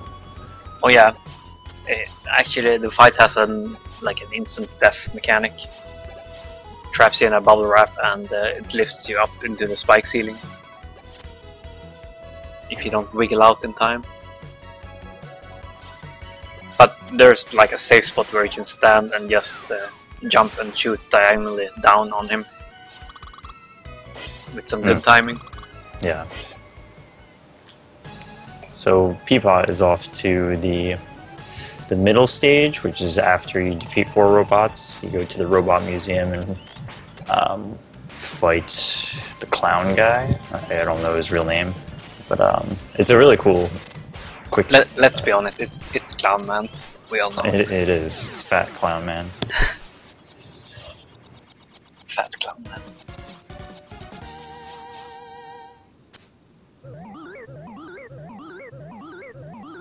Oh yeah, you might have noticed at this point that Young Shield is a pretty damn good weapon. It does a ton of damage, and it does it like multiple hits all the time. So you basically just have a Young Shield around you, and you go close to anything in the game and it just flies. However, it causes, on the SNES version, it causes a lot of lag to have Young Shield most of the time around you. So you want to be kind of careful with that.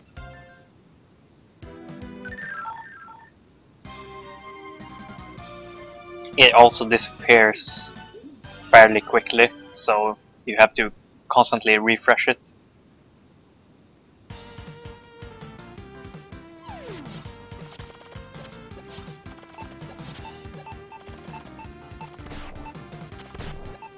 Okay, so Peapod is fighting Fat Clown Man. There's a certain pattern to do it, so you can always sort of one-cycle him before he picks up his head. Normally you would like hit his head, it would go flying around. You would maybe like hit it once more, and then it would pick it up, and then you would have to hit him again. But it's the same pattern every time. So if you know what you're doing, you can just one-cycle him. Yeah, his head's hitbox is kind of narrow.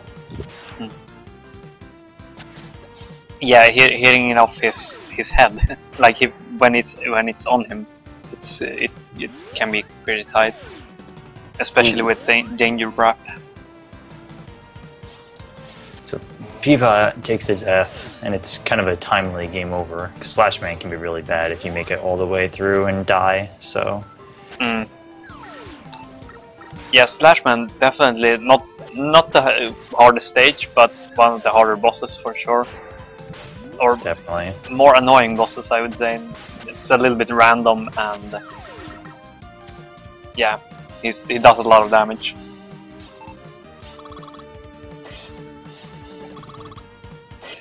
It's also one of the longer fights in the game, just because of the way it works. You can start to see here why getting Rush Jet is so important. This section is really slow without it. Yeah, riding the dinosaurs. Slow ass dinosaurs.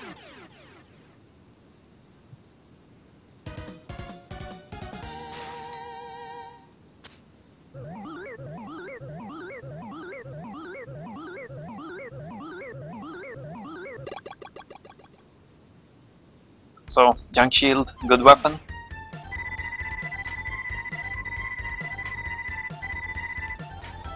Pretty good weapon.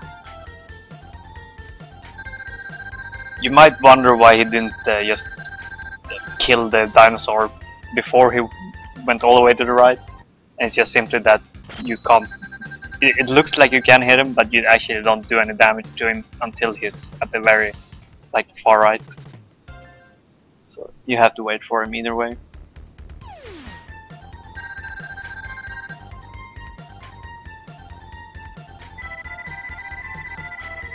So Slash Man fight, there's a few different ways of fighting him. The most common one in the speedrun way is you hit him with oh Jesus, Pete Morton. So yeah, Slash Man, you hit him with a full shot Buster Shot, and then you hit him with a Freeze Cracker, and that will send him off screen. The way it normally works is that, like, the mechanic of the fight is that whenever you do 4 damage to him, he goes off screen, and you have to wait for him to come down again, and you have to sort of dodge these weird, I don't know what it is, like slime that comes from the ceiling. Ketchup. Ketchup, yeah, of course. And Slash Man's refight is pretty cool because you get to use Noise Crush. And I know Ion spent a lot of time working on getting Noise Crush to basically do more damage than Buster can when you're fighting Slash Man, and then you hit him with his weakness as well. I think it's actually gonna do that now too, because in the 2 quick kill route, you also have Noise Crush in like the original Slash Man fight. Oh right, yeah. That's one of the reasons why the 2 quick kill route is faster, in theory.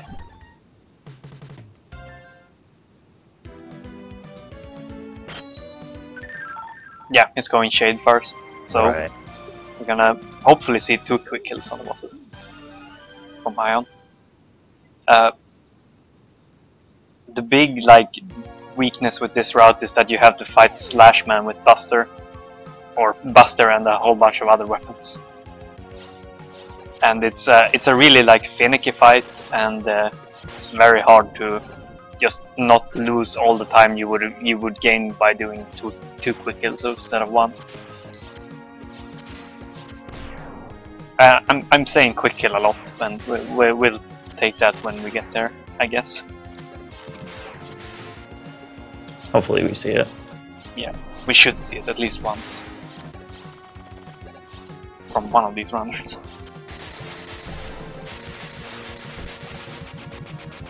So, Thunderbolt, what's it called? I think it's called Thunderbolt, Cloudman's weapon. Yep. It's very weird to use because it. One thing is that it like you hit something and it spawns these like vertical shots that goes off from where you hit something, and you have to wait for everything to go off spin before you can fire again. But sometimes, you can see in that mini boss, you can sort of like they like despawn early because they hit him too, so then you can fire a shot much faster. It also stays on your arm for like a weird amount of time. It doesn't go off immediately when you hit the fire button. It kind of delays like a few frames. Like it's very noticeable when you're actually using it.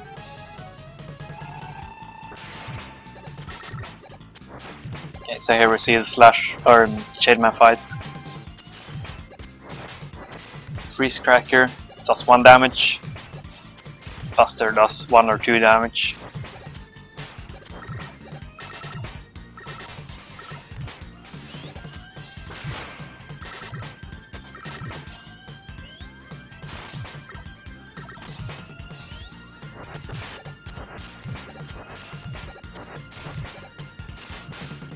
Ooh, it sucks. So close.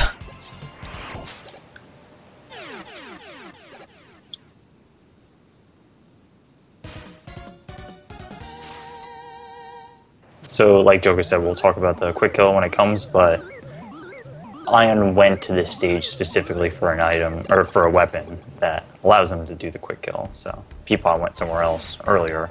Yeah, you need the Shademan's weapon to do the quick kills, and normally in the weakness order you would fight Shademan second to last, so as number 7, and thus you can only do the quick kill on the 8th boss.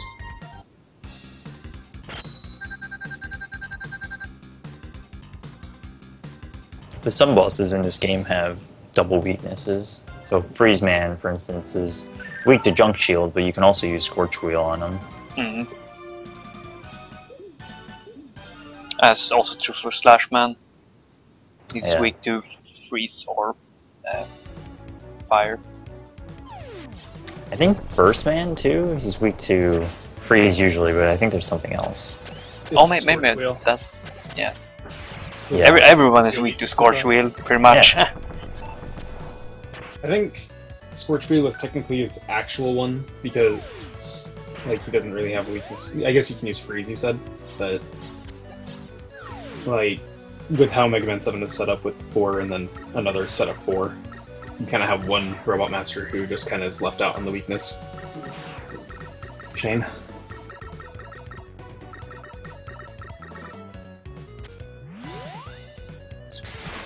So yeah, we haven't really mentioned any sips yet, except the one Ion did, but there's actually like a bunch of sips you can do in this game. They're all just very finicky and doesn't really save that much time, any of them.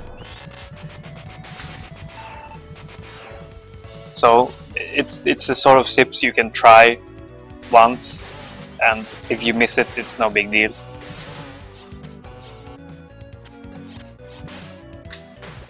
Did you guys discuss Springman's fight? Not really. You can like infinite him by doing this. That Darko is doing right now. How many frames do you have to actually hit him? Because he's supposed to be unhittable. You know, supposed to go back up to the top of the screen just like that. But it's not very tight. It's a few frames at least. Yeah, it's very easy. Or it's not very tight at all. And it depends on when you hit him. Right.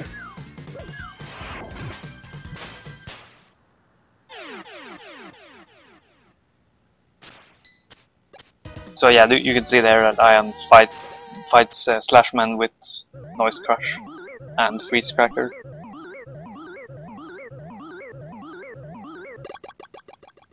Because you can instantly charge Noise Crush in some cases, or in most cases, and that also does 2 damage as far as I know. So it's slightly better than Buster.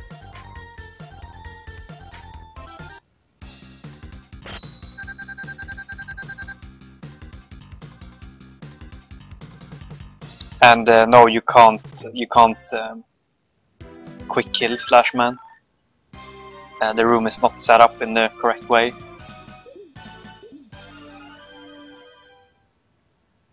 So Peapod is coming in on Turbo Man here, and I'm guessing he's gonna try to quick kill him. So we'll see. This truck is pretty interesting too. Most of the time you can kill him, or I would say all of the time you can kill him without him spawning any of the small guys that can block your shots. Okay, so he missed the quick kill. Oh, he just straight up went for it though. Yeah. Just walked in.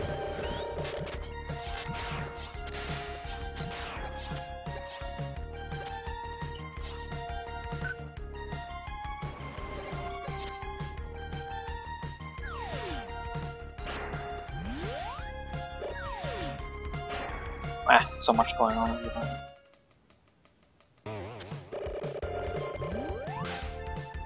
So yeah, as I said on the track, just to finish that, is you can stand in a specific spot, and it's all about just timing your short shots with Noise Crush on him. I think that's it. Yeah, Ion got the first quick kill. Perfect. That's 1 frame to do the quick kill on Springman. Right, so what happens is that when you enter the door and you fire the weapon's preserved when you fire and you walk through the door, so then naturally it kind of bounces around the room. And what's specifically happening is that when the boss's HP is filling from 0 to 28, whatever the digit is that it's currently at while it's filling is actually what its HP is. So in that very specific frame when the boss has 1 HP after he's got 0 and it's filling up, it gets hit by the weapon that you just fired, and as Joker said, it's a frame perfect trick, but if you get it, you just instantly kill him. Yep. It's frame perfect on Springman, and you have 2 frames on Turbo Man to do it. But the frames are not next to each other. It's like 1 frame that works, and 1 frame that doesn't work, and then 1 frame that works again. And you can sort of see it, not only that you actually got the weapon through the door, like it's bouncing around, but it has to be like a certain length as well, then you know that you got it. Otherwise it sometimes can just disappear before it hits the boss, which is very annoying.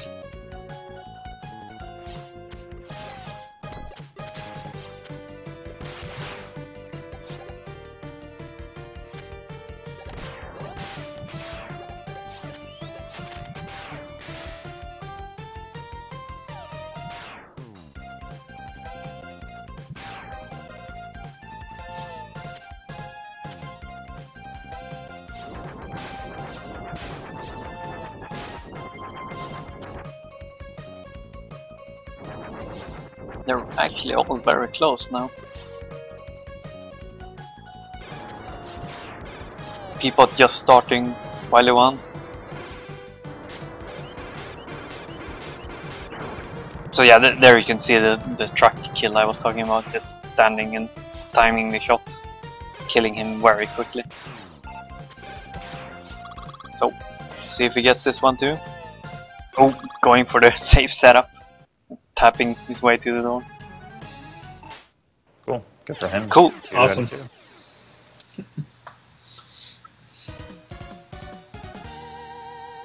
So yeah, you can imagine how much time a quick kill saves over just fighting the boss normally.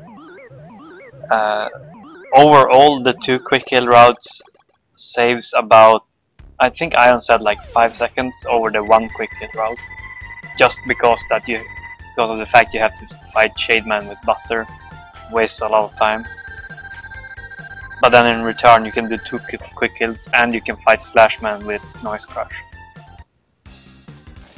Alright, so Peapod is squaring away against Bass right now, and this is one of the most feared fights as far as doing it properly and fast. You have to take timely damage boost, and your direct positioning affects his positioning, so there's a very specific setup to be able to kill him fast. Yeah. There's also a bunch of weapons that you can use that do 2 damage to him, like Freeze Cracker, Noise Crush, just normal buster shots in some cases, or charge buster shots.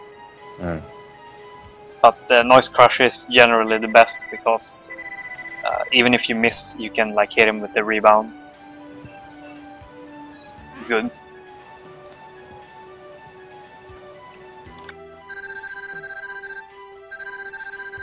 So right, against Gutsman 2.0, I don't think people, not all the time, know this, but basically you can also hit the blocks that he sends down with slash weapons, so I believe it does the same damage. Is that wrong, or does it do more? It does more. It does more, yeah. To hit So the you blocks wanna on do him, it. yeah. Yeah.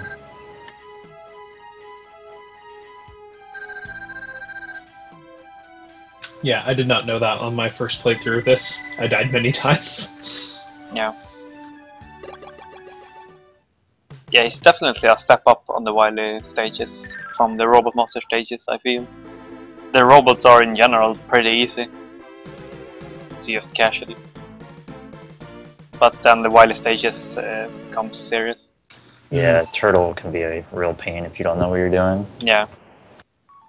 Also, this game started the trend with refilling your weapons between each stage, the Wily stages as well. Didn't last too long, but 2 games. Yeah, well, 8 went a little overboard with refilling your weapons. Yeah, every time you die. Every time you die, every time you reach the next stage.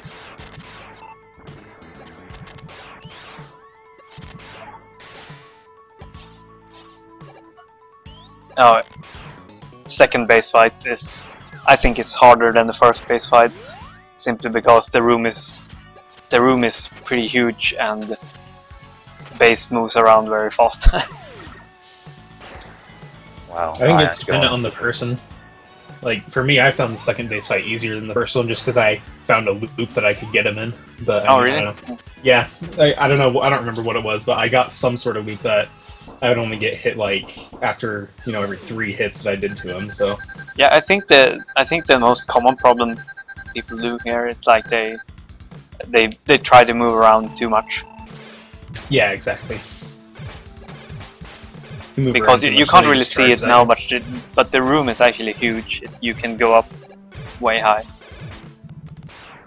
There's a really cool, depending on which pattern he gives you, there's like a really cool kill you can do where you jump all the way up and then you shoot him every single step of the way, and then you go down and do the same thing. It just looks very neat.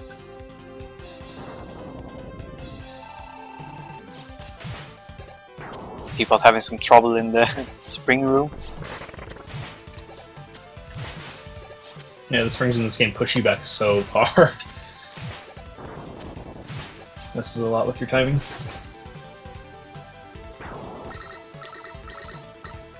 Oh. Ooh. Ooh. Oh, dang. Dang.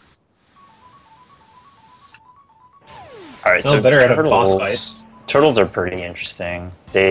He gives you a pattern in which you can hit him for a little bit, and then he goes into his shell. And then he spits out 3 different, I guess, like enemies, and the enemies kind of do different things. And there's like 1 pattern, 2 pattern, 3 pattern. And I'm actually not sure which one's the best, but there's quite a bit of variance. And essentially what he does, you can see what he just did there, is if you put one of them in a danger wrap and then bounce it around, it actually does a ton of damage to Gamerizer. So people fought that very well. 1 or 2 cycle, I guess. Yeah, that was really good. I think 2 is the best one, but I can't say that. Yeah, you can get him in like 1.5, what I would call, but it requires some luck. Because like the number of the turtles. Yeah, the number of the turtles, because it does a 1, 2, or 3, and that's the pattern that the turtles get spit out on. Mm-hmm. Oh yeah.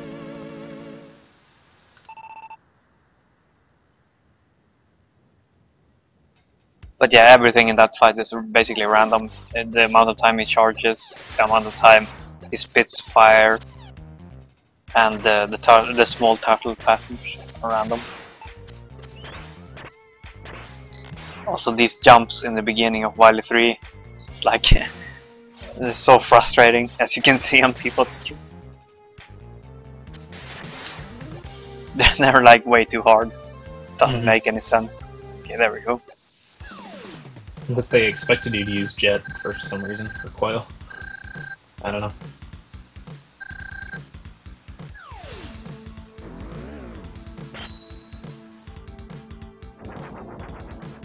This room is also very frustrating. There's not really any good way to go through it. You sort of have to do awkward damage boosts and stuff.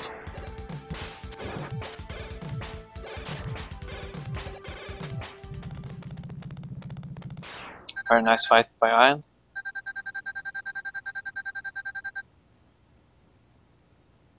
Ideally, you want to finish the Phase 2 fight with Base on the left and Mega Man on the right. But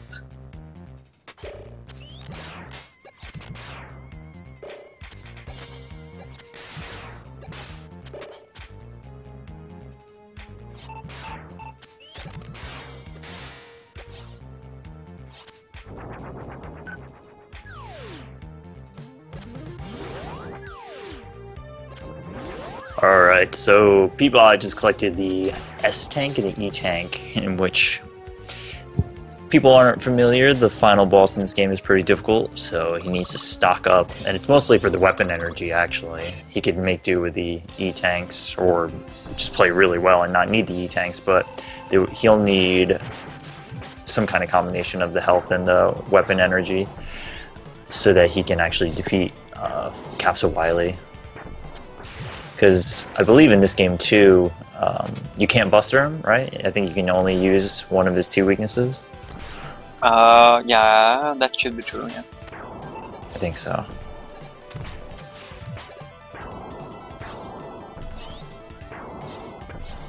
Just watching, people was fairly low on health there on that fight. And he made it. Ian just got the 4-charge turtle. Sucks.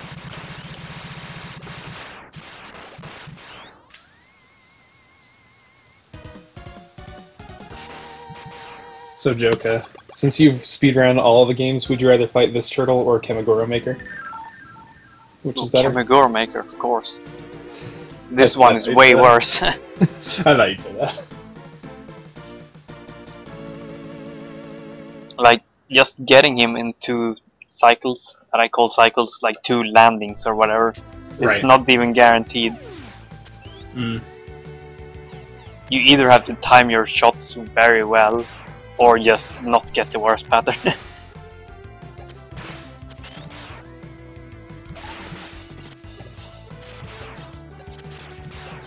So people moving in on the refights, it's just a simple refight stage, you know, teleporters and stuff. The thing here is that you actually fight Wily in the same stage, so if you game over on Wily, you have to do all the refights again. And I think that's the first game that does that.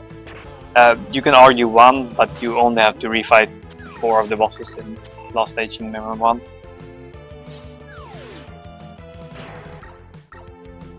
And it's just overall a horrible idea, in my opinion. Yep. 8 does the same thing, 9 does the same thing. It doesn't help that, again, you know, the Mega Man 7 Wily fight is one of the hardest Wily fights in the series. Yeah.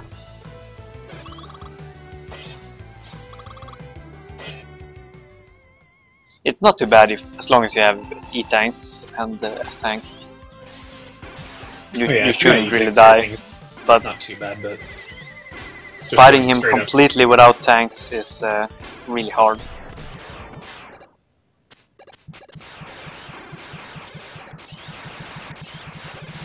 It's also really hard when you don't know that Wild Coil can bounce up higher. Oh yeah. If you know that, then it's a little easier. Yeah, it's sort of not explained. I think Dr. Light says something about it when you get the weapon, but I mean, who reads that? Yeah, I don't know. I was in a race when I did my playthrough of this, so I wasn't really paying attention to it. It can also bounce lower. Most people doesn't know that either. Yeah. If you hold down, it just like goes across the floor more or less. and it's actually useful on the turtle. Yeah, that makes sense. So, in these refights, you might be thinking, why are they fighting Turbo Man and Spring Man if they get quick kill them? And it's because you can quick kill the bosses the first time you fight them because of the way that the room layout is entering the door, and yeah, it's basically where the door is, and then you're able to set up the quick kill. When you do the refights, you actually teleport in, so you don't get the same opportunity, so you have to fight them pretty much the intended way.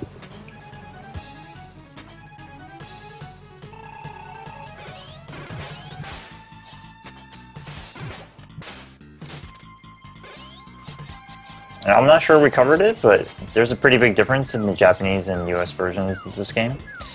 And it doesn't have to do anything about gameplay, but the Japanese version of the game has random cutscenes. So every time you get a weapon, the cutscenes are random. And what that means is that there's one of 3 different patterns that you can get after you beat every boss. One of which is very fast, the Dr. Light scene. Then the other 2 range in how slow they are, but they can be really bad. Yeah. So it causes a huge amount of variance. In The worst one is like 10 or 11 seconds slower than Dr. Light. Isn't Auto the worst one? It varies between each. Oh, it varies between. Yeah, so after Burstman, if you get the roll cutscene after Burstman, it's the worst one. I see. So runners usually tend to like prefer, or started to prefer, the English version. Just because it's consistent. Yeah, it's just because it's consistent. Because it's, in theory, it's worse than average Japanese luck. So you're like accepting bad RNG pretty much, but consistent bad RNG. Yeah. But if you play the Japanese version, you have the potential to do even worse than that. So like. Yeah. It's been a toss-up between anybody who runs it. It messes with your splits too. Yeah. I used to have splits just for cutscenes. Yeah, definitely.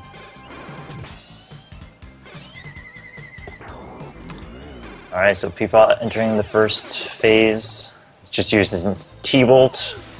This really is not too hard of a phase, but again, he kind of does want to preserve his HP the best he can because he wants to minimize if he needs to use an E-Tank or not. He would rather not. Or, I mean, really, as with most Mega Man games, if you're going to have to E-Tank or S-Tank or M-Tank or whatever, you want to keep everything that you don't need to have maxed out already near max, so HP is also there because it takes time for the like extra weapons and extra HP to fill up.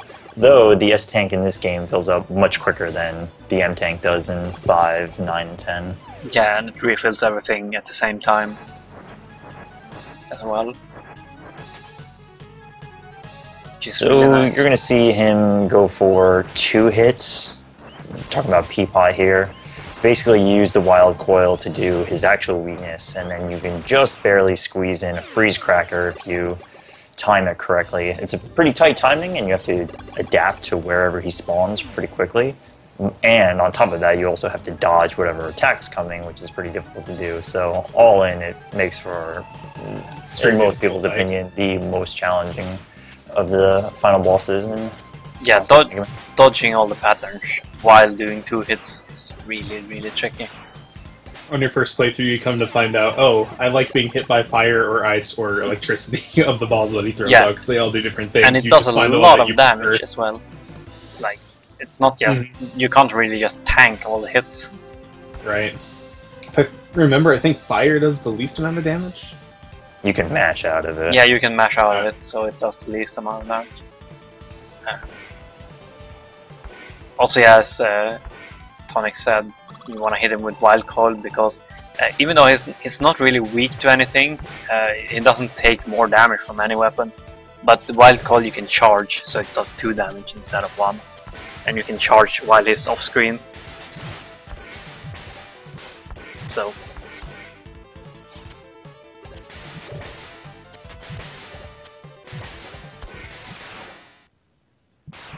Wait, so it's not possible to hit him after you do that second Freeze Cracker shot? He's just invulnerable after that? Yeah, you have a very tight window to actually hit him with Freeze Cracker as well. I was just curious because like it doesn't, he's still on screen and it doesn't show that he has any iframes or anything, so it's interesting that you can only hit him with that. At least on my screen, it's not showing that he has iframes still. Hitbox, please. Okay. Technical difficulty. So Ion actually has a strat which allows him to sometimes hit him with 2 short wild coils, as you can see there. So you can imagine doing 4 damage instead of 3 damage every cycle. It actually saves a ton of time.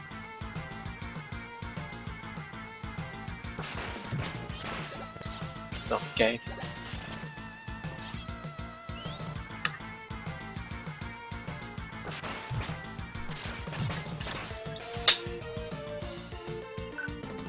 Might have to reload the page.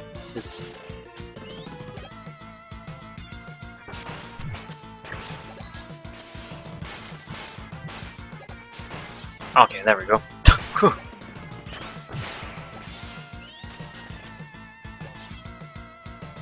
Ion just finished. Yo, Ion. Made up a lot of ground on that.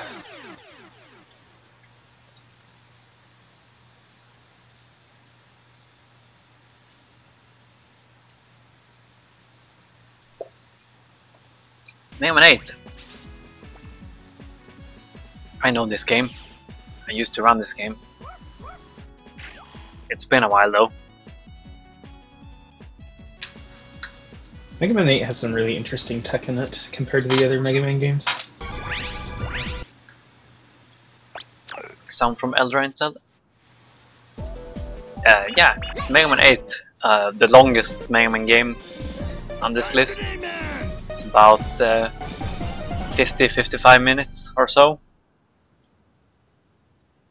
And it's generally known for its long auto-scrollers and heavy RNG. But it's actually a really good game. It's really fun to play. You should at least play through it casually if you haven't. I agree. I think it gets a pretty bad rap for terrible reasons. I think it's really well made. Yeah. It actually addresses a lot of problems that Mega Man games generally has. You don't pause when you pick up weapon energy. It has a lot of checkpoints. It just does so many small things correctly. You'll notice if you play it. Yeah, the only thing that's really unfortunate about it in the speedrun is the checkpoints in it. It's a whole separate screen, so it takes up a lot of time versus the other games.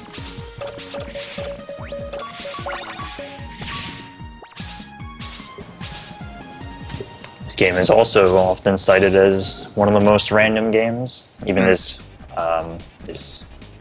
mini boss that Eldra is about to fight can cost you up to 8 to 10 seconds because you can just keep diving. It's actually interesting. You can prevent that to some stretch by just standing close enough to him, but not too close. If you get too close to this boss, he will always dive, and you can actually use that to get him down towards more ground level, delivering the final hit. Save some time, and if you stand too far away from him, he's very likely to dive, but doesn't have to. But if you stand in the just correct position, it's very unlikely to dive. It's very interesting. It's true for some other bosses as well. That kind of RNG. The major reason why Grenade First is chosen is because you get a Rush Bike, as you just saw what Eldra had. Rush Bike, you just open the pause menu, summon it, and it takes a little while for it to come out, but you do move significantly faster. Whereas because you have Mega Ball, you have so many movement options in general that it might be justifiable to go to some other stages, but because you get Rush Bike and you use Rush Bike in the second half of Grenade Man and in Frost Man, it's pretty much the only answer is to go here first. Grenade Man is also one of those sort of fights you can manipulate. Jesus. So if you're just standing more than half a room away from him when he's about to shoot, it's very likely that he'll do a flash bomb like he just did for Eldra. And that's the best pattern for you, because he'll just stand still for a long amount of time. You can just hit him. In this fight you also want to hit him with half-charged buster shots, because half-charged buster shots in this game does 2 damage on most things, and fully charged does 3. But since you reach half charge way faster than a fully charged, so you The stream for Team Beat needs to switch. Oh, damn. Thanks. Getting caught up in Mega Man 8 there. Sorry about that.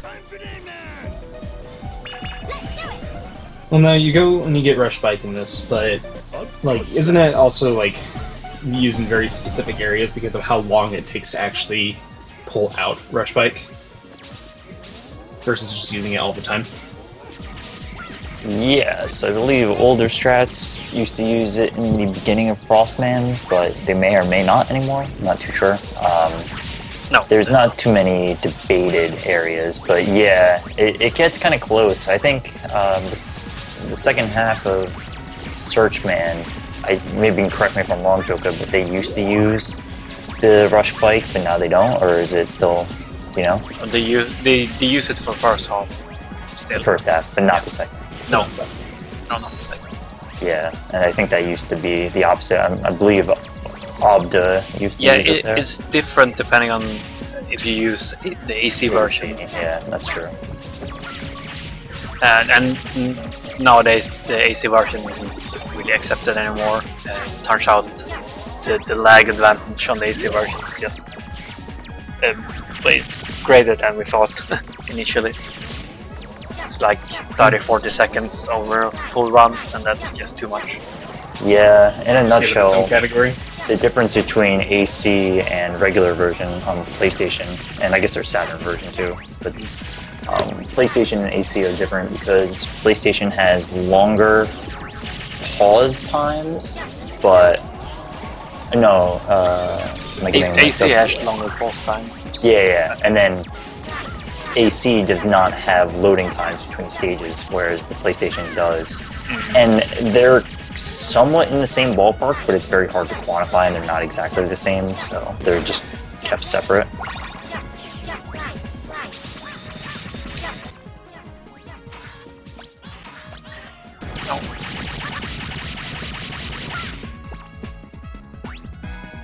So the infamous jump slide section, the first of 3. Frostman is just overall the most boring part of this game, especially in speedrun. Just doesn't happen much interesting stuff here. Tengaman has at least some stuff going on screen. Yeah, Tengaman is fun.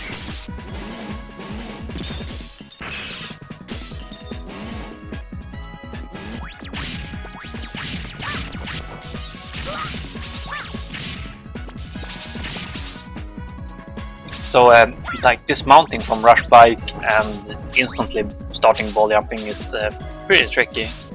It requires some releasing and repressing of buttons.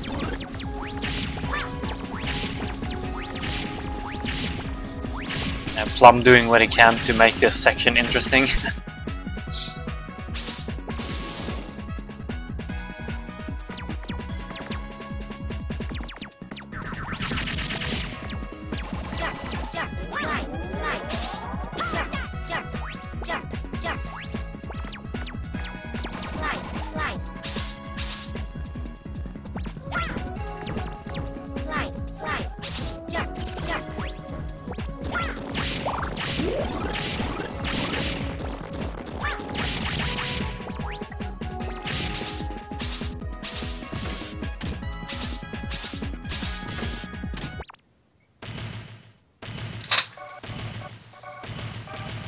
I still haven't played 8 myself, but like I really need to because I actually really enjoy watching the speedruns. Mega Ball jumps are just so fun to watch, be done properly.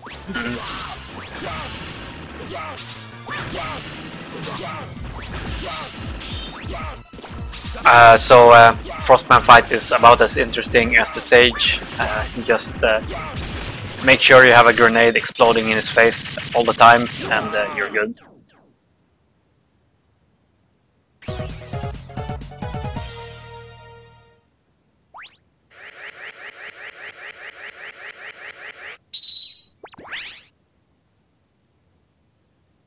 Don't the bosses in Mega Man 8 like have a fall animation or something to where you can keep hitting them? No.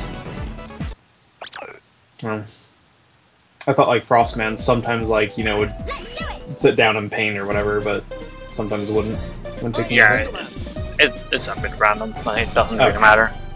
Oh, okay. Yeah, sometimes they flinch when you hit them with their weakness. Some do all the time. Yeah. It's only during like certain animations that Frostman has. If you hit him with his weakness, then he just gets like knocked back and sits down for a while. But it doesn't really matter in the fight at all. He's so easy anyways.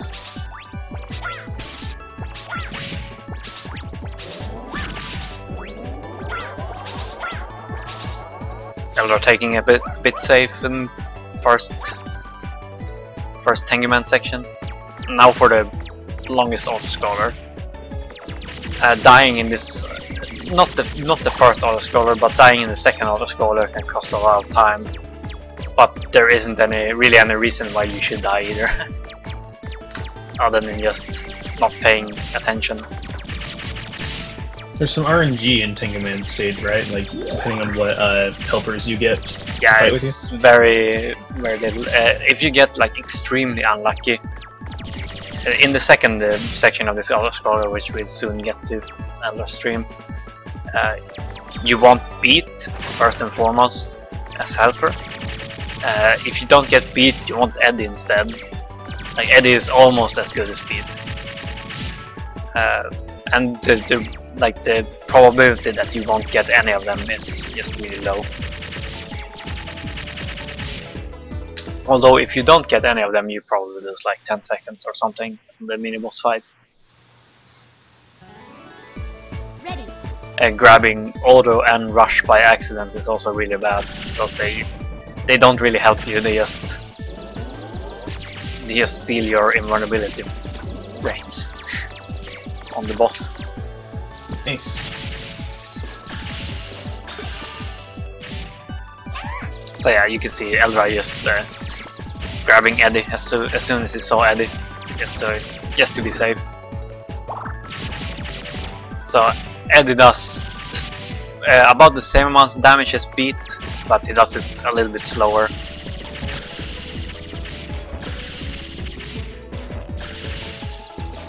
Beat just does a ton of damage, and yeah. Oh, no Beat. Okay, so good thing he grabbed Eddie. Yeah. You can have more than one out, correct? Yeah, you can have all 4 of them. You just want to have those 2. So every one of those like helper power-ups, it cycles through them randomly. It can't be anyone. It can't cycle to anyone that you already have though. So if you already have Eddie, it won't cycle to Eddie. You can't have 2 Eddies. So yeah, the general idea on this mini-boss is just let the helper hit him, whether you have Beat or Eddie, and just stand in front of him, and right before he shoots you, you take damage from the mini-boss like you take contact damage because it's almost nothing. And you don't want to fire on him yourself because you might accidentally just trigger the invulnerability period yourself. Looks like T got both, or Plum T got both Eddie and Beat though, so that's good. Having both doesn't really matter. Beat hits him so fast. Either way. We'll see now. You're gonna start hitting him off screen as well, as you can see. And he's dead. I'll take on you. Be ready. Yeah, I'd say that speeded up.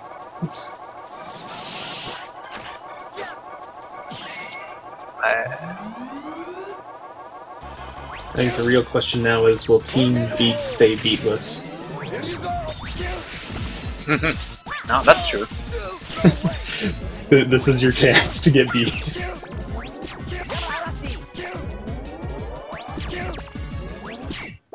So, Tengu Man is weak to both Buster and Ice Wave. I think they just felt the need to make him weak to Buster after being assholes and making him weak to a ground-based weapon. Hitting him with Ice Wave is still the fastest way to kill him. It's pretty tricky. You can like ball jump and hit him with Ice Wave, but you can also hit him with Ice Wave by just timing your jumps and being in the right spots.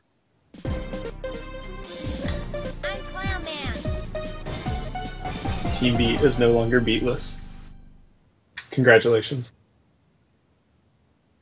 Nice fight from Plum. Ready.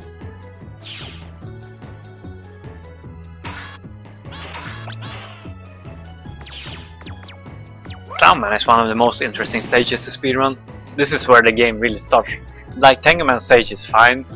The sections that's not auto-scroller is really fun to play. You go so fast. But Clown Man for me is where the game really starts. First this pretty interesting rush bike section with the trains, and you have to kind of navigate between the trains. And then the mini-boss is okay.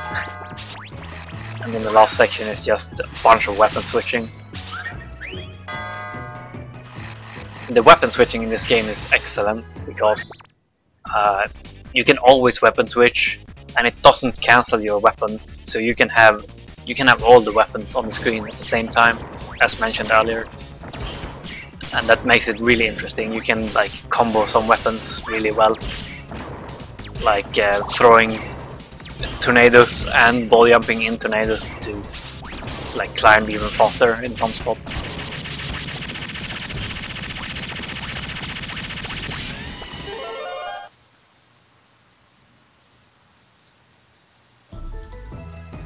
Okay, so we'll see on Elder here.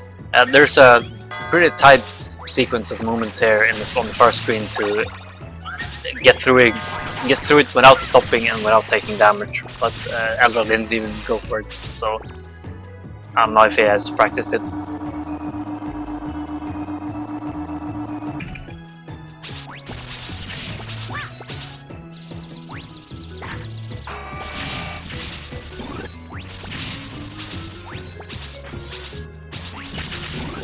So here's the tornado and ball. Okay. Don't wanna accidentally grab the ladder. Okay, there we go. Saves a little bit of time there. It's not really used anywhere else currently. Just a sequence of ball jumps here to get through this section without having to teleport around using the boxes.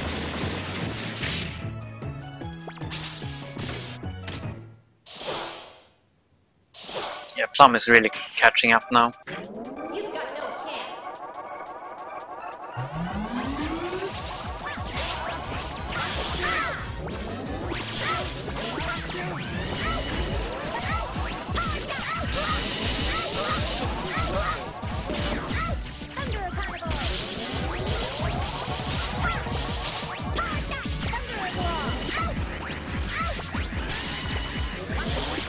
Okay, so you want to fight Clown Man mostly with Buster shots. You don't wanna accidentally hit him, or you don't wanna hit him when he's in the swing with a tornado, because if you do, you send him way off screen, and it just takes way too long for you to be able to hit him again. So when it's on the swing, you wanna hit him with Buster shots, and when it's not on the swing, you wanna hit him with tornado. That's the general idea.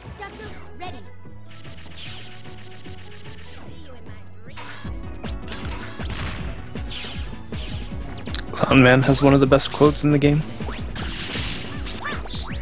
Voice acting in this game.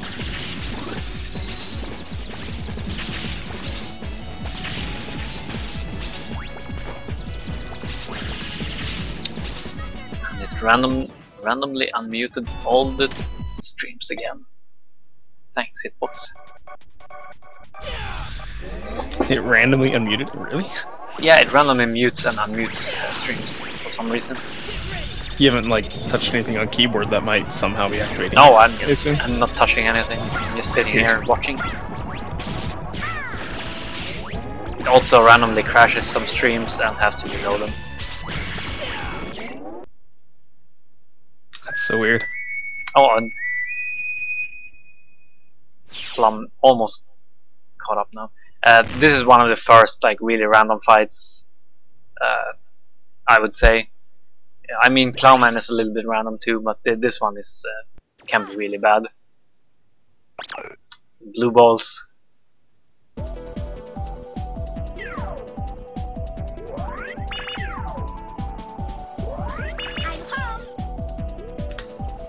How long is the average 8 run? Like 50 minutes or so? Average 8 run? Or average Mega Man 8 run? Average Mega Man 8 run? I don't know. 50 something minutes? 54.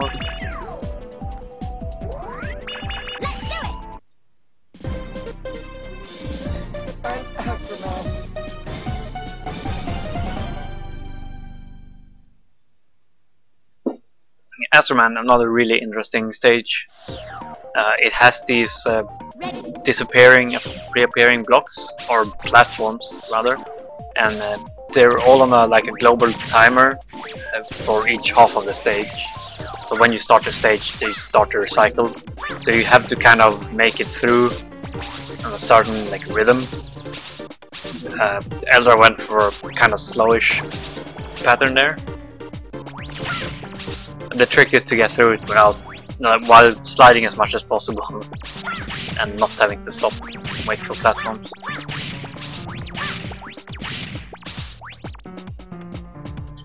Ooh, Plum taking a death. So yeah, this is really the first stage. You'll see another type of ball jump where you can slide off an edge, and you have a few frames after you slide it off an edge where you can shoot a ball and still bounce off it as long as you hold the jump button. It's a little bit tighter timing than just a normal ball jump, but it saves time in that you can slide all the way over the edge, and you can extend.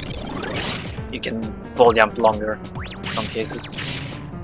Plum trying to skip doing this maze completely, and finally got it.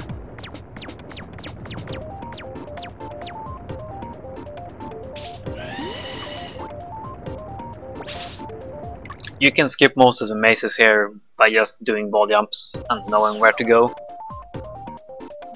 But the first one you can skip completely by doing a ball jump that I think Tonic found back in the day. It saves 5-ish seconds over the task.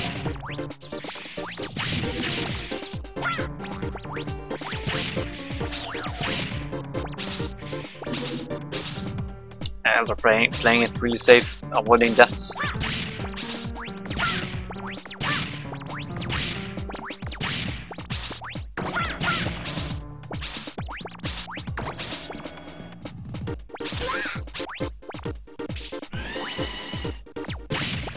Okay, so let's see if Plum can get through this section without stopping. So you can see there a sliding ball jump. Another, nope, okay. I stopped and wait for the frog there a little bit. Still very nice. Yeah, very nice section. You could squeeze in a few more slides there, but it's more risky than it gains time.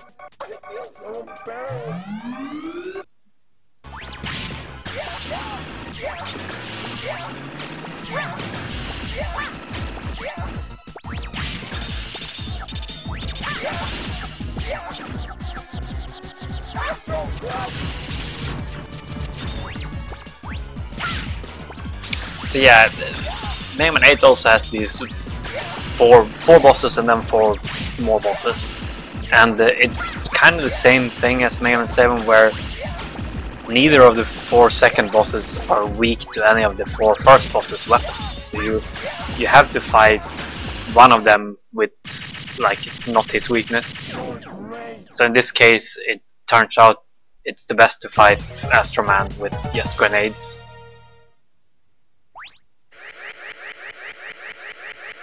It's a little bit awkward because you have to constantly ball jump up to where he is and to hit him with a grenade.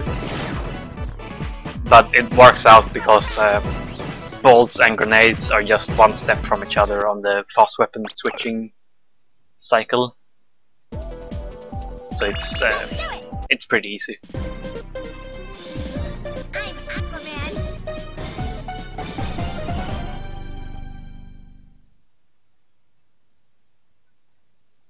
And then there's just basic weakness order from here. So Aquaman is weak to Astro Crush. He's very, very weak to Astro Crush. No kidding. Stuns him every time, does a ton of damage. Aquaman stage has one of the most annoying mini-bosses in Mega Man history.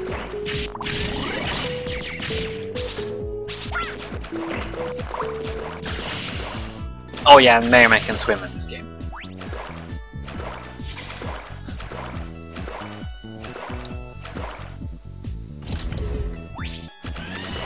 When swimming towards like the stream, you kind of want to squeeze in as many slides as you can. Even damage boosting and sliding on the spikes on the floor can be worth it. So here, Eldra is fighting the most annoying mini-boss of all time. Everything in this fight is random. The platforms are random. Where the boss is random. Where he goes, what he does. He can just disappear behind the waterfall. That was a pretty good fight from Eldra. I think I saw him disappear once. Ready. Also, he takes 10 hits from whatever weapon. Like whatever you can hit him with, it takes 10 hits. So it's most often easiest to hit him with grenades, so you just use that.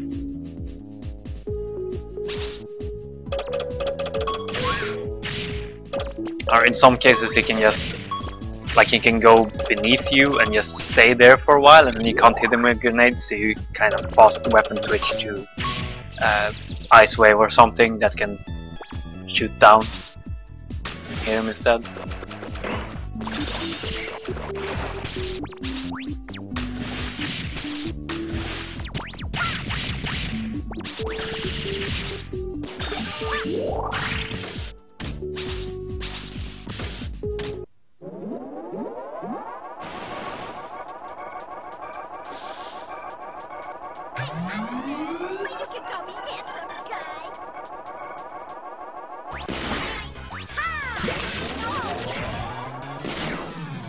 I'm very close to Eldra now. So yeah,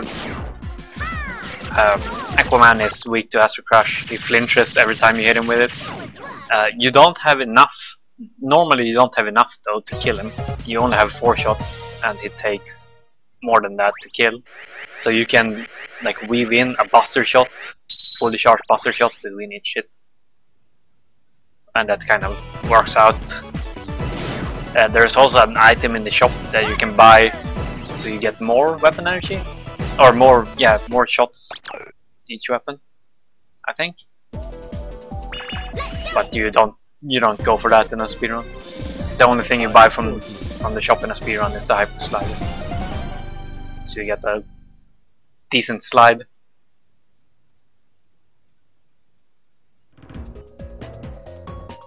Ready.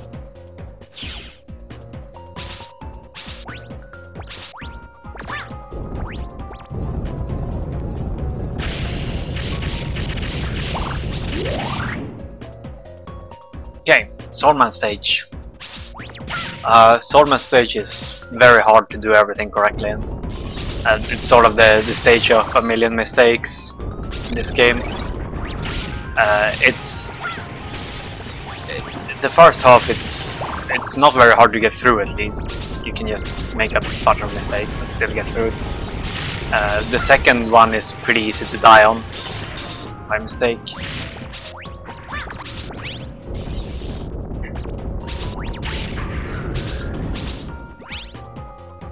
So it consists of these 4 rooms where you sort of are intended to use each of your 4 weapons you got from the first 4 Robot Masters, because the game knows that you have them when you're not here. So it forces you to use them to solve some kind of puzzle or something.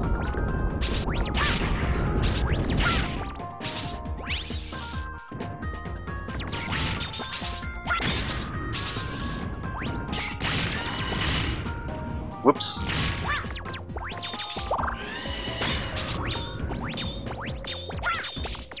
Yeah, Elra and Plum are pretty much screen by screen now. Yeah, it's really close.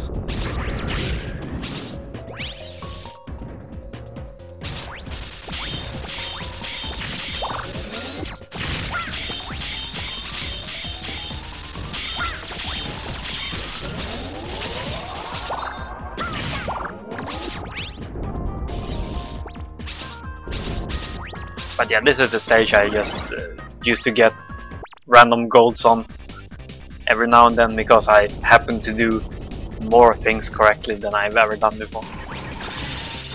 Also, this mini-boss is interesting.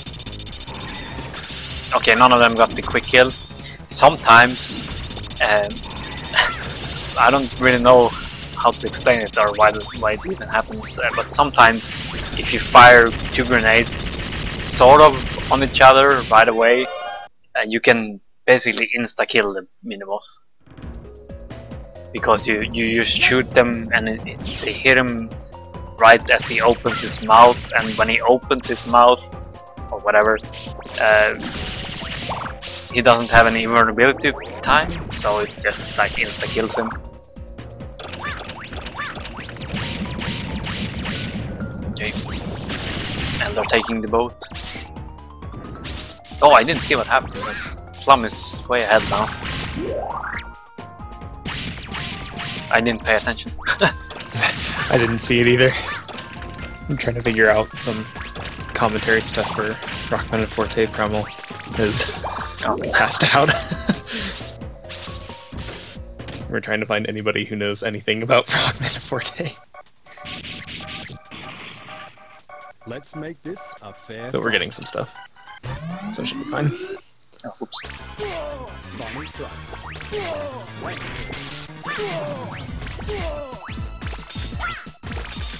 Not yet. Yeah, the most important thing in Rockman 40 is just keep reminding everybody that we're taking damage on purpose. I think that covers most of it. Yeah. And that the zips are really hard, because apparently people think that the zips are really easy in Rockman 40. From what I've heard at ESA. They look so hard to pull. Apparently not to everybody. It's like, oh, they look so easy. How many of those people tried it afterwards? No, yeah, they say that. It's like, they look so easy, but I can't do them.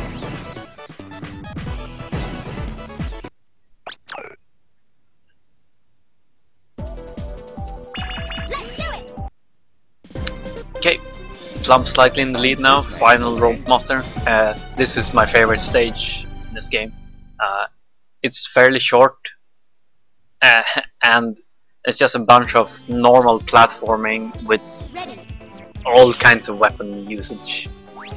Very much.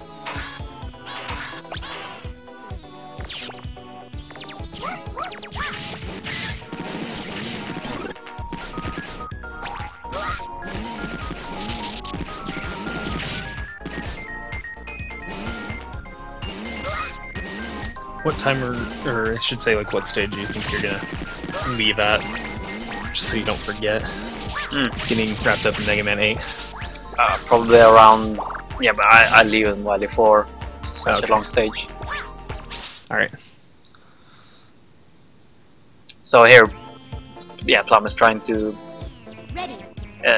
use the trick where with tornado and the ball jumping at the same time. But yeah, in general, there's just a bunch of weapon switching going on, multiple weapon usage, accidentally grabbing ladders.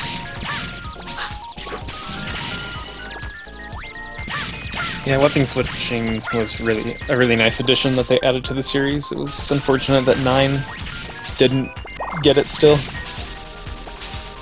And it's really smooth in this game as well. Mm-hmm.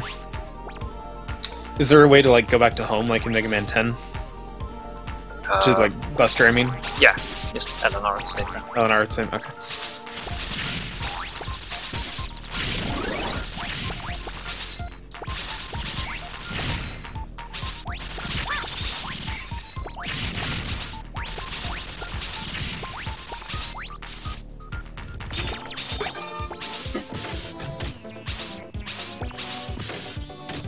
So, nice and short stage.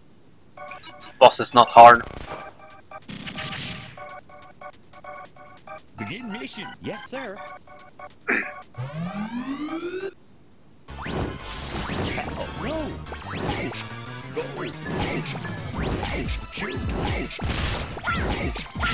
Okay, so I think I'll run to the bathroom while they're on Wily 1. Not much to say there. Much to say there.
Ready.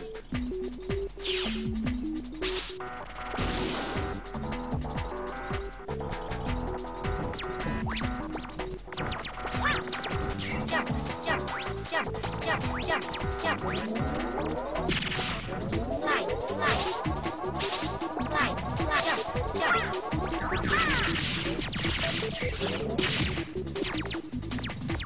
Jump, jump, jump, jump, jump, jump. Hey guys. Hey. While Joke's in the bathroom, I'll step in. So yeah, we got a Yum Yum slide section here. Indeed. Hello. Hi. Oh, welcome back.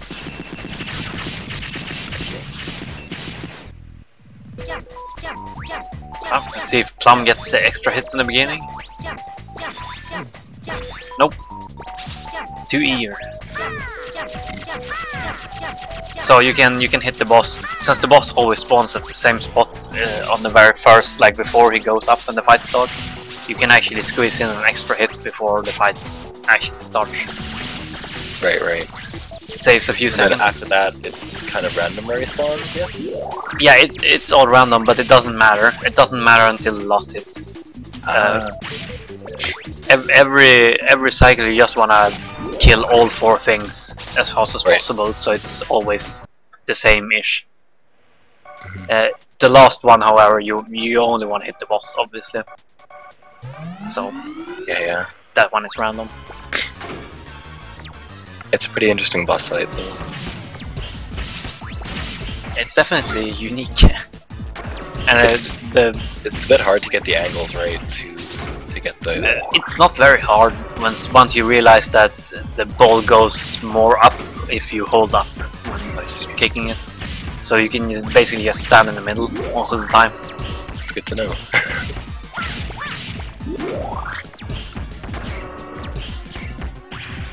Okay, so Plum is coming up on the climb. Okay, he stopped a little bit to make sure. You can make that climb from basically from the first screen without stopping. Just ball jump, ball jump, ball jump, and you use pretty much all of your balls. Oh, and you got stuck a little bit there. Right.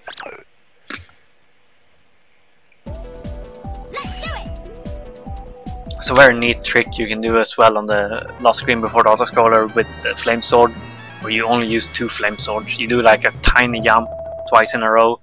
Yeah. And the flame sword, and you can just go all the way down. Yeah. And then there's the auto scroller. Yeah, and then there's the boss is. This auto scroller is actually way more dangerous than the other, like the ones in Tengu Man. I believe it for sure. Because not only you don't want to take damage, because if you're at 50% or lower health, the game will start spamming out helpers for you. Like almost every other screen have a helper, and you absolutely don't want helpers for the boss fight. They just kind of mess up the. Yeah, they can block they can trigger the invulnerability period for the boss. That's not good. No, because you want your Astro Smash to get as many hits as possible on the boss. Yeah.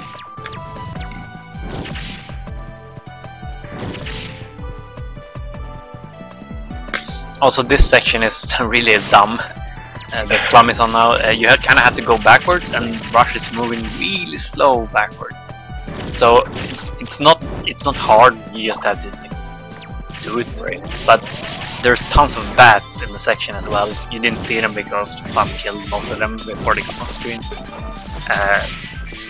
But if you get hit by a bat in like the wrong moment, you will just get stuck and crushed. Yeah.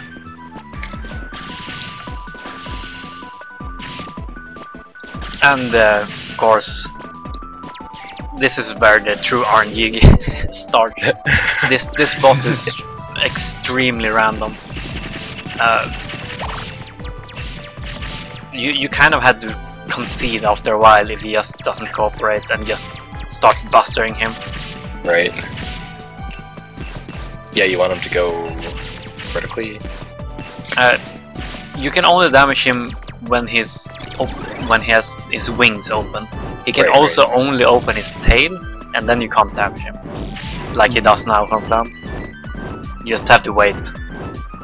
He also has this like charge attack where he goes towards you and opens everything. And if he does that, you can hit him 3 times. So you really in want one cycle, and it takes 4 hits to kill him. So you really want that. Also, when he does that attack, you kill his tail, so he can't open his tail anymore. So if it starts with that, you're guaranteed the best pattern. Right. And there's like moments where he only opens his tail, like so many times in a row, and that's when you sort of have to destroy his tail after a while.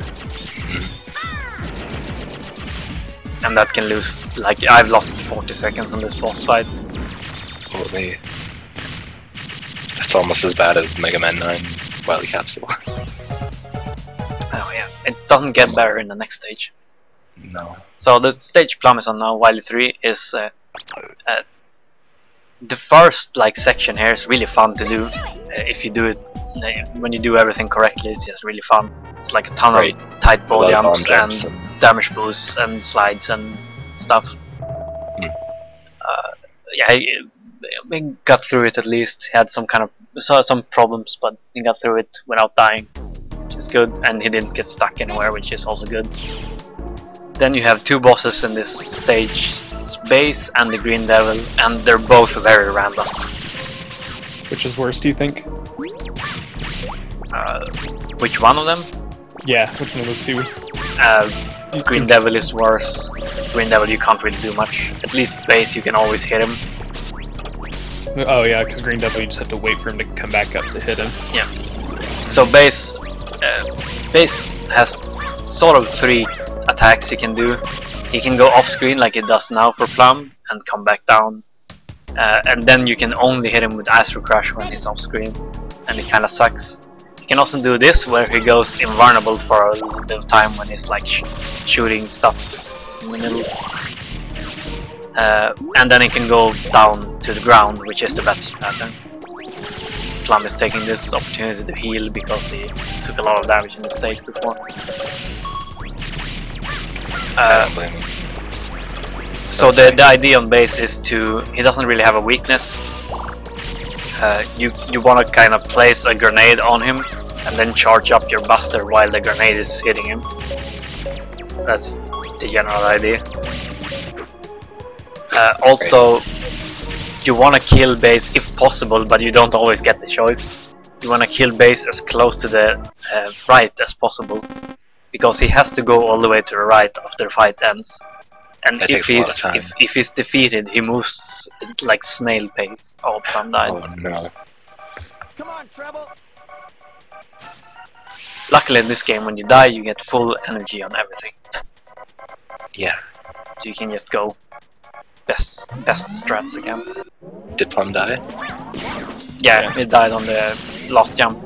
Oh no. That's actually very common because it sort of plays with your mind. You can sort of sometimes slide over the last gap and sometimes you can't. Right. It's a tricky jump, for sure. Looks like Orsa has made up some good time here. I just saw the death. I didn't see the Wily 2 boss fight. No, that was probably it. But I've gotten the best pattern. Pretty well. Base is not playing nice.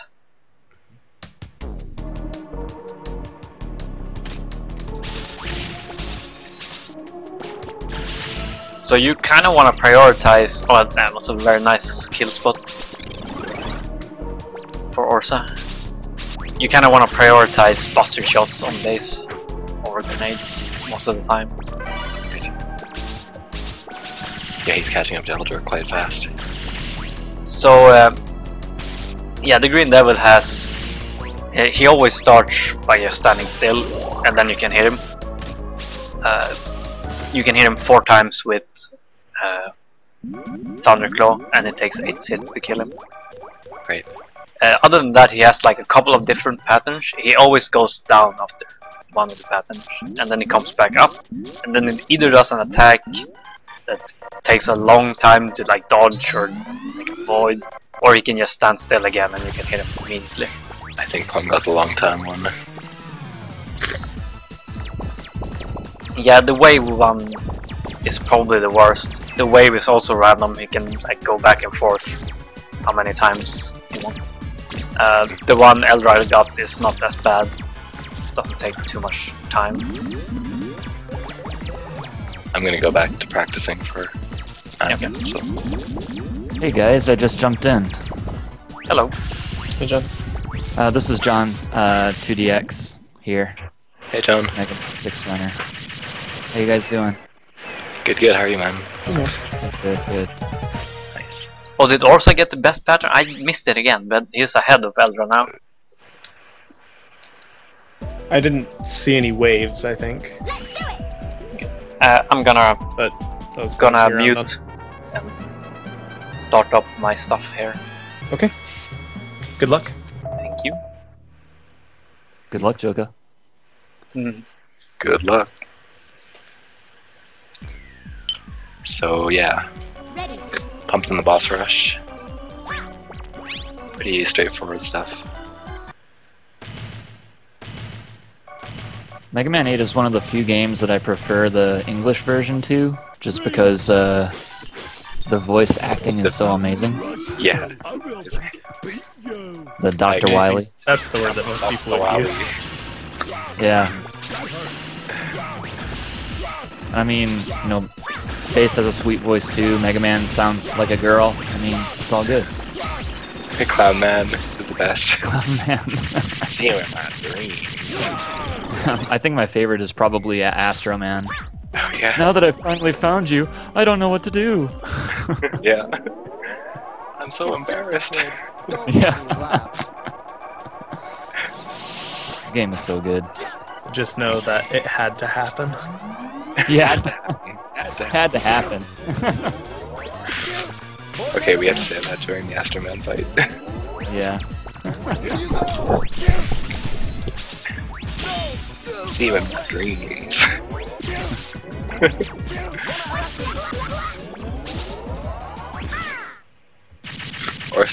Orsa seems to be having a problem with weapon switching right now. He can't quick weapon switch for some reason.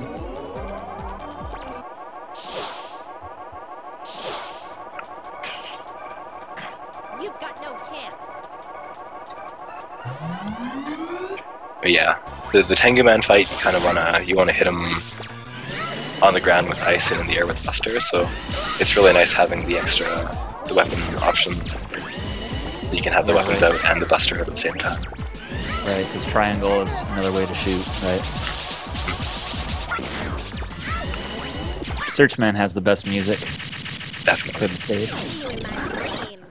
Nah, that's all good. Love every song. Agreed. The music in this game is incredible. They did really good. The best chill out soundtrack ever. Really, it's just so Aquaman, enjoyable. there he is.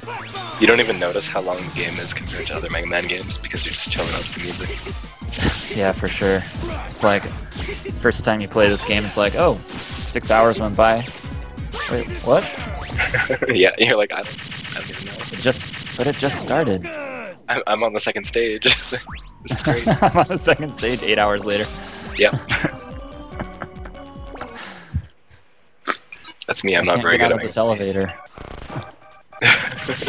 Swordsman is probably my favorite voice out of all the characters. Just, he sounds so amazing. I'm Swordsman. He sounds like he's gallant. He's got that very gallant. Yeah. But you never want him to spin because then you lose so much time. Yeah, the spinning's not good. You can't hit him at all, and then it just takes seconds away. Yep. A lot of RNG in this game. A lot of RNG. That's true. A lot of auto-scrollers and a lot of RNG. Do you know if Rockman and Forte has a lot of RNG? I'm not too familiar with it. I don't think it has as much as some of the others. I think well, it's... it has the big tank, and that's a nightmare. Right. Oh, Plum got some spins. Happen. Right, yeah, Had to happen. Had to happen. How did you find me? I'm so embarrassed. Ooh, what does he say when he dies? I can't remember. I don't remember either. But I know Aquaman, handsome guy. Is that what he says? I can't even remember that. Pretty sure. Nice. I think that this is probably one of the hardest Wily fights out of any of the classic series, at least in my opinion. Very tough, yeah. It's between Mega Man that and 7, it's a really hard one too, but this one is the one where I always have to use Rush Medkit, or Rush Aid, whatever. Yeah.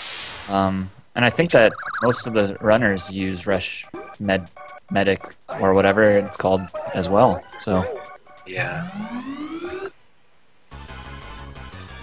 It's very hard to avoid while he sits in the scene. Yeah. I don't actually. But Astro Crush is very, very useful, especially when you're like dodging some of his crazy attacks, like the large blast. Yeah. The spinning wheel. It's definitely got an array of deadly tools. And there he goes. That's the Wily machine done. Nice. And here we go with the best Wily fight, the capsule. This one is nuts. I mean, Mega Man 7's is very hard too, but this one is very, very, very hard. This is the one where you have to dodge by what colors you see, right? Yep. Colors of shots. Yeah. Yeah, and you have to use the ball to bounce off. You have to bounce off the ball to hit him with the grenade weapon, and it's really technical. It's a really tough boss fight. There's a lot of technical item switching and stuff that you'll see. Yeah, that's one of the parts of the new Mega Man games that I've kind of had a tough time adjusting to the L1, R1 weapon switch. Yeah. It can be really tricky at times. It is pretty tricky. You have to kind of memorize where everything is in the cycle and how many button presses it takes to get to one weapon from the next. Yeah, I mean, it would be a muscle memory thing after a bit, but takes some getting used to once you're like me. I'm used to doing that start button thing from the classics. Right. Give me some downtime. Okay, Plum's done. Nice. Plum is done. He had a really smooth boss fight too. Very nice. Trogdor's up. So we're gonna switch to Rockman and Forte now, I guess. Yeah, and I'm gonna get ready for 9, so I'll be kind of out of the corner. Thanks for joining. Yeah. Just load this real fast.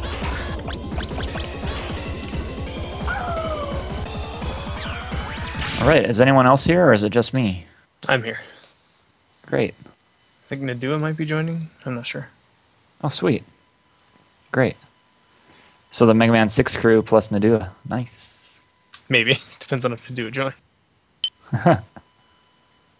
Yeah, I'm here. Cool. So to switch to stream for Joker. Yeah, I'm just loading Trogdor right now.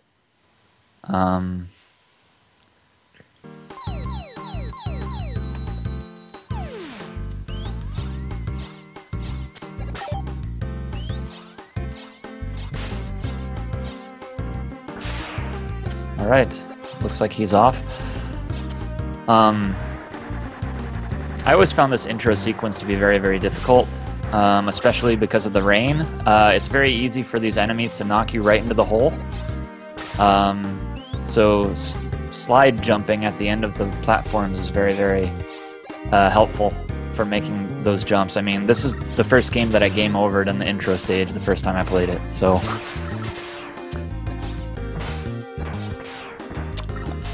Yeah, it's definitely a much higher difficulty Mega Man game. And if I remember correctly, the reason that this game came about was because since they didn't put Mega Man 8 on the SNES, they made this for it instead. But then it was a Japan release only. Right. And then they ported it to Game Boy Advance for English. Right. Yeah, I believe that they marketed the game as, you know, the Mega Man that was meant for people who didn't have a PlayStation. It looks almost the same as Mega Man 8.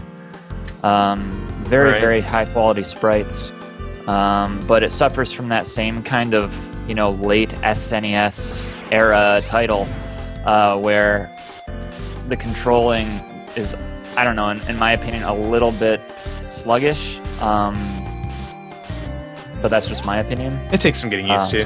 It takes some getting used to. But I mean, it's not terrible either. I think it's a really great game, and I think that everyone should pick it up. It's one of those unsung hero type games. Everyone should play it at least once. So I don't know if anyone's mentioned this yet, but Rockman and Forte, there are 2 characters that you can choose from. Rockman and then another character I can't really remember, but Rockman and Forte is... sorry, that was a joke. The difference between Rockman and Forte are, well, I guess, you know, Mega Man and Bass.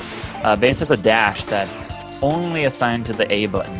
Unlike Mega Man X series, you cannot change the dash button. So if you're cool with dashing on A with Mega Man X, then you'll be cool with dashing with Forte and Bass. But I always changed it to R, so it took some adjusting when I did Forte, but most of these level designs are basically built around Forte's mechanics. So you'll see a lot of really tough jumps that they're doing with Mega Man, whereas with Forte it would be like a cakewalk. Because Forte has a double jump. Right, he has a double jump and he has the dash. Do you know if he can double jump after he dashes? I'm not sure about that. Yeah, we'll have to keep our eyes peeled to see if we see that. For some reason, it feels like maybe the dash will cancel out one of his jumps. I'm not sure. So,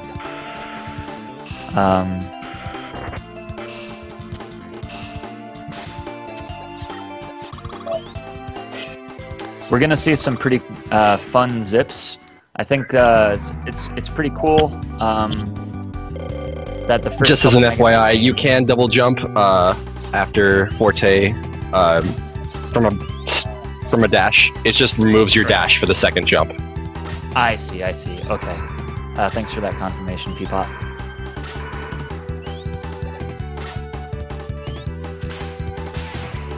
And sorry about that. Ice Wall is probably the most useful weapon in this whole game. Yeah, it can mow over some enemies. It provides a platform that you can jump off of. You can use it to, slide forward and then jump off of it for extra momentum. It's very useful. Yep, and it's essential for all of the zips.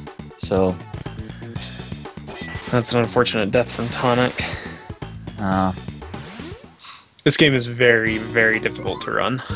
It's very, very difficult to even play. Yeah. From a casual point of view. But the speedrun is insane, especially the 100% CDs. I think Joka got that one down to like 56 minutes, which is crazy. Or maybe even lower. I can't remember. But I was gonna say, I think that it's really cool that there are zips in this game because, as far as I know, Mega Man 3, 4, 5, and 6, they don't really have any zips. Mega Man 7 doesn't either. 1 and 2 just abuse it to no end. And then here we are, like a next gen quote unquote game that is totally broken with zips. It's pretty cool. Yeah, 7 has a few of them, but they're all fairly, little versus what like this can do. Right.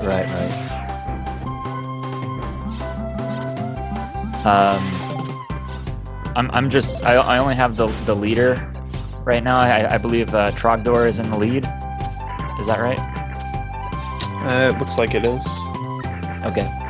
Unfortunately, my internet's a little bit too slow to have all three loaded at once, so...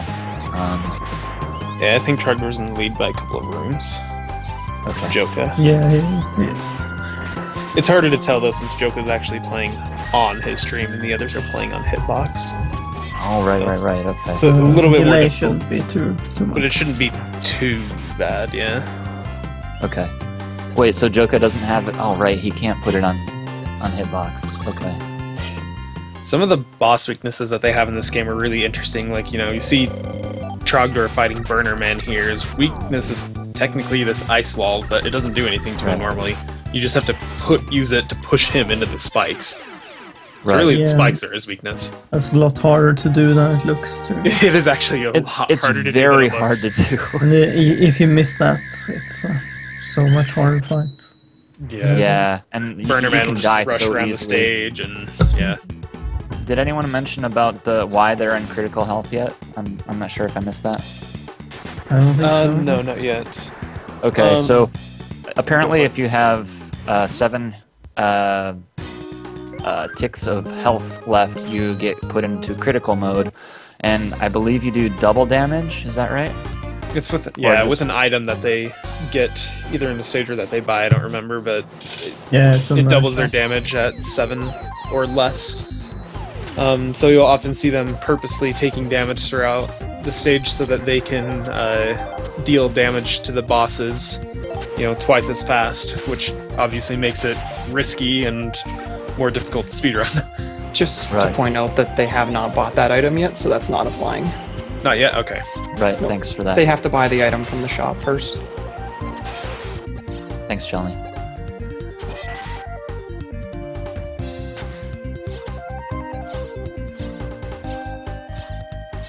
How are water physics in this game? I know that if you lay the ice wall underwater, it will float up to the top.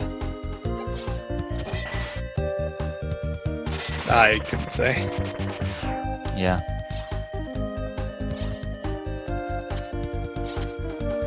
So I mean, the ice wall is really the go-to weapon in this game, kind of like the Flame Man's weapon would be in Mega Man 6. It's just always out.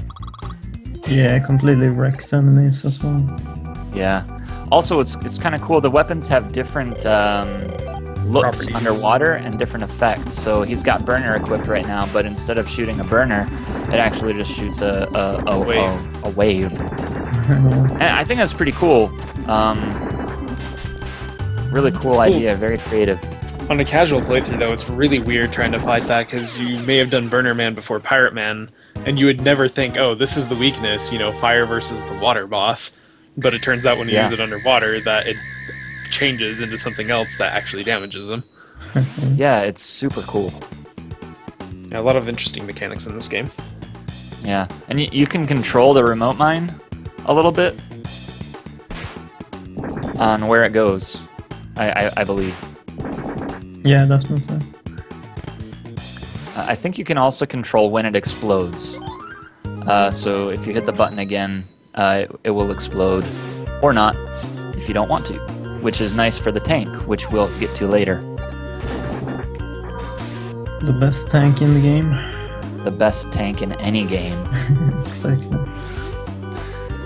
Oh man, You'll see I've had so many nightmares with that tank. You'll see them picking up all these large screws. Basically, they go and get certain weapons and then come to this area here and essentially unlock the screws. I don't remember how much the value for it is. Tutorial for the weapons.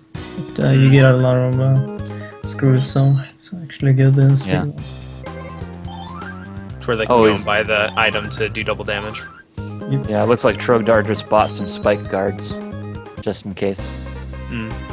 Always a good idea. That later, the wider stations. Yeah. Could you guys let me know when Joka pops in the lead so I can change the... Or if Joka pops in the lead, not when. Sorry, that was... It's kind of hard to tell because, like, on my screen they look like they're even, but they're not. Okay. Nah, Trogdor is still ahead. Joka just started up his level, and Trogdor is a few screens in already. Okay. On stream, it's going to look different than what it really is. Just that's what I mean. On the actual stream, for what everybody sees, though, it looks like they're like practically in the same room, but they're not. No, they're not. Yeah, Rockman and Forte really has a steep learning curve. So, and if you screw up once, it's just like so much time lost. Kind of like in Mega Man 8, like it. Right. So, I know that in Mega Man 8, since there's so many auto-scrollers, it's just time lost here and there, everywhere, if you die. That was a zip, was it not, that Trogdor just did with the ice wall? He did, he did. Yep. He struggled with it a little bit. Did as well. Mm-hmm. Essentially, he just placed the ice wall and pushed it forward a bit, got behind it so that it continued to push Mega Man, and that puts him into the wall slightly, and so he was able to just go straight through the door instead of having to do the puzzle. Right, and that's actually really, really useful for some of the later rooms in the game. Like, there's actually a mini-boss that you can entirely skip because of that as well, so...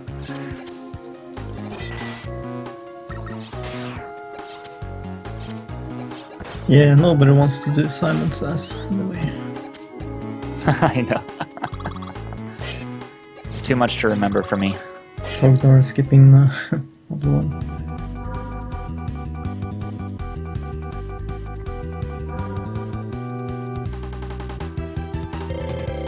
Joka missing it first try as well.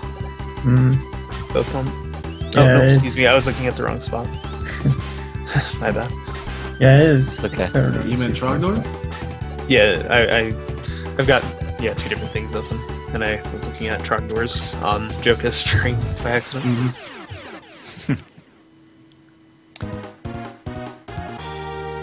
I do know that some of these zips are not as easy as they look. Especially when you get to the later zips in the game when you need to get pushed into the wall with the... Ooh, Joka's getting pretty close. Oh, he made it. Oof. Yeah, they're both about even at the moment. I think Joka's caught up. So they do Astro Fourth so that they can actually start zipping in Dynamo Man Stage and on.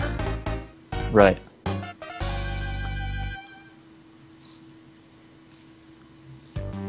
So I think that the first zip is going to be coming up at Ground Man.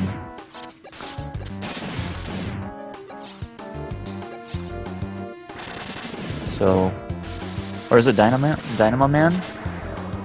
I'm not sure. I think ground. Also, I have to apologize. I'm using Joka's feed because he doesn't have a hitbox, so all of my words are going to be coming about 30 seconds after Joka already does that, so it's not going to match up very well.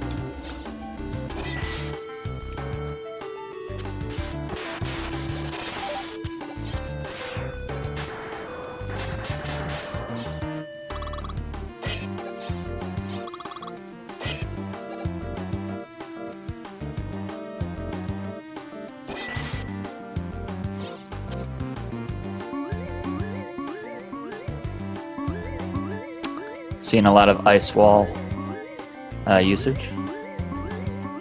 Yeah, on those conveyor belts you can actually zip. That's what the test does.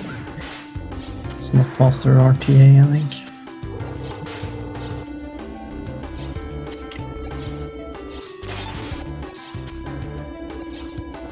Those conveyor belts can be pretty tricky as well,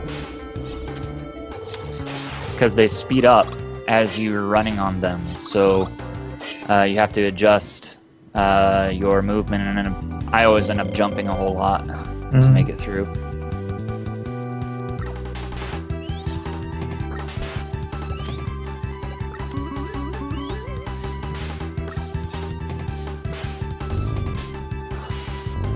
And the conveyor belts continue to move once they are when you're even sliding, so that's kind of a thing to get used to. Dynamo Man is one of the worst bosses, just because once you get him down to a certain amount, he goes back up to the top to start healing himself, and you have to break him out of that as soon as possible. If you don't, then he will heal himself fully. Yeah. So like on your first playthrough, if you don't have anything to break it out with quickly, then good luck. Yeah, it was an absolute nightmare for me the first time I played him. I could not kill him.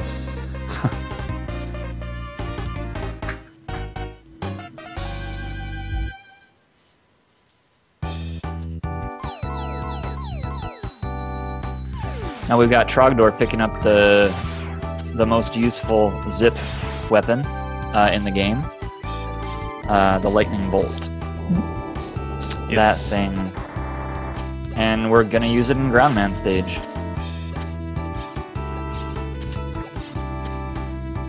Basically what will happen when the zip does happen is, again, he'll pull out the ice wall and have it push him into the wall slightly. And when he does that, he'll pause and switch to the lightning bolt instead, and that'll actually zip him through the wall rather than, just a screen transition or something. It'll zip him upwards or another direction. Yep. And it's really fun.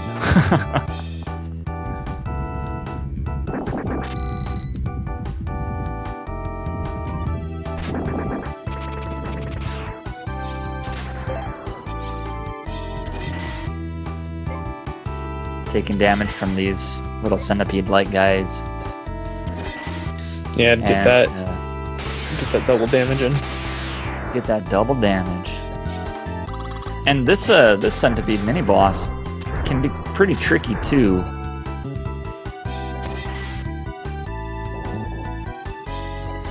Given that you don't have double damage anyway. Yeah. Right, that was very fast. They do. You saw that first zip. They already bought double. They already bought the critical. Yeah, they should have. Thing, so they are actually dealing double damage now. And see now, what you saw Trogdor do there is he put the ice wall on top of him. Excuse me. He put the ice wall on top of him while he was falling through the quicksand, because the ice wall actually pushed down on top of him and actually make him go through it faster. And the screen that is at right now with the little fishies jumping out of the ground is probably the hardest screen in the game if you don't do it with ice wall. Once the fish eat up all of the ground, it's a very, very tight jump to make it across.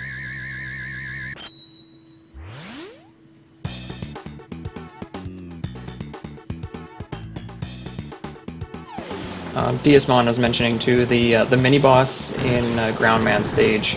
If you actually kill him on that first cycle before he disappears, it'll actually soft lock the game. Oh wow.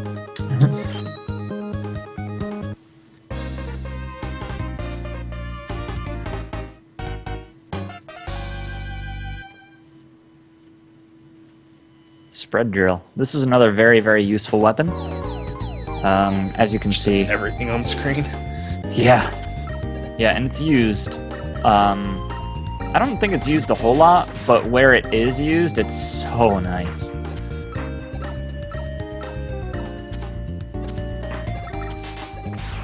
And Tengu Man, he's making his second debut from Mega Man 7.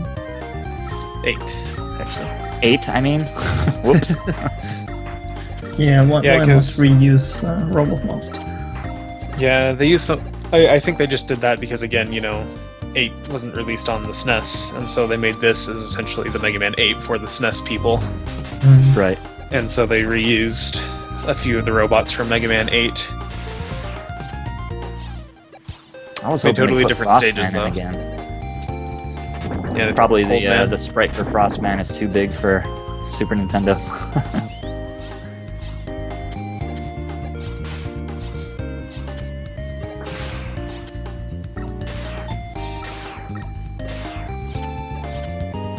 First part of Tengu Man with that sweet auto-scroller hype. Oh, so sweet.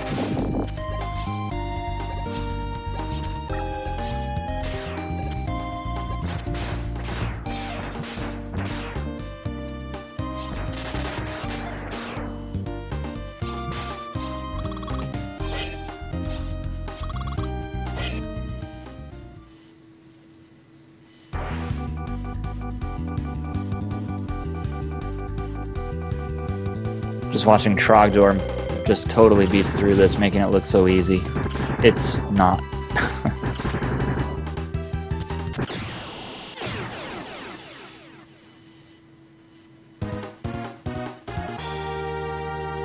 I want to say Joka is ahead at this point, given that it looks even between the stream and the Hitbox stream. And since Joka's stream is going to be 15 seconds behind, that should indicate that he's 15 seconds ahead of where Trogdor is at. Yeah, I would believe so. Still, though, both are keeping up with each other. Yeah, it's a very close race. So it's very, very close. And, I mean, not to say anything, sorry to not mention Tonic. He's nipping at the heels, too. So it's still a very close race. Yeah, Tonic had an unfortunate death, but given what has happened and everything, he's been catching up pretty well, in my opinion.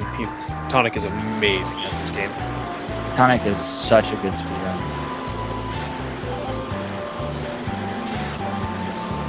All of them are.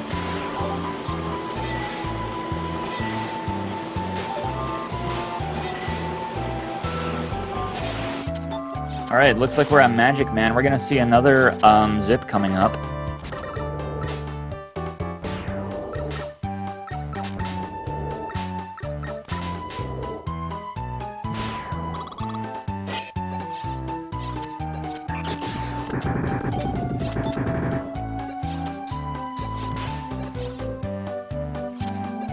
For clarification-wise, the critical health item weapon actually doesn't cause your weapon to deal double damage. It only increases the damage by 2.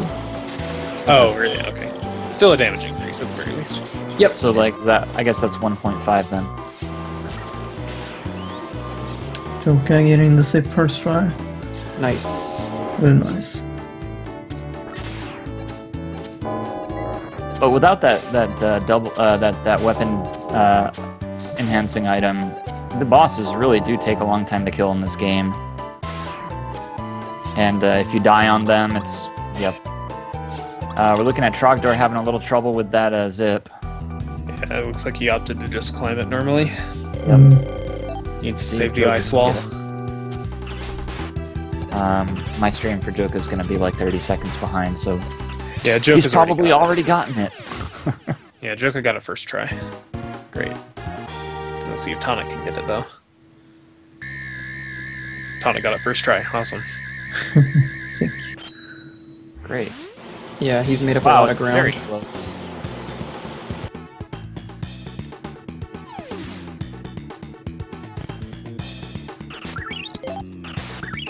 They reused a lot of sprites from Clown Man stage for Magic Man stage here. Yeah. A lot of similarities from the two. Definitely the trains and the shooting enemies as well. And this stage is a scary stage to do in this with these speedrun strats. They are pretty impressive. Jumping on top of ice walls over pits. I mean, Yeah. oof. I don't even go for fast door anymore. Fast window, I mean.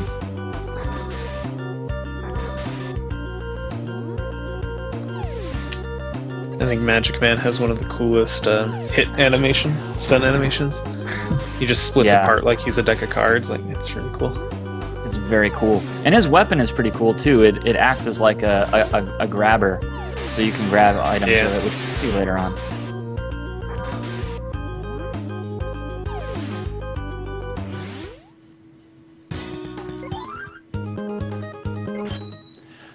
Does anyone know why they go back to this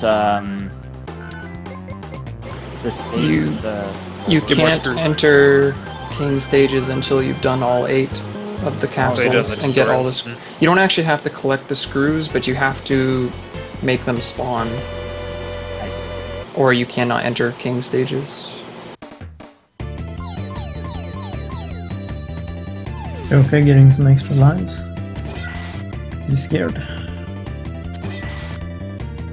Let's hope that all 3 runners get some decent luck for that tank that's going to be fairly soon. You guys hopefully won't see what I'm talking about, but it can be brutal. Something that should be mentioned too, one of the items that they just bought in the shop for going into king stages, or they will be buying when they get there, is an item that causes them to restore energy when they take damage, and that's critical to the quick kill when they fight Wily Capsule at the end of the game. Joker just had an unfortunate death. Yeah, he couldn't get the sip, so... Sure what it is. Looks like Trogdor got it though. Oh, nice.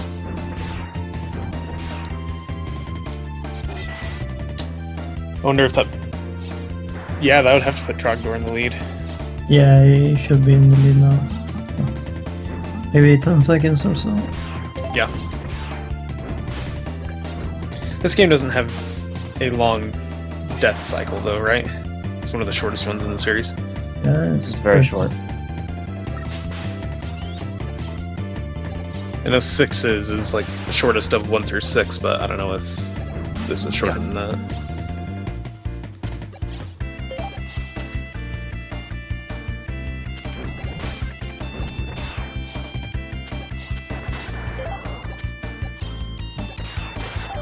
Man, that lightning is so useful.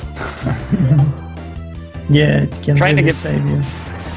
Yeah, Tonic is gaining a lot of ground. Something else that might be to note too, because Joka died, he doesn't have his spike guard anymore, so he's going to have to play certain sections of the upcoming stages carefully because he doesn't have that ability to damage boost across spikes. No, right. Yeah, Let's use Ice Wall or... Yeah. Ice wall management is very, very important in this game because you use it so much and it does take quite a lot of power to use. Everyone's favorite monkey. Say this is a very annoying boss to fight. Oh yeah. I love how the monkey taunts you. It's poetic justice, but when you fall into the hole, it's just, oh my gosh. Or in the lava. I like that they reused the Mega Man 8 boss sprite for the thing that you're shooting here as well. Creativity. Creativity, yeah. But at least We're he sorry does that we different didn't make things. Mega Man 8 for the SNES. Here's more Ocarina of Forte with most of what Mega Man 8 has in it. The boss is because actually the kind Mega of Man 8 tricky. boss was so good. That boss is actually kind of tricky because if you don't pay attention when the boss dies, you can actually fall into the lava and instantly die. So you actually have to pay attention when the boss dies so that you can jump back onto the platform and stay alive. Falls down. Yeah. Don't Even when you do pay attention, stand on you'll the fall in the platform. lava most of the time if you need. Also, their runs are about to get incredibly RNG heavy. Oh yeah, here it comes. King Tank. King Tank here. I call it King Stank because Yeah. it's just a nightmare. Here we go. Trogdor. This is a very heavy RNG Joke is heavy getting a boss. good. He's getting a good start.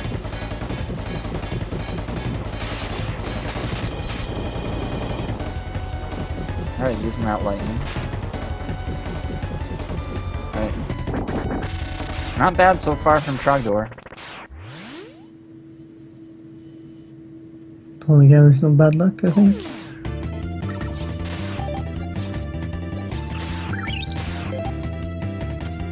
And oh my Joker's gosh, luck it's is pretty dying decent, on it. actually. All three of them are in the King fight, so Tonic has caught up quite a bit since then. Wow. The RNG is in his favor. I mean, he could get up ahead. Alright, looks like Trogdor and Joker are both out though. Great. And Tonic. Yeah, that was pretty. That wasn't okay, so bad. wow, That was- Yeah. Tonic is definitely gaining ground. Dang. I had no idea Tonic was so good at this game. Does he hold has record the right now? world record. I was gonna say, Oh, I think okay. he holds record. If not, it's Joka, but yeah. Yeah, I thought it was Joko, Yeah, but maybe I that think he was for does the for 100 NA. CDs. He actually just improved his already world record on the game, like just Oh recently. yeah, he did. Like He got a last week. 35 in the game. Holy smokes. Yeah, This Tonic is is insanely fantastic.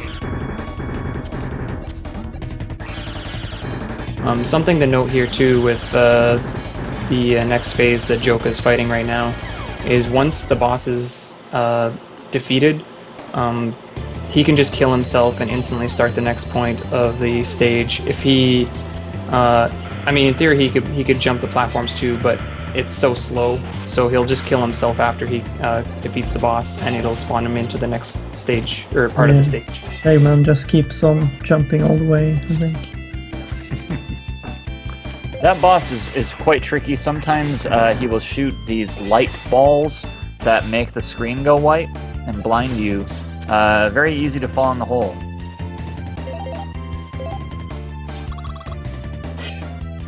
Sorry if someone already mentioned that.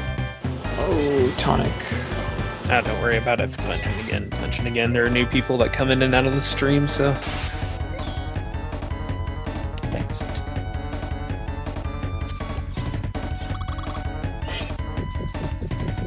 Now, they're gonna do some king zipping Zips. here to totally skip the entire fight. With luck. given that, like yeah, they Joker can got get the it. zip. Yeah, Joker Ooh. got it. He's Okay, Joka got now it. in the lead for sure. Trogdor having some trouble. Yeah. But we get to see the X's at least. Those beautiful X's. Indeed. A little tough luck there with Trogdor.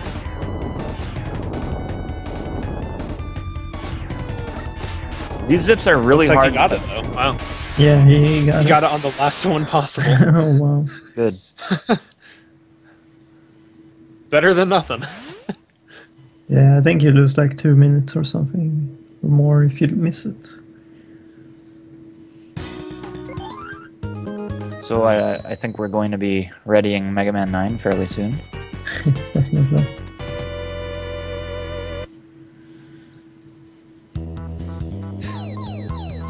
This can be a tricky last boss fight as well. I agree, Ion. I am so proud of Trogdor right now. Trogdor has not been. I think this was his game that he did for 12-hour speedrun challenge, isn't it? Oh wow. If not, Wow. I know that this is one of his more recent. Yeah, I think it's pretty games. new to this game. Either way, he's definitely one of the newest runners to it, and he's picked this game up so quickly.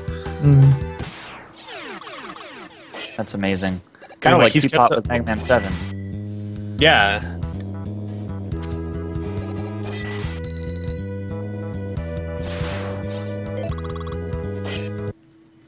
And these refights are a little bit different from the other games, as you will see shortly.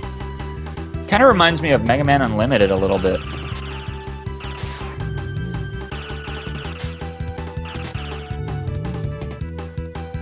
Yeah, and Mega you Man gotta 10 as stay well, I at think. really low HP all the time, so it's really risky. Yeah. Yeah, something that makes the refights a little more difficult because of that fact too. Groundman actually can deal 6 damage with some of his attacks, and that's relevant because they have to keep their HP 7 or lower to stay in critical damage, so it becomes very easy to die. Yeah. Joker with no spike guard. Yeah, he's got Galaxy slow him Man down. coming again. Mm. Had to happen. Had to happen. Or Wait, he Astro doesn't Man, do that rather. in this game. Sorry, forgive me for my jokes. I think what really had to happen was that they got rid of the voice acting. Nice.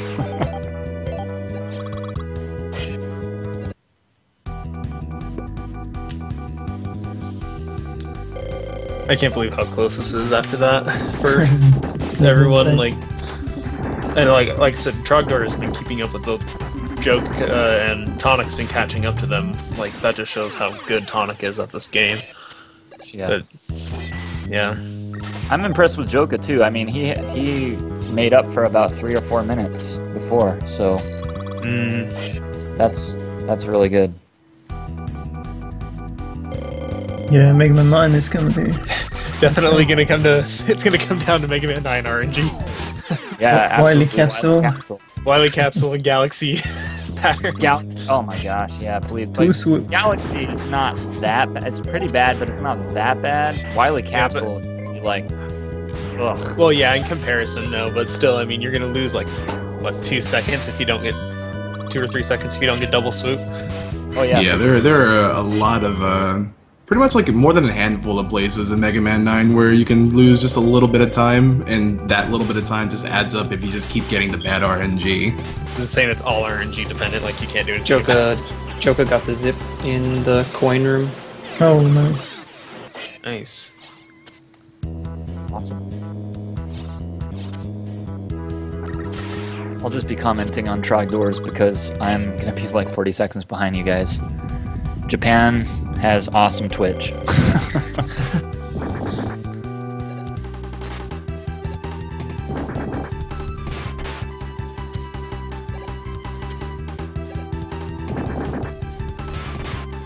But yeah, I can't stress enough how difficult the Burnman fight is to get the rhythm down with the ice wall. It's very, very hard. And they're just making it look so easy. As speedrunners usually do.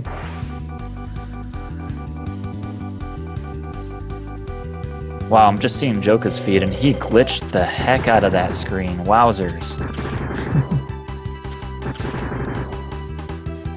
The little crusher guy totally glitched out. Awesome.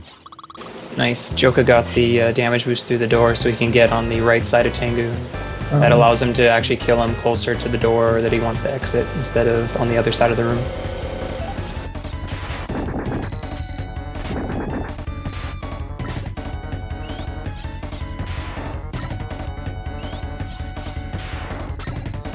Wily time.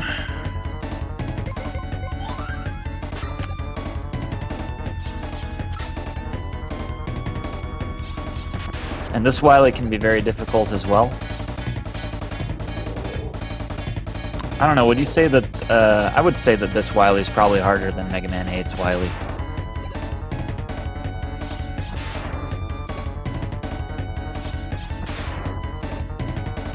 Is he going for the one frame?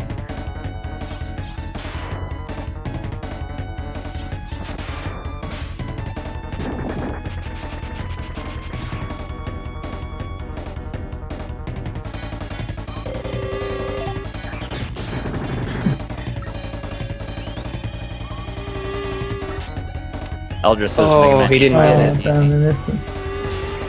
He got 2 missiles, which doesn't help. Yeah.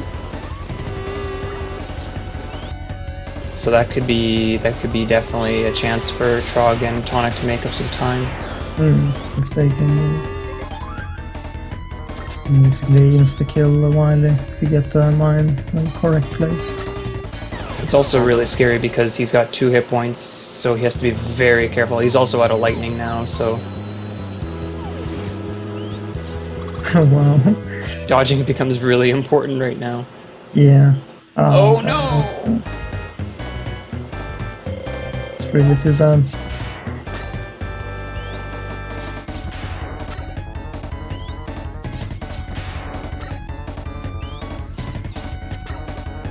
At least they refill your weapon energy. Yeah.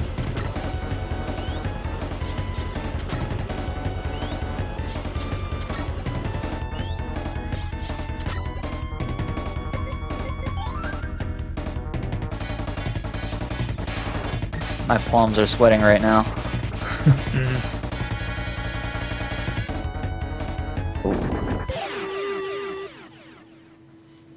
Oh my god.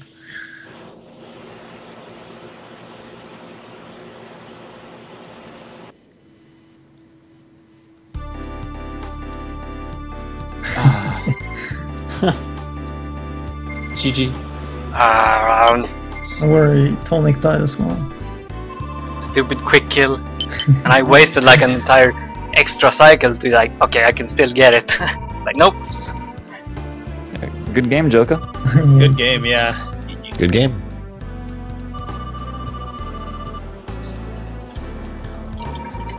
And Dark goes off. Final game. Let's go. Oh yeah, Dark. Need to swap the streams. Okay.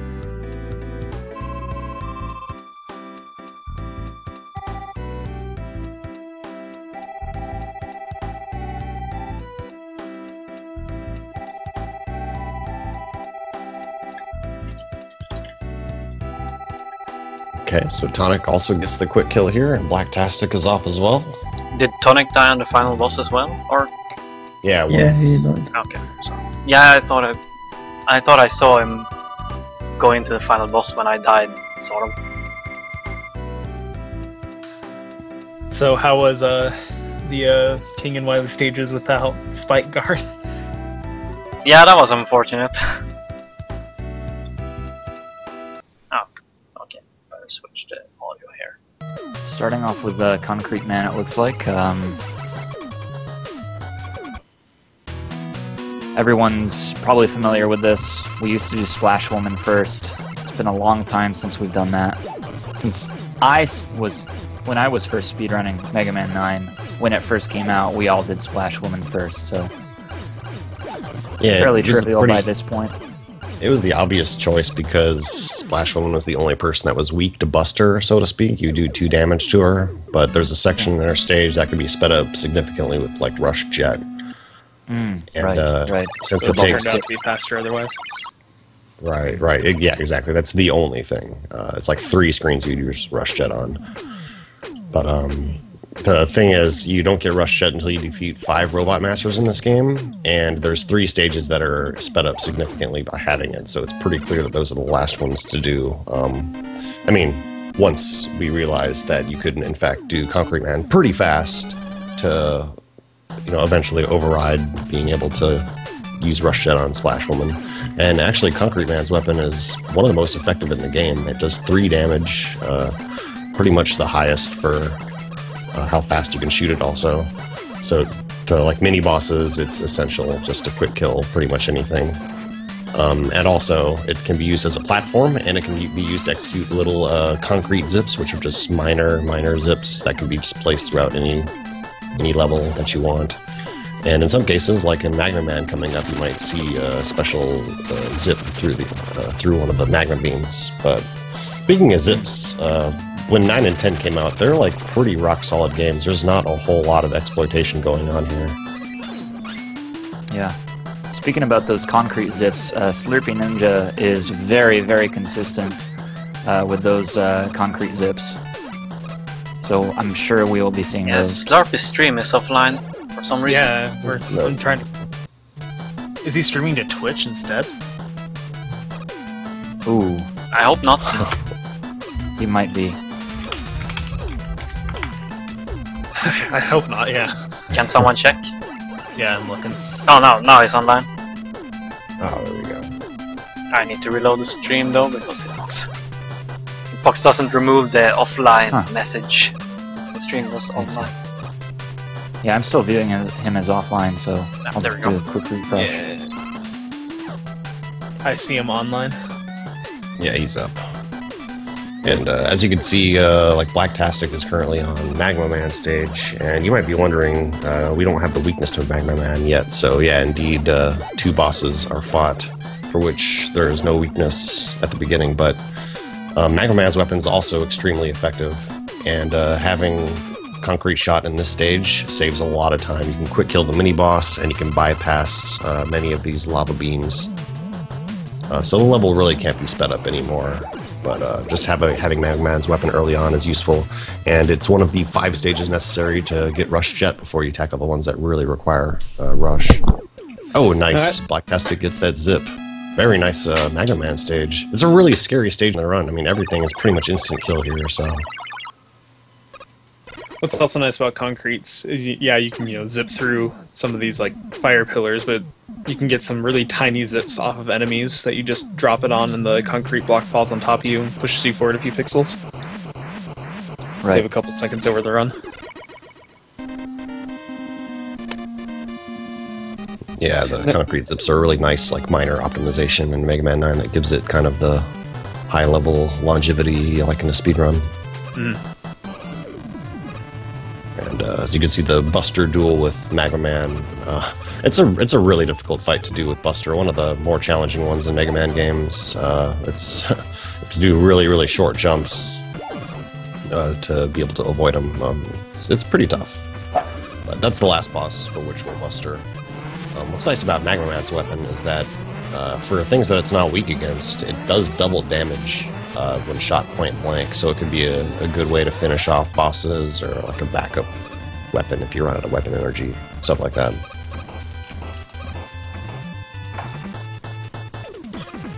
And actually, like, these Galaxy Man and Magma Man can be kind of done in any order.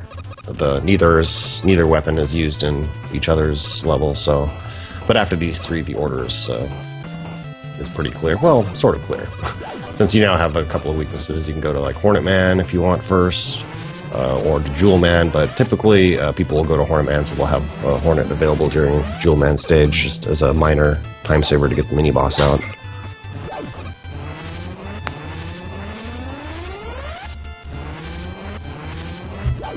Ooh, gotta pop out Slurpy stream here. The ordering will make a little bit more sense after a couple of stages, I think. Did Darko go to... Okay, no, they went in the same order. Okay.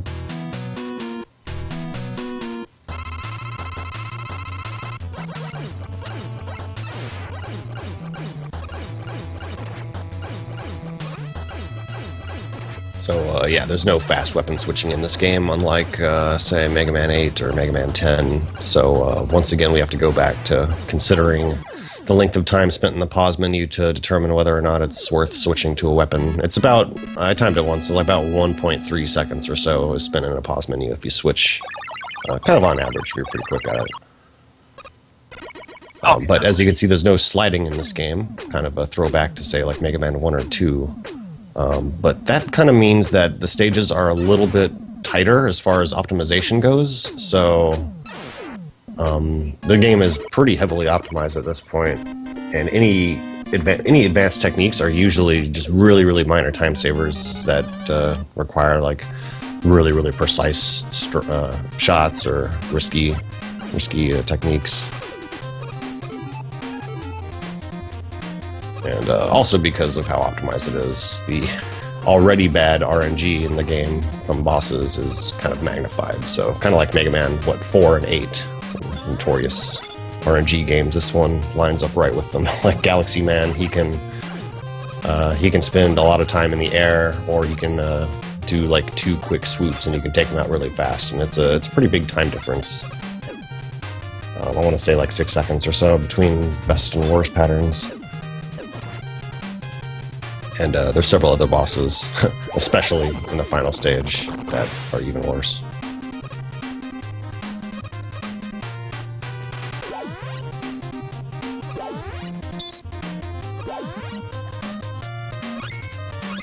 You can see the Concrete Man's weapon coming in.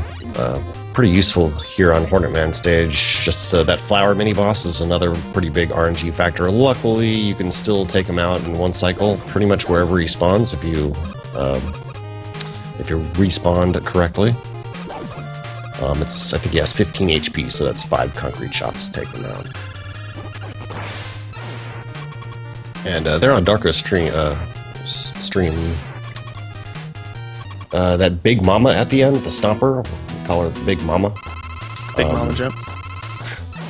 Yeah, it's pretty much every Big Mama has some kind of like really tight timing to getting past her. In that case, you could use the charged, Magma Bazooka to take her out, but it's really tight timing to get all 3 projectiles to actually connect so you can shoot another shot afterwards.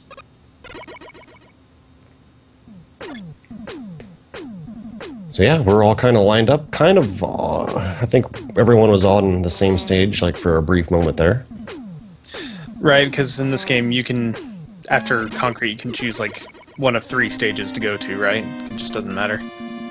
Yeah, it's not. You can go to either Galaxy or Magma. Magma.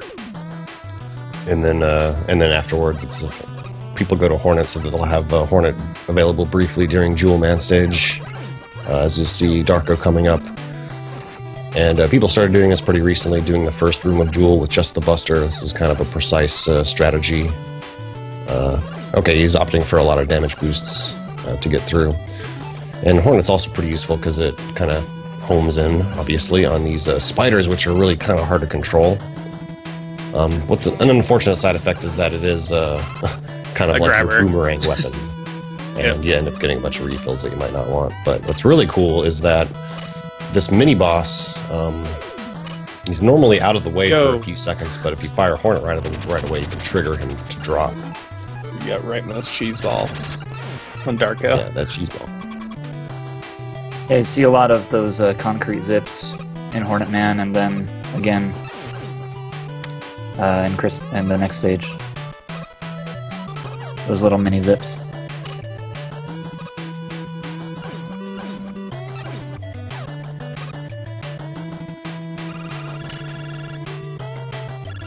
I almost call him Crystal Man, Jewel Man. That's pretty similar. The purple, it's the purple and the jewel-like stuff. Yeah. You don't know how many times I get people that come in and like the fire one. What is his name? It's Flame. Like nobody can ever remember Flame Man's name. They're just like, oh, it's another fire one. Yeah, it's another fire one. That's like true. Hot Man. Yeah. Warp Man. That's it. Black They're gonna run out of synonyms for your basic elements sooner or later. Yeah. That's when we get shit like Pirate Man. Yeah. Pirate Man. What's wrong with Pirate Man? But I'm gonna pull your attention to Slurpy's stream for Jewel Man right now. He almost always gets these mini zips with the concrete. I have almost never seen him not. So you'll almost surely see him get some of these mini concrete zips on those rolling things. You just saw one right there. He's probably getting. Yep, you saw another one. They're really hard to get. So that's pretty cool. He's so it's such a minor time difference between, I guess, both the Buster strategy and that strategy, because ultimately he would have to save the entire length of a pause through just the use of like maybe 3 or 4 zips, and it probably evens out, and if done perfectly, is faster. So it's pretty cool to see just a completely different strategy that comes down to frames, which is all over a pretty good cheese ball position. Yeah, I was gonna say that. Yeah, Slurpy's doing pretty well right now.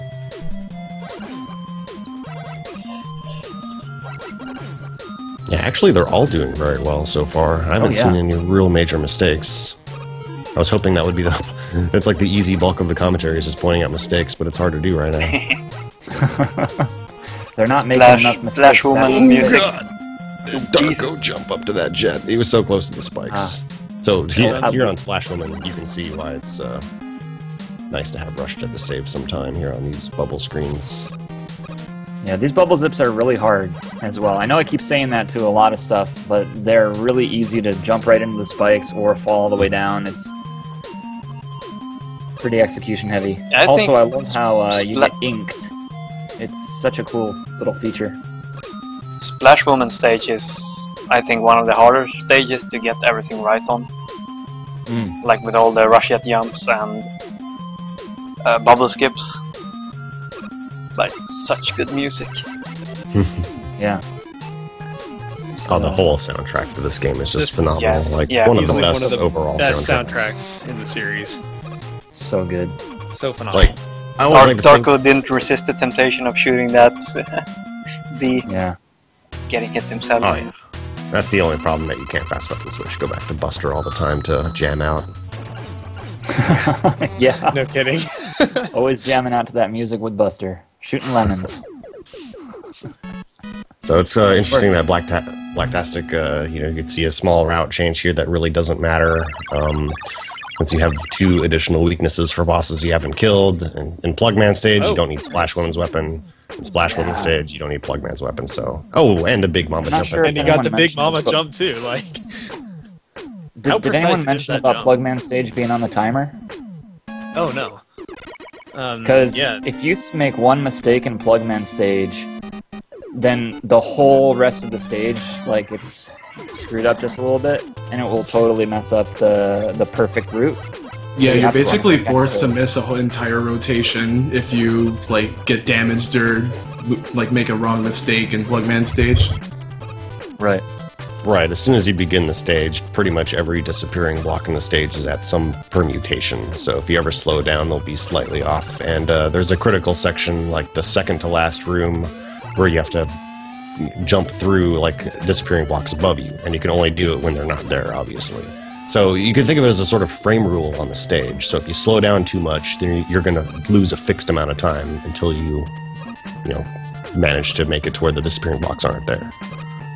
And I would say, I don't know, maybe like 2 or 3 seconds, probably. Yeah, it's not a big difference, but it causes you to think on your toes. It's really easy to slip into a hole.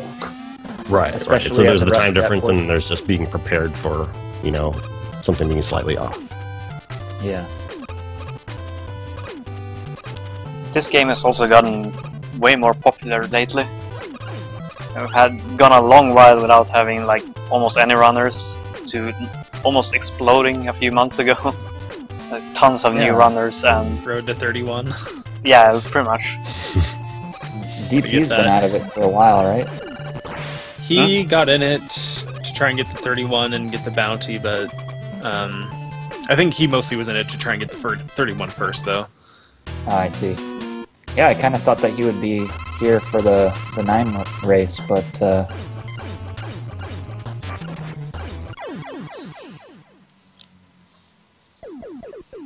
Yeah, it was pretty interesting with the bounty. It took a few months before people actually like caught on and started playing the game.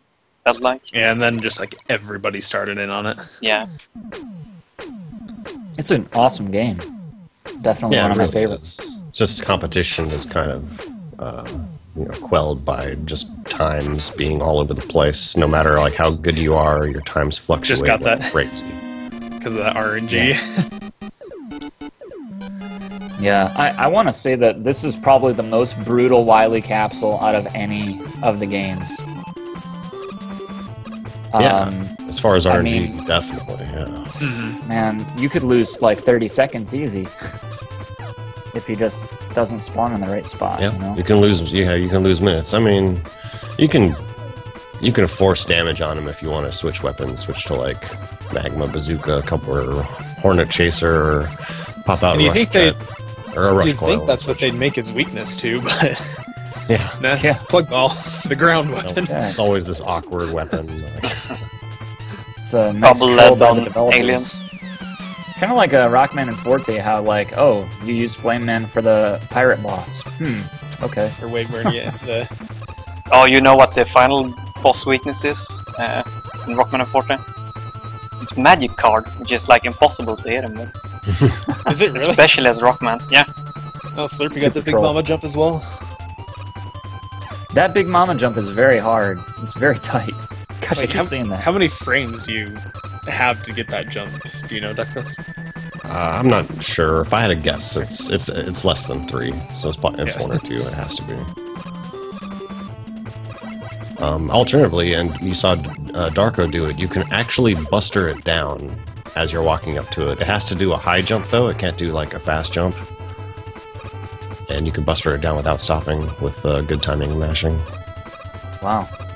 Watching Tornado Man is So one of my favorites. I've had a few runners just refusing to run 9 in a relay race just because of this stage. That's not a bad stage. It's just very, very punishing if you die on the last screen.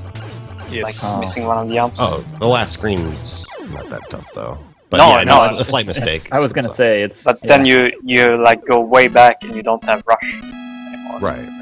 Oh, okay. I see what you mean there. And might as well bring it up.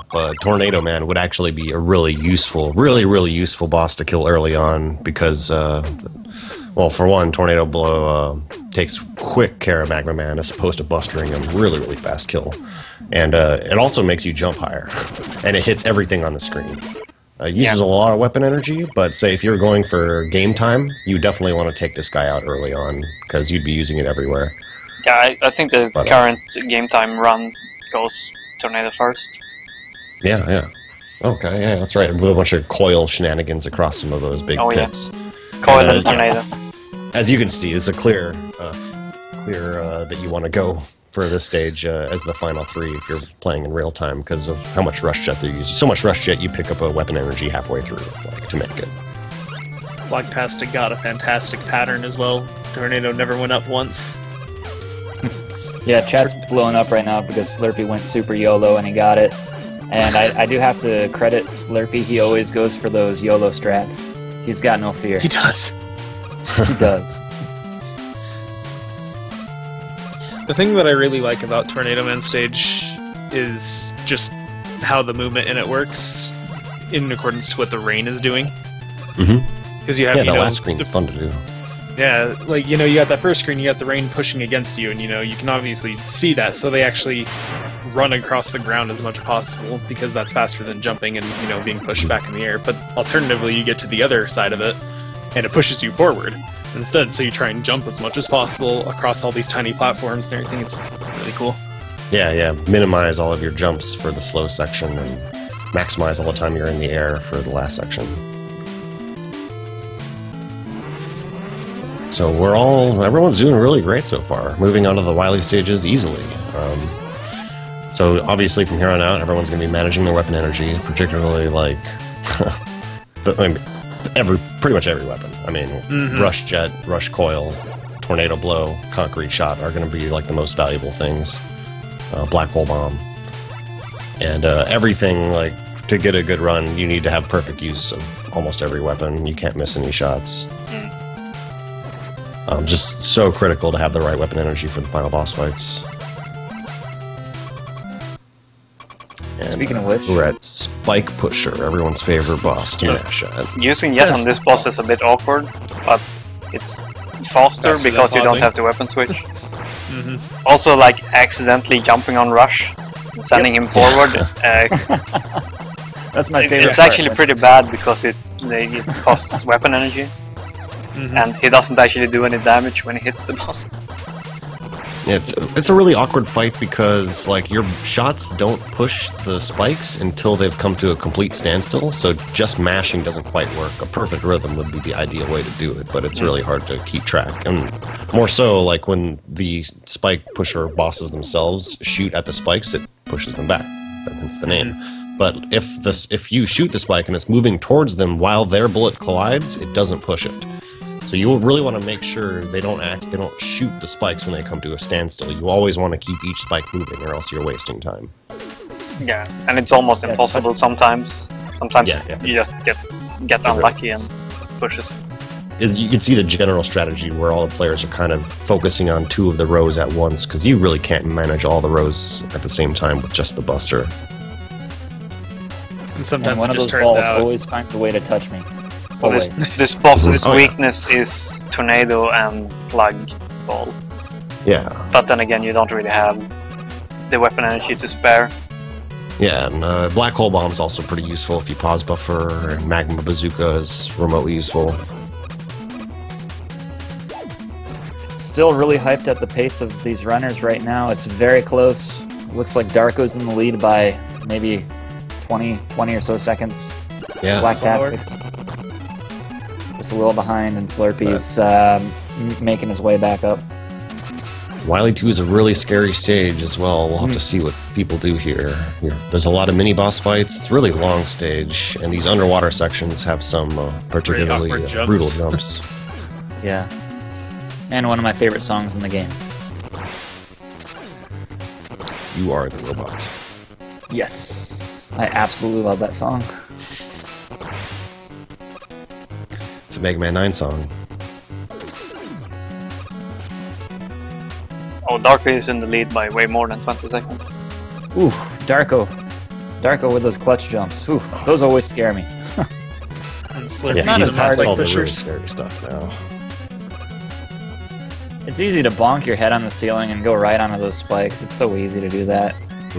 Oh yeah, it's much safer to tiptoe up to it to make sure you have a good jump. So Blacktastic is coming into that section. We'll see what he does. There's one jump in particular where it's if you bonk your head, you can't do anything about it because there's a huge bit of spikes. And that's the scary one. Darko is in the lead by about 45-50 seconds right now. Dougfist, I'm curious, do most Mega Man 9 runners use CRTs, or do they use LCD or plasmas? From what I understand, everybody uses CRTs, probably because every platform that well, shit, I don't know. The majority of people run it on the Wii, so that's likely what they're That's just what I using it mean. on as a Yeah, it's CRT. probably not as bad for like 360 and PS3 since they're like native HD consoles. Okay. But Well, all I know is that's that something like majority of runners things like where we- Gohan, he actually uses an LED, if I understand correctly. Yeah, he does. And- So do I. Yeah, I mean, it's some personal some preference, people- really. I like to think most top level like 2D platformer runners for older consoles play on CRTs. Most of them. Oh yeah, If they're playing I on a would- console at all. Well, the reason I bring it up is because my Wii was always plugged into my LCD, and I always had problems with those tiny jumps. Oh, okay. So that could have been it. yeah, Could've been it, yeah. So I wouldn't know. I've got this game on PS3. Yeah, Looks I like tried playing Darko on made it through. PS3, and I couldn't even make it past one of the levels because the lag was just so bad. I don't know if it was my PlayStation 3 controller or if it was my LCD TV or what, but Yeah, while we're on that topic, yeah, I think it's pretty well known that the Xbox 360 version, at least, is much slower. Probably about, I don't know specifically for Mega Man 9, but for Mega Man 10, it's much slower due to loading. It's like 20 seconds slower overall. Yeah, that's so a probably similar. significant difference. As far as I know, In the any case, it PS3 came out on versions Wii are- first, so most of the runners are on that. Right. this Darko is this in the- conveyor belt section. Oh, sorry. Darko is in my least favorite stage, I was just gonna say. Lots Yeah, of damage boosting. Lots Yeah, of this is a damage really rough boosting, stage, lots of just- spikes, and then very boring Waiting. elevator sections. The last Yeah, section in particular has gotten some new strategies that make it pretty scary too. It's it's always been scary. And to top it off, you have the boss that has a first cycle versus second cycle sort of thing. That's a huge chunk of time difference, like 30 seconds. I don't know if they're gonna go for the new strats in the last screen though. Isn't the idea with that you use Tornado on the Wily 1 boss? In that case? By saving it here? No, I'm not sure. Okay. that's the new strat, I believe, Joka. Slurpee out of the think It's a shark. really low YOLO strat, really hard. Slurpee I was gonna say, I practicing think it has to on do that. with the fact that you don't have to wait for the M tank to fill up. Yeah, that too. Wind. But I was wondering if it's only that or if you actually use Tornado somewhere else. But yeah. would make sense either way for just M-Tank, but it's just way harder. Alright, Darko, going into the Twin Devil, one of the most difficult fights in this game. So it all comes down to killing him with black hole bombs, and you want to pause cancel each one so that it despawns him and you can immediately hit him when he becomes vulnerable again. And it's what, 5 hits, and then he's gone. Yeah, Looks like Darko's in there. Yep, no problem. Cool Kid actually came up with a strat that you don't pause cancel the first one. You just shoot Use a it visual way cue. earlier, yeah. Oh, wow. Cool Kid always comes up with like really difficult strats, but then they turn out to be like 3 seconds faster. Yeah, Cool Kid's amazing. Like his, so I just want to say what he while did for Slurpy's the. This is probably my favorite part in the game, where you got those conveyor belts that are just grabbing you up and you shoot your Mega Buster to move across the screen. I always love it, shooting with the music and then getting carried all the way over by the claw thing. Sorry, I didn't mean to interrupt. I just wanted to mention it while one of the players was still there. It's so fun. It gets really I personally boring try to after a see while. how fast I can shoot back and forth across the screen and how many times. I'm just trying to kill all the enemies every time. Oh, right. Blacktastic gets the Twin Devil kill as well. There he is. Awesome. Darko saves strats over the last jump. Don't want to miss that. So while Darko is moving into the final stretch, everything in this stage is a total RNG fest. Wily Casino. Well, a couple of bosses at least, but they pretty much determine your time. Whoever team captains are, be ready. Oh yeah. For your done. Thanks, Terex. You're welcome. The RNG Love you in guys. Wily Capsule is so bad that if Darko gets some really, really bad luck, it is possible for Blacktastic to catch up. It is totally possible. Oh, yeah. It's that bad. Oh, yeah. I mean, it's easy for Wily to kill 20 seconds. Yeah, I've seen him kill a minute and a half. Oh my gosh, yeah. Alright, Slurpy's attempt at Twin Devil. Now, Slurpy did have a little bit of trouble with this quick kill for a while, but he got it quite consistent. Oh, he's going for what you just said about like Cool Kid strat. Very nice. He skipped Kills a all Oh, pause around. cycle. That's- Wow. Slurp the YOLO, man. He got it. Yeah, these are some sick Mega Man 9 runs here. And you can see that strategy when using Tornado Blow against Magma Man, switching to Magma Bazooka afterwards to take down his last, 5 or 6 HP with double hits. Darko having moderate RNG, struggling a little bit with Hornet Man, but still in pretty good shape. I don't think he used any extra concrete shots. That's another big thing, is against Galaxy Man, not accidentally using any extra, because you need from a full tank to all the way through defeating Wily Machine 1, and you have just enough. Wily Machine 2. Yeah, I think it's cool how they finish off Magma Man with his own weapon, because it does 3 damage if you shoot him point blank. That's used right back into Hornet Man. 2 damage. Oh, is it 2? I'm sorry. I think so. I don't know why it does that, but yeah. it's just And 2%. also they need a weapon for the boss right after, so it makes perfect sense. Blacktastic got the perfect tornado pattern both times. Very nice. Nice. You need that. Slurpy always has a weird route through the refights. And here's Goes back and Dino forth. Wily. Yeah, I think he only missed 1 egg on the first form. That's not too bad. To make sure he doesn't miss any concrete shots. Oh, I think Shooting a couple of laser tridents just for security, it looks like. Really? Does he have enough? Yeah, he has enough +1 because he did the laser tridents at the beginning. Interesting. Yeah. So here it is, Quick Capsule shot. RNG. Will he float at the top of the screen for the rest of the time and have everyone catch up, or what? Let's hope Okay, so. Couple hits. Team Auto. Let's hope not. For everyone cheering for Team Beat with me. Woo! Go Somewhat Wily, nice, go Wily. but, Oh Jesus, he Darko's has very low health. Start dodging now. He's using a black hole bomb to get rid of the shots. You can use that or Tornado Blow, but with no Darko. Tornado Blow left, it's not a bad idea. Darko, why you make it so exciting? Oh shit. Oh, there's no E-Tank. Oh no. White, Oh shit. White. He's got plenty of black hole bombs. Gosh. Relax. I'm not relaxed. Oh man, Oh, it's so no, Darko. Relax, Joker.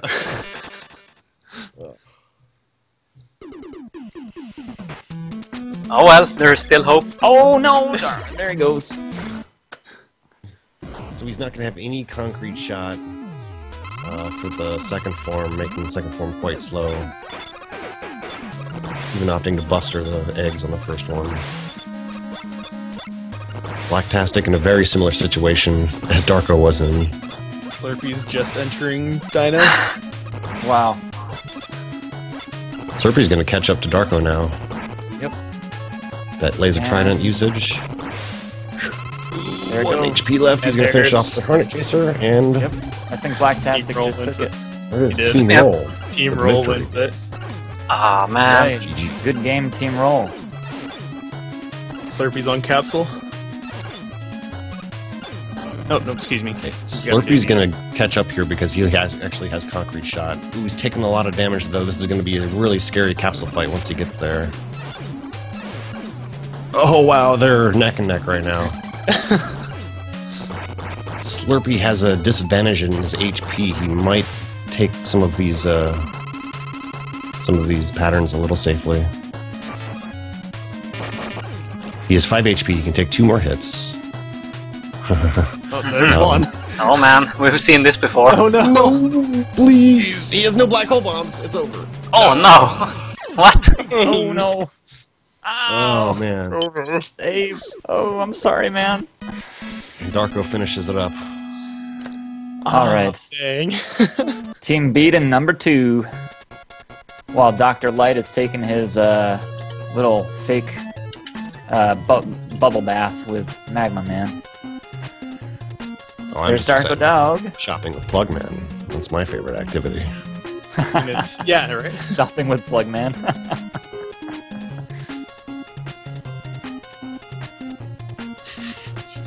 So Slurpee once again Aw, is man. out of Form 2's weakness. He's just taking it safe though.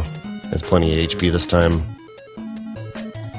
Yeah, I can't stress enough how difficult this final Wily is. It's Yeah, if anything, this just shows like the brutality of Mega Man 9 and everything leading up to Wily. I mean, in Yeah. I'm all just really other sad Mega we Man lost games, now. yeah, for sure. Forgive me for this this little bit of education, but in Japanese we have an expression that's called ichikabashika. It's like 1 or 8.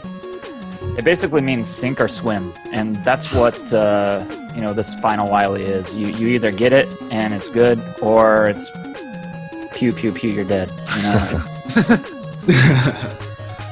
And he gets a Oh. great pattern. And this he gets a time. great pattern the pattern. second time. That's just Wily's Casino, man. It's deal with the hand you're dealt. But it's been a long time since I've seen anyone actually die on the Wily capsule. Well, Yeah. I don't really Especially in the blame race. him. I think I think he knew he was slightly behind Darko and wanted to get kind of a leg up Oh, yeah. on Machine 2 go and for it. take Yeah. damage to squeeze in some extra shots. I'm just saying, like, it's so rare to see anyone die, and then Right. 2 of them die. And then 2. What? And see how quickly it happens too. Just sometimes the purple shots on the last form are really hard to dodge sometimes. Yeah, that was a sick way to finish up the relay. A lot of close yeah, times. great relay, guys. Leave well it all done. to the roll of the die, basically. I mean, the final times were all really different compared to the last ones that we did, but in this case, we actually had all 3 of them in the final room at once, which I think was the first. Yeah, there was a point where it could have almost been anyone's game. Like Exactly. a couple of points actually.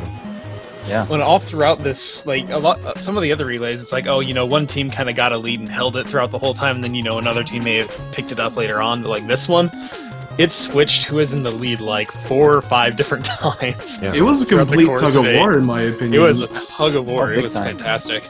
Like honestly, when Orsa had pulled through and put Team Beat in the lead, and like halfway through Mega Man 8, like it was just complete like nail biting. So let's go through it to see quickly here. After Mega Man 1, Team Beat was in the lead. The Mega Man 2, Team Beat was in the lead. After Mega Man 3, Team Beat was in the lead, and then stuff went all kinds of crazy. After Mega Man 4, Team Roll was in the lead. After Mega Man 5, Team Roll was in the lead. 6, Team Roll was in the lead, but second place switching back and forth. Mega Man 7, I don't know because I missed Darko Split for some reason. So, but let's just say Team Roll was in the lead. And then Mega Man 8, Team Auto was in the lead. And then Team Beat was in the lead again after Rockman Forte, and then, yeah, crazy stuff. Basically, everyone was in the lead in Mega Man 9 at some point. That's like, yeah. Yeah, that's true. Thanks What a again for race. organizing this, Joker. What a really race. Yeah, thanks, Joker. Yeah. Thank you Thanks once again for Joko. organizing this. This ended up being great. Yeah. As usual, actually. As always. Look forward to the next. Should there be another? Most definitely. Oh, there will be. I like the follow spam in chat. Keep spamming. Follow all those links posted by mods at least. And follow this channel too for more relay action. Like what? You get these together maybe like 3 times a year or so. yeah, it's been 3 times a year so far. So this is the 5th classic Mega Man relay race, and it's the 6th in total. Last time we did a multi-series relay race with the first game of each series. So we had like Mega Man 1, we had Mega Man 1 Game Boy, we had Mega Man X, Mega Man 0, Mega Man Legends, Mega Man Battle Network. We didn't have Star Force because it's long and we didn't have runners. We even have Mega Man Unlimited in that one, so that was kind of fun. Yeah, it was an interesting race. But yeah, classic races. Good. This is cool. There was 10 different games, 27 different runners showed up to this. So it's like this almost every time. It's this huge like community kind of get together gathering for Mega Man stuff, classic Mega Man. It's always nice to see that happen. And always see more relay races popping up for different games too. It's always really cool. Yeah, I know this was my first relay, and I was super duper nervous. Yeah, most people are. I mean, this was my 4th one in a row, and like I'm just now like, okay, you know, I can do this just fine, and then just did my run. Like, all last 3 of them, it was just nerves everywhere, and I'm starting to get to where it's like, all right, you know, it's just another run, just go and do it. Yeah, that's the right mentality for sure. But hey guys, thanks so much. I think I'm probably gonna hit the road. Hey guys, John. That was great. It's almost 4 o'clock here. Again, happy belated birthday. Hit Shout the out. road. Oh, yeah. Thanks, Happy birthday man. to John. It's almost Aw, thanks guys. Shout out. Oh, Yeah. thanks. Oh, that was a close race. Yeah, well played, Dave. Well played. I tried to catch up so hard and I just couldn't do it. You went Dude, for that tornado strat though, the Nero, like You went Oh, yeah. for so many Yeah, strats that you you were- should never have gone for. You were did 'em dancing all. with Wily I was Machine hoping too, it, man. You were inside him. I got the early M tank and I got the Cool Kids Twin Devil kill. It was nuts. I remember us talking about that maybe like 4 or 5 months ago, and like I hadn't really seen it utilized in like even like a race. Even like I thought that would just be left for PB It's world dangerous record in a attempts. race because that one of those Mets can just knock you off the platform and you can die so easily. Oh man. It's time to cook me. But yeah, I know that was crazy. So proto race though. What happened to Darko exactly? Like just Wily Casino? Yeah, Wily happened. So did Team Auto get 3rd or 2nd? We got 3rd. It's okay. It's alright. I mean, like brought like it I back said pretty bef- hard. Yeah. Like I said before, you got in here. I mean, a lot of the previous ones, you know, you had like one team win, and then you know the other two finished close to each other. You know, the second team finished close to the third team. This one, all three teams ended in the same room at this. Like everybody was in the final room at the same time, and I think that's the first that's happened. So, despite the fact that you know that's happened, the fact that all three teams got there after how long was this? You know, 6-7 hours, and we all ended in the same room at the same time. Like that's just amazing. That is amazing. I didn't get to check. What was the final time for Team Roll? 6:17. 6:17. 6:17. 6:17. Nice. Really nice. Is that a relay PB? What's the fastest one we've done? We don't have 10 in this, so Oh, I guess it's yeah, not we really can't comparable. compare. It is a Yeah. relay PB then. Yes. Yeah. In one way or another. We like making Sort new of. categories. It also worked out so that the team that I actually got the timer from finished last, so that's something. The timer was running the entire time. Oh wow. Oh yeah, the late timer started. It's okay. It happens. But yeah, Blacktastic, are you ready to do? Are we running it back? we're running it back One proto more style. Proto Man 9, like salty bonus run back thing. Salty bonus run. Salty bonus. So run next back. relay will be only like weird categories. It'll be Oh, like nice. Mega Man 2 zipless, Mega Man 1 glitchless, Mega Man Proto 100. Man, Mega Man 9. Or Once minus infinity. 100%. Yeah. No, I don't know. It's probably gonna be just this one. What Many is it, games MM4 that people can 100%? suggest. Get Okay, the wire. Blacktastic. Are we gonna do this on our own streams? Yeah, we might as well. Okay. It'll probably be like maybe, I don't know, like 30 minutes. I'm probably gonna like spend like 10 minutes crying in a corner. Just Hey man, you won. Good job. You won. yeah, it could have been anyone's though. It That was- was great. For my first ever like relay, it was really fun. That's the big thing, is that these relays are super fun. They bring us all together and promote awareness of Mega Man games, and so it's a great time always. Promote that. Also, Thank you, like Joe. Rockman and Forte was just like really exciting to watch because That was It was such a dumb idea. I was sitting there Like, waiting. the for thing it. is That's that awesome with Rockman and Forte, man. That was really good. the thing is like, like- in Rockman and Forte, if you're a little bit rusty in Rockman and Forte, the times will vary a lot. Mhm.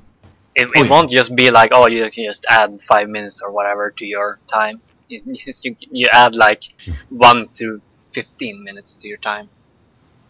still there's a level of like knowledge and consistency that like one kind of never loses when they run a game like that. Like one of the commentators were pointing out that like although Tonic had kind of taken a bit of deaths here and there, like he still kind of like not really pulled ahead, but he was like kind of tailgating, like kind of behind beat.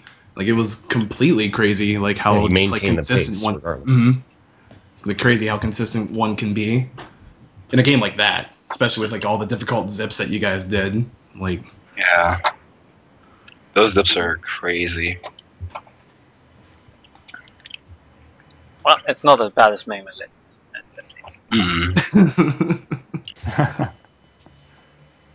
Although So- every relay should finish with Mega Man Legends. Blacktastic, did you do beam zip? I want to know. I did really safe beam zip. Okay. I just didn't go for it because I was like, if I mess it up, I'm vaporized and I'm not gonna get. Actually, time, so like that was kind of my strategy to go for it because like me and Darko like usually like talk or shit talk Mega Man 9. Like he never does like anything risky in Magma, so I'm like, let me just like do a couple of zips here and there, maybe kind of like get an edge. he was ahead by a solid margin when I started. So. Oh yeah. Anyways, I think I was maybe 3 minutes. I need behind. to cut the stream and go to bed because it's Yeah. late. Good night, Joe. Oh yeah. Yeah, So, thanks, Luca. Have a good sleep, man. Thanks for watching find the somewhere relay to raid race. first? Guys, make sure to follow every runner, etc.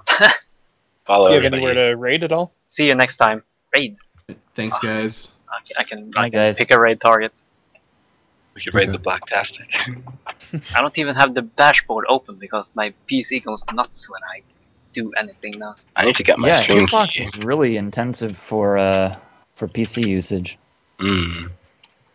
So don't have any. I'm not following any live mail Sorry, on the typing. stream right now. That breaks is on. He runs Mega Man at least. Azure is doing Rose and Crustalletta speedruns. Azure Hakua? Yep. Ooh. Stream key is so long. I was gonna say Freud and Statue or Bus. We're rating bad breaks. Fuck it. That works, alright. Hell yeah. That works for me. What's the rated message? Team roll or see you something? in like an hour or so. Okay, Put on I'm just gonna break. spam the link here. I'm actually ready to do a race right now if you want. Dude. If you don't I am drenched in the most humid Ohioan like weather, like sweat right now. Like Me too, missed the man. relay. Tokyo Great. summer is nuts. Tokyo summer is insane. I don't know how you Tokyo live it. summer is like swimming in the air.